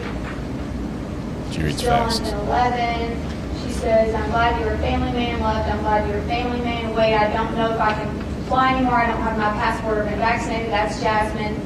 He says, they don't check if you're vaccinated anymore. Also, you can fly with just your license instead of passport. All right, in this exchange, we've moved Didn't to ride to the 10:20. airport Is that together. correct? That's correct. Okay. She says, oh, and I got you some hand sanitizer so you don't have to use mine. It smells really, even though I think my scent might linger on you a bit. He loved, oh, and got you some, he loved that text, correct? That's correct. He says, I'm going to the airport now. She says, I'll wait for you. He says, are you there right now? She said, about to be back, left the ticket I got earlier at home, so I had to go back. Now I'm here. So she's at the airport. He says, I'm here, correct? Correct. All right, and then we go 2 days to go by. 10:26. She says, let me know if you want to share. And then he loves something about Durban poison. One looks really good. And then it appears that they don't talk for 2 days, right? Well, the statement before you said, just to clarify, you said he loved it. It would be her loving his text message. That's right. So since she's loving it, it's something that he sent. Is that correct? That's correct. Okay. And then they don't talk for 2 days. Yes. Per this text message group that he got. She says, you good? All right, this one, handful of days later, and granted, Investigator Crawford, will you verify that I am skipping over some messages? Yes. Is there anything unique about the messages that I'm skipping over? No, there's, I believe, per the extraction, somewhere just under 1,400 messages that were extracted. Okay, and to your knowledge, based on your review, is there anything that stands out about the messages that I'm skipping over, or is it just conversation? It's just conversation. The only thing that stands out is we actually see in this one where it says emphasize and like. It's showing the actual like and the emphasizes I was talking about earlier, but it's not showing the original one that they're doing, which it's not there in your report, meaning it was either deleted or not recovered. And even though I'm skipping around a bit, are they consistently chatting with one another during this entire time? Yes.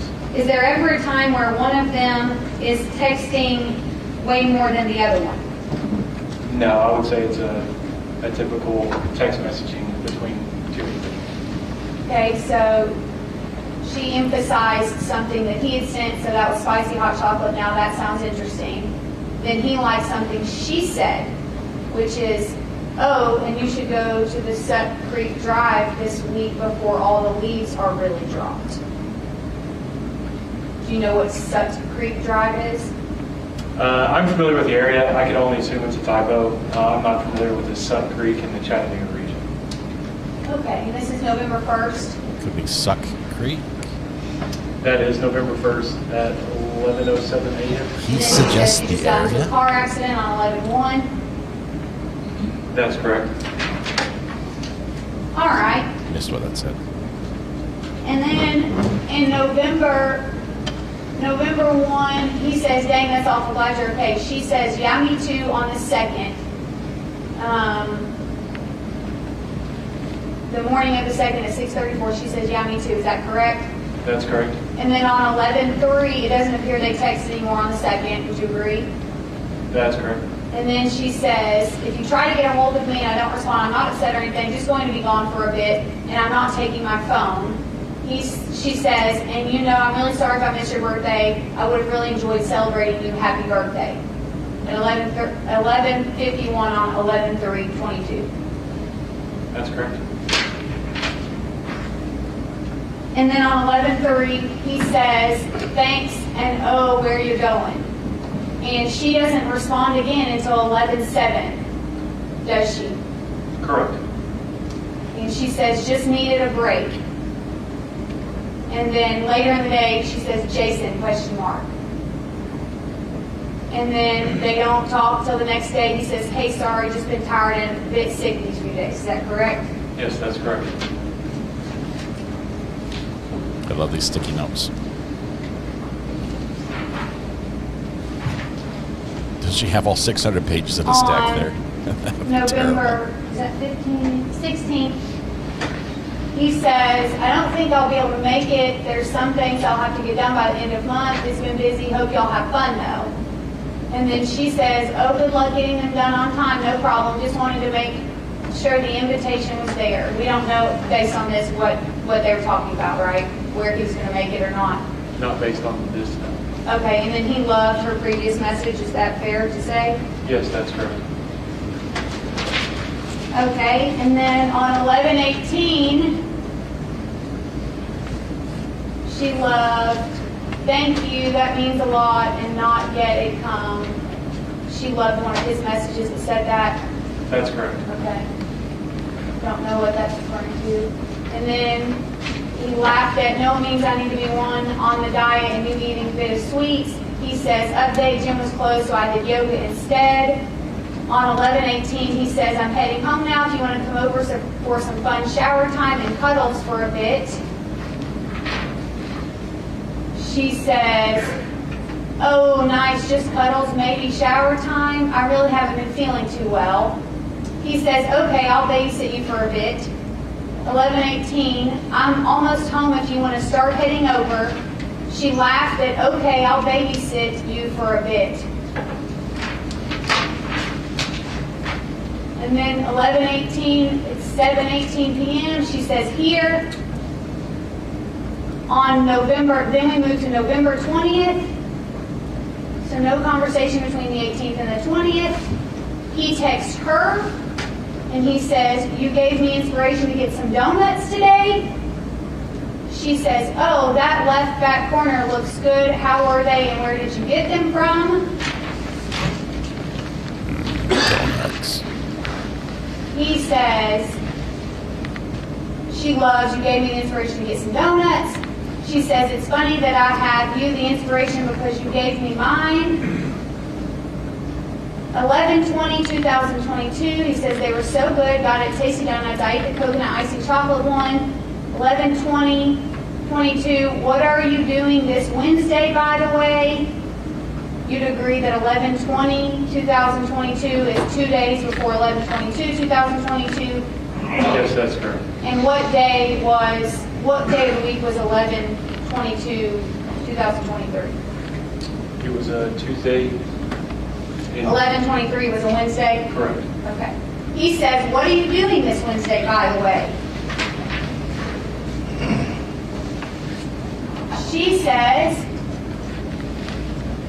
nice, that one looked good too. It sounds like you. He says, great, let's get a light workout in and then we'll go out for dinner and drinks. She says, okay, that sounds nice, like a real date. He says, perfect. Anyways, I have to go to the lab and finish some work. Looking forward to Wednesday.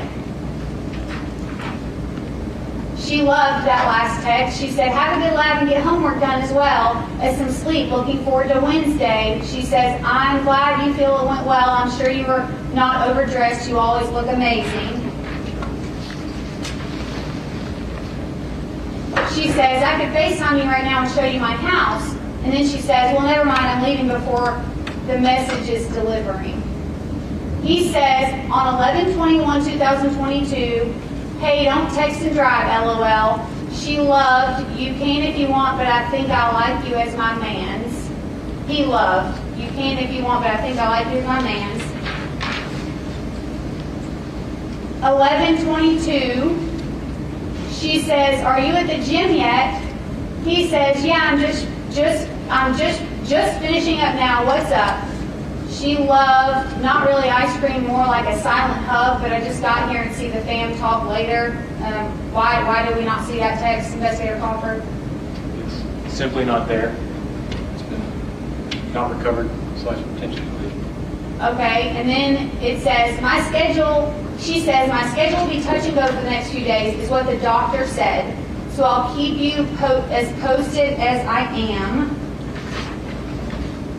She says, on 11/22 at 4:38, she loved, I'll give you the biggest hug. So he said, I'll give you the biggest hug, and she loved it. Is that correct? That's correct. And then on 11/23 at 11:46 a.m., he sends the text with the matcha drink saying, good morning, slept like baby, made myself a matcha.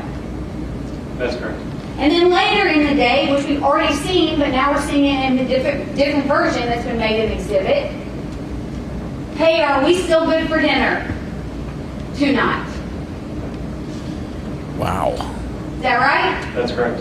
And then at some point, randomly on 11/29, he removed a question mark from a previous text that appears to be the text from 2022.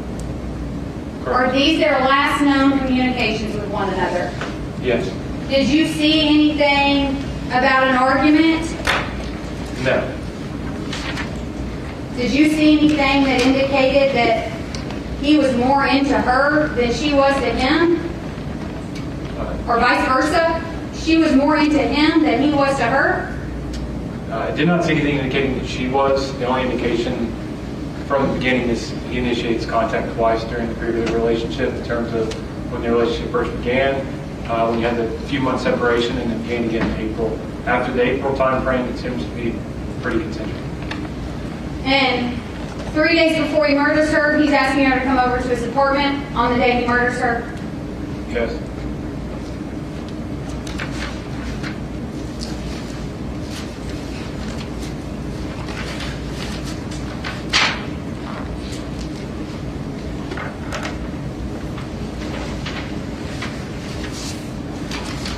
One second, Your Honor.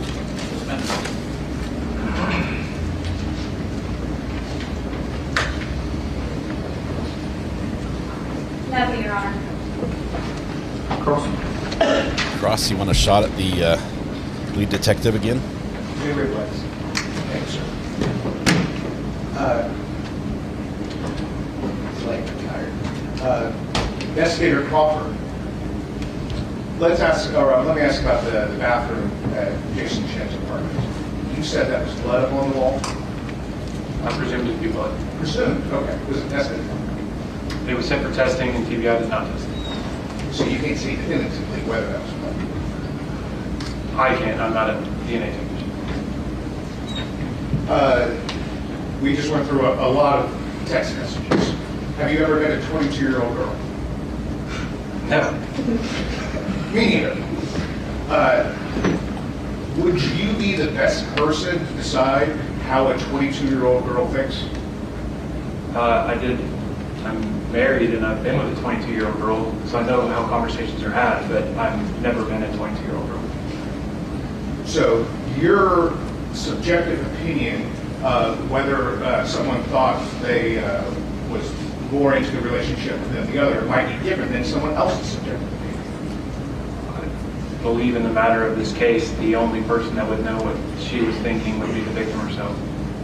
But anyone, like this jury, could go and read those text messages and then decide for themselves whether what you said in your direct examination is right, or what I said in my opening is right? That's correct. And they can do that for themselves. That's correct. You said, so we saw a lot of text messages where you saw liking or loving, and you don't see that message previous. That's correct. So, and you said either Cellrite just didn't pick up on it, or didn't, what was the word that you used? I said the potential probable outcomes that I've observed with my experience with Cellrite reports. The first, the most common, is deleted.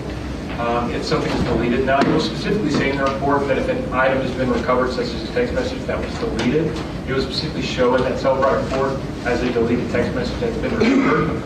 In this specific report, it doesn't denote any text messages that were recovered that have been deleted, but it simply, there are no text messages there that should be there in a normal conversation. Now, they could have been potentially not extracted. It's a possibility, but the higher probability is that they have been deleted somehow. So the non-extracted messages that we can see there, it's only on the messages that are liked or loved or some type of, when you push on. So you have Android or iPhone, right? I have Android. And you know when you go to a message that someone sends you, you can press on the message, right? That's correct. And you can put a emoticon or emoji or something on it? Yes, that's correct. It only seems like the messages that weren't put out by Cellrite were the ones that were liked or loved or some type of emoji was added. Isn't that fair to say? I wouldn't say that they weren't put out. I believe the recovery process in Cellrite is different for those liked ones. Like they can be stored slightly different because they are being identified in a different way, having that emoji attached to it. So I couldn't say that those are the only ones because there also are other, in my observations, there's also text conversations that are being had where it appears someone's having a conversation and having replies, in my observations, to messages with no further context. So I wouldn't say that the light, de-emphasize the loved ones are the only ones that are potentially. So if you only look at these text messages in that view, that would be right. But Jackson and Jason communicated otherwise. They had phone conversations. And in those and I'm sure you've regularly texted someone after you had a telephone conversation. So that text message might seem random in a text message, but it might be relevant to a recent telephone conversation. It's possible. And so in this case, it might be a good idea to cross-reference the cell phone logs, the telephone logs between Jasmine and Jason, right? Yes, I did. And the text messages. Yes. And the jury can do that too. Yes. The defense attorney has some hair that wags when he nods up and down right on his forehead. It's distracting me.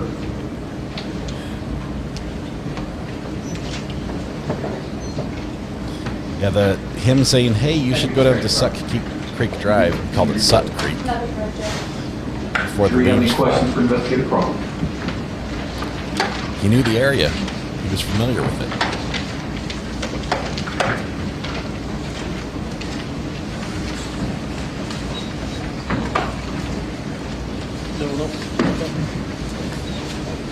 Jury questions are being collected. Let's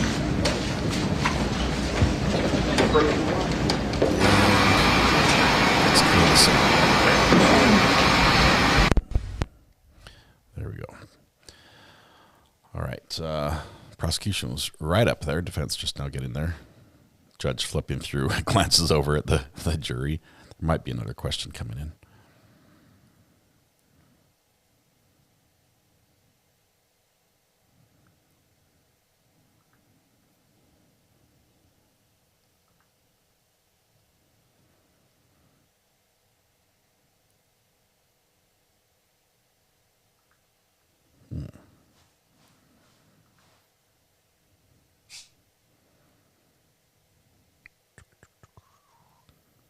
Reading the questions now.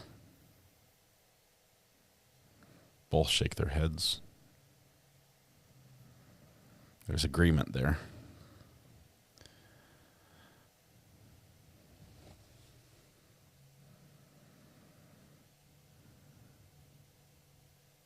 This question's a little longer.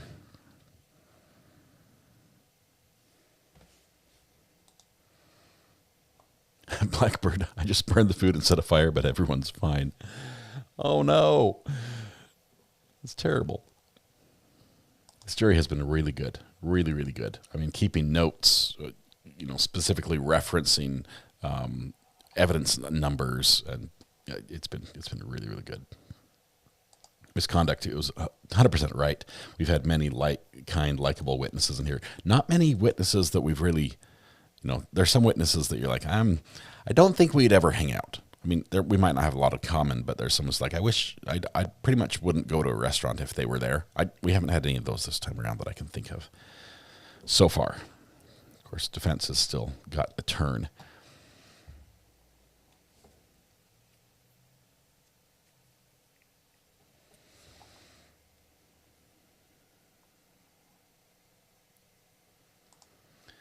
Melissa, this court has been going late every evening.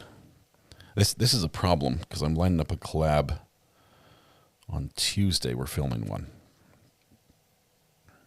I think Tuesday. And it starts at 6. Here we are at 6:30, still going strong. So I don't know how that's going to work. Might have to try to push it a little bit more. Yep, we still have defense. Regina says, my only thing I'm struggling with is they didn't know each other that well. Why would he do this? I would say the younger generation, most of the older generation, I would say Tinder doesn't make sense to them. The idea of Tinder. The younger generation is different. I mean, even people who have just, in high school during the COVID time period, things changed. The world is a little different. So I'm not a big fan of that. I think for myself, I don't think that would be something I would go to if I was in the dating world again. But people are different now. Let's see. Hang on. Let's get some sound. One of the jurors asked if questions could be asked of Detective Crawford about previous testimony. Where we are in the trial, this witness was called for the limited purpose for what he's asked on direct. So your questions can certainly relate to what talked to this time, but they would be outside the scope of any questions beyond that would be outside the scope. So I'm not enforcing on the able to ask any questions about Investigator Crawford's previous testimony. Bummer. There Our probably were a lot of ask you those. a couple of questions. If you could face the jury when answering, please. Yes, sir. Were the other cell phones and tablet the Pace family took from Jason Chen's apartment that were collected in the Pace residence submitted for forensic investigation? And again, we're talking about text messages this time around. So we're talking about text messages or conversation on other apps between Jasmine and Jason. So were any of the other cell phones and tablets the Pace family took from Jason Chen's apartment submitted for forensic investigation? No, they were not. Okay. If not, why not? The items that were taken from Jason Chen's apartment, we had no way of verifying that those items had been in the apartment per se. There's a potential to extract them. Decision was made not to extract them at that time. We could verify due to other circumstances that some of the items that were taken were collected based on evidence that we had, such as the ID card, the credit cards, and such. We know that they cross-referenced to be the victim's phone based on the family's description of the phone and the device itself. So there potentially were devices of Jason Chen's, or I don't know. Do you know if any arctic footage exists and was reviewed that shows Jasmine Pace visiting Jason Chen's apartment prior to November 22nd, 2022, and there's a specific date here, specifically November 18, 2022? No. The simple answer is no. Due to the disappearance and the multiple contacts that we've had, our family members, friends that had Jasmine Pace, we knew her whereabouts prior to after the 23rd. And simply during the course of investigation. We're having some issues with the sound. Let's see if we can bring it in from another source.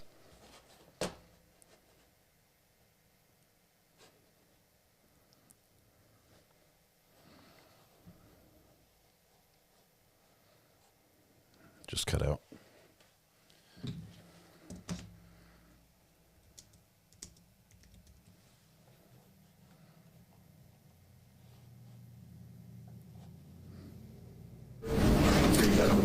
No, Your Honor, I think it's 3 times the break tonight. Ladies and gentlemen, it is 6:33. So we're going to go ahead and take our evening break. We're going to probably start tomorrow around 9. Resuming the state's testimony. Resuming the state's testimony. And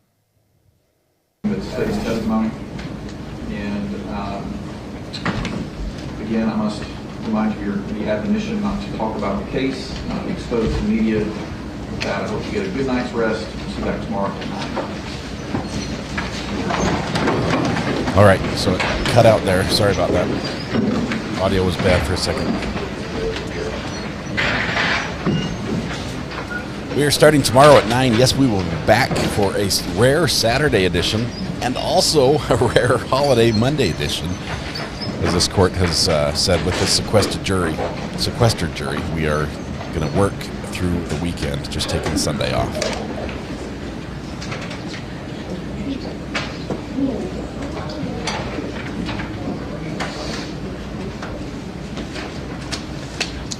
Let's see if they have anything to The last dis- exhibit was exhibit 222. Please continue. We'll make exhibit 223. The letter you're wanting to write home. It's a personal letter, but since we do not allow communication unless it's been reviewed, both parties have looked at this letter, had no objection to the jurors sending it to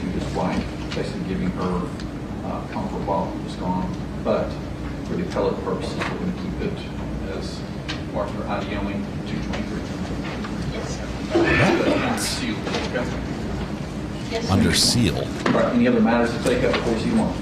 I just need to understand timing. I had a person here ready to go, but I understand the safety of the case. I'm just trying to plan. You got to have at least one more witness, correct?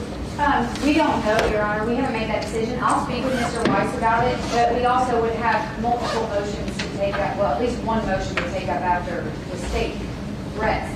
So it seems like there would need to be time anyways before a witness faces me. You could have them 9:30 or 10, I think would be fine. I mean, we'll talk to the state and see how long, if they call another witness, how long they anticipate that witness to last. Yes, sir. All right, anything else? Yes, sir. All right, we'll see you tomorrow at 9 a.m. Rejected juror, thank you. As we're now done with court, I'm going to jump back and listen to what we missed through another audio stream. Let me just listen for a second here. Okay, so it is 6. No, they've got some people talking. Let's see here. In trial with court wrapping up this They've got talking heads. Saturday at 9 for more. Prosecution did say to rest their case today, but They keep talking. they did not do that. The decision. Yeah, I don't know. I don't know what it is. It said something about a letter. Somebody sent a letter that's going to be kept under seal. A letter for comfort that wouldn't be appropriate. Something. I've got to dig that a little bit and try to figure out what happened.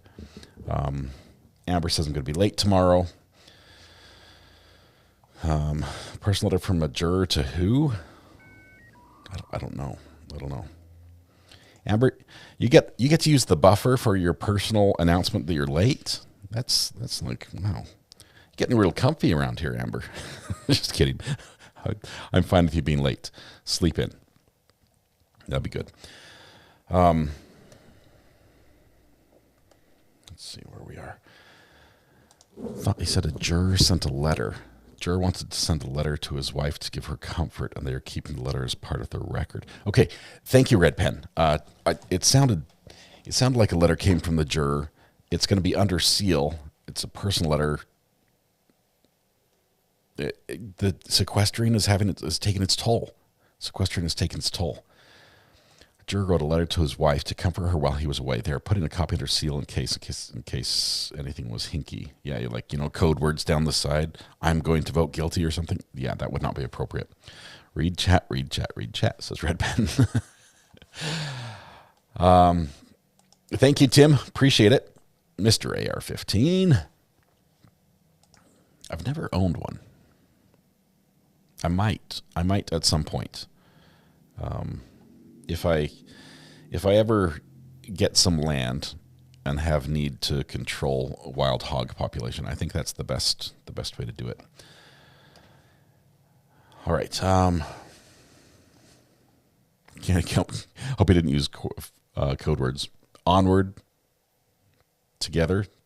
One. What did they say? I forget what their code words were from that trial. Do you know if Kristen left early? She did.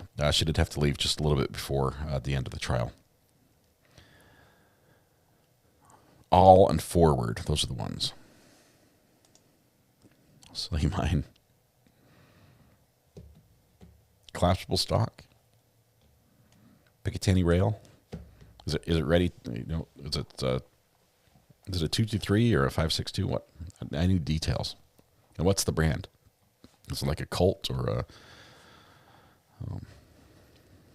no, just kidding.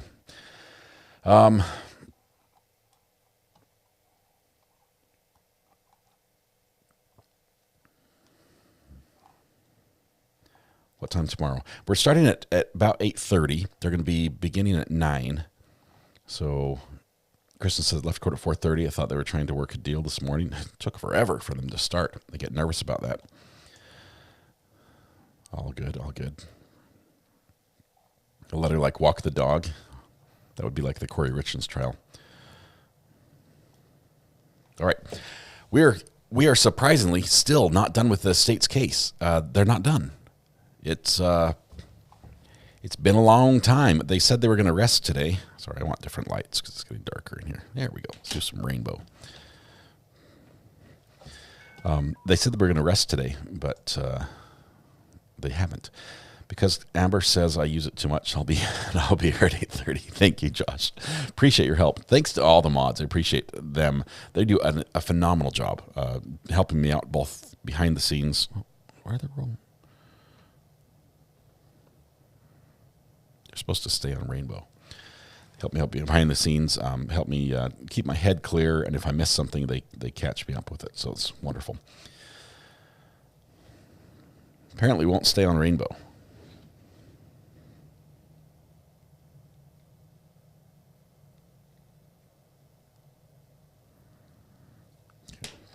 Remote's not working.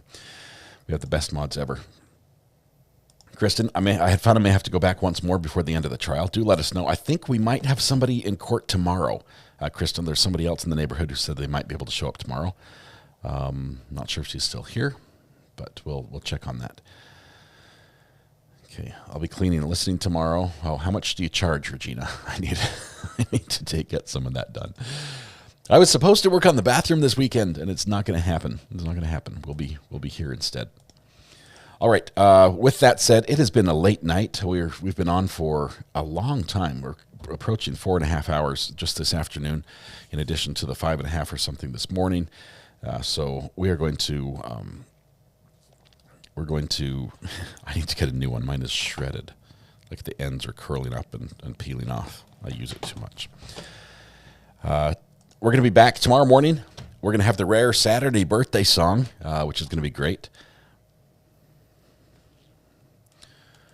Rumor is Dateline is covering Melody Ferris, and you might make an appearance. Call me.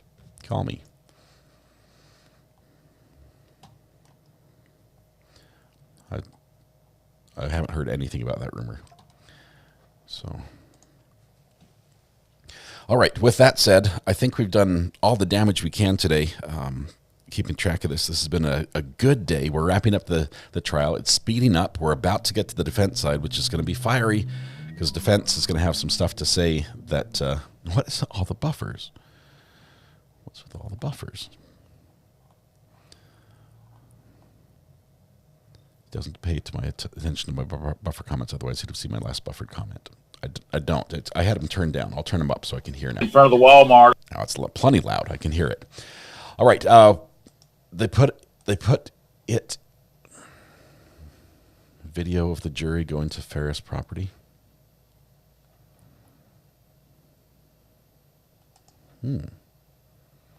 If there's a link of something that references this, my new best friend. let me know. Send me a link to that. That'd be good to know. All right. Why can't we be friends, everybody? Can you do the time for the UK peeps? Convert 8:30 a.m. to UK time.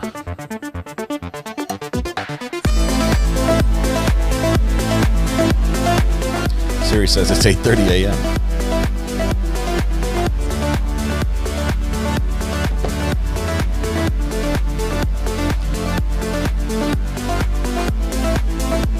(1:30 UK time), 1:30 in the afternoon. Party is working for some reason. I forgot to shut it off, but it's been a fun day. I appreciate all of you guys sticking with me. This has been a long day. This court has gone much longer days than normal, but I'm here for it. I can't wait to see how this ends, and I want to see the jury do their work. I want to see them deliberate and see what the result is. I'd love to hear from them after it's over as well. Tonight when you go home, please hug the people you love, smile at someone, make their day just a little bit better, and please stay safe till we go live again tomorrow morning, Saturday. Can you believe it? Saturday morning. It's been so long since I've streamed on a Saturday. At 8:30 in the morning. Hope you guys are all here. Have a good night, guys. Bye-bye.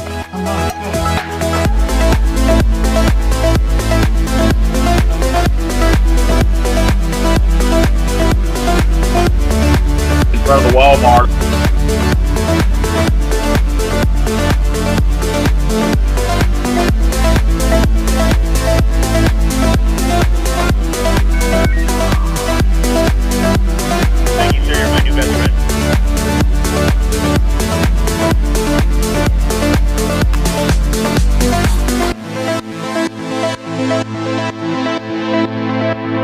Incoming portal to Lawn Lumber.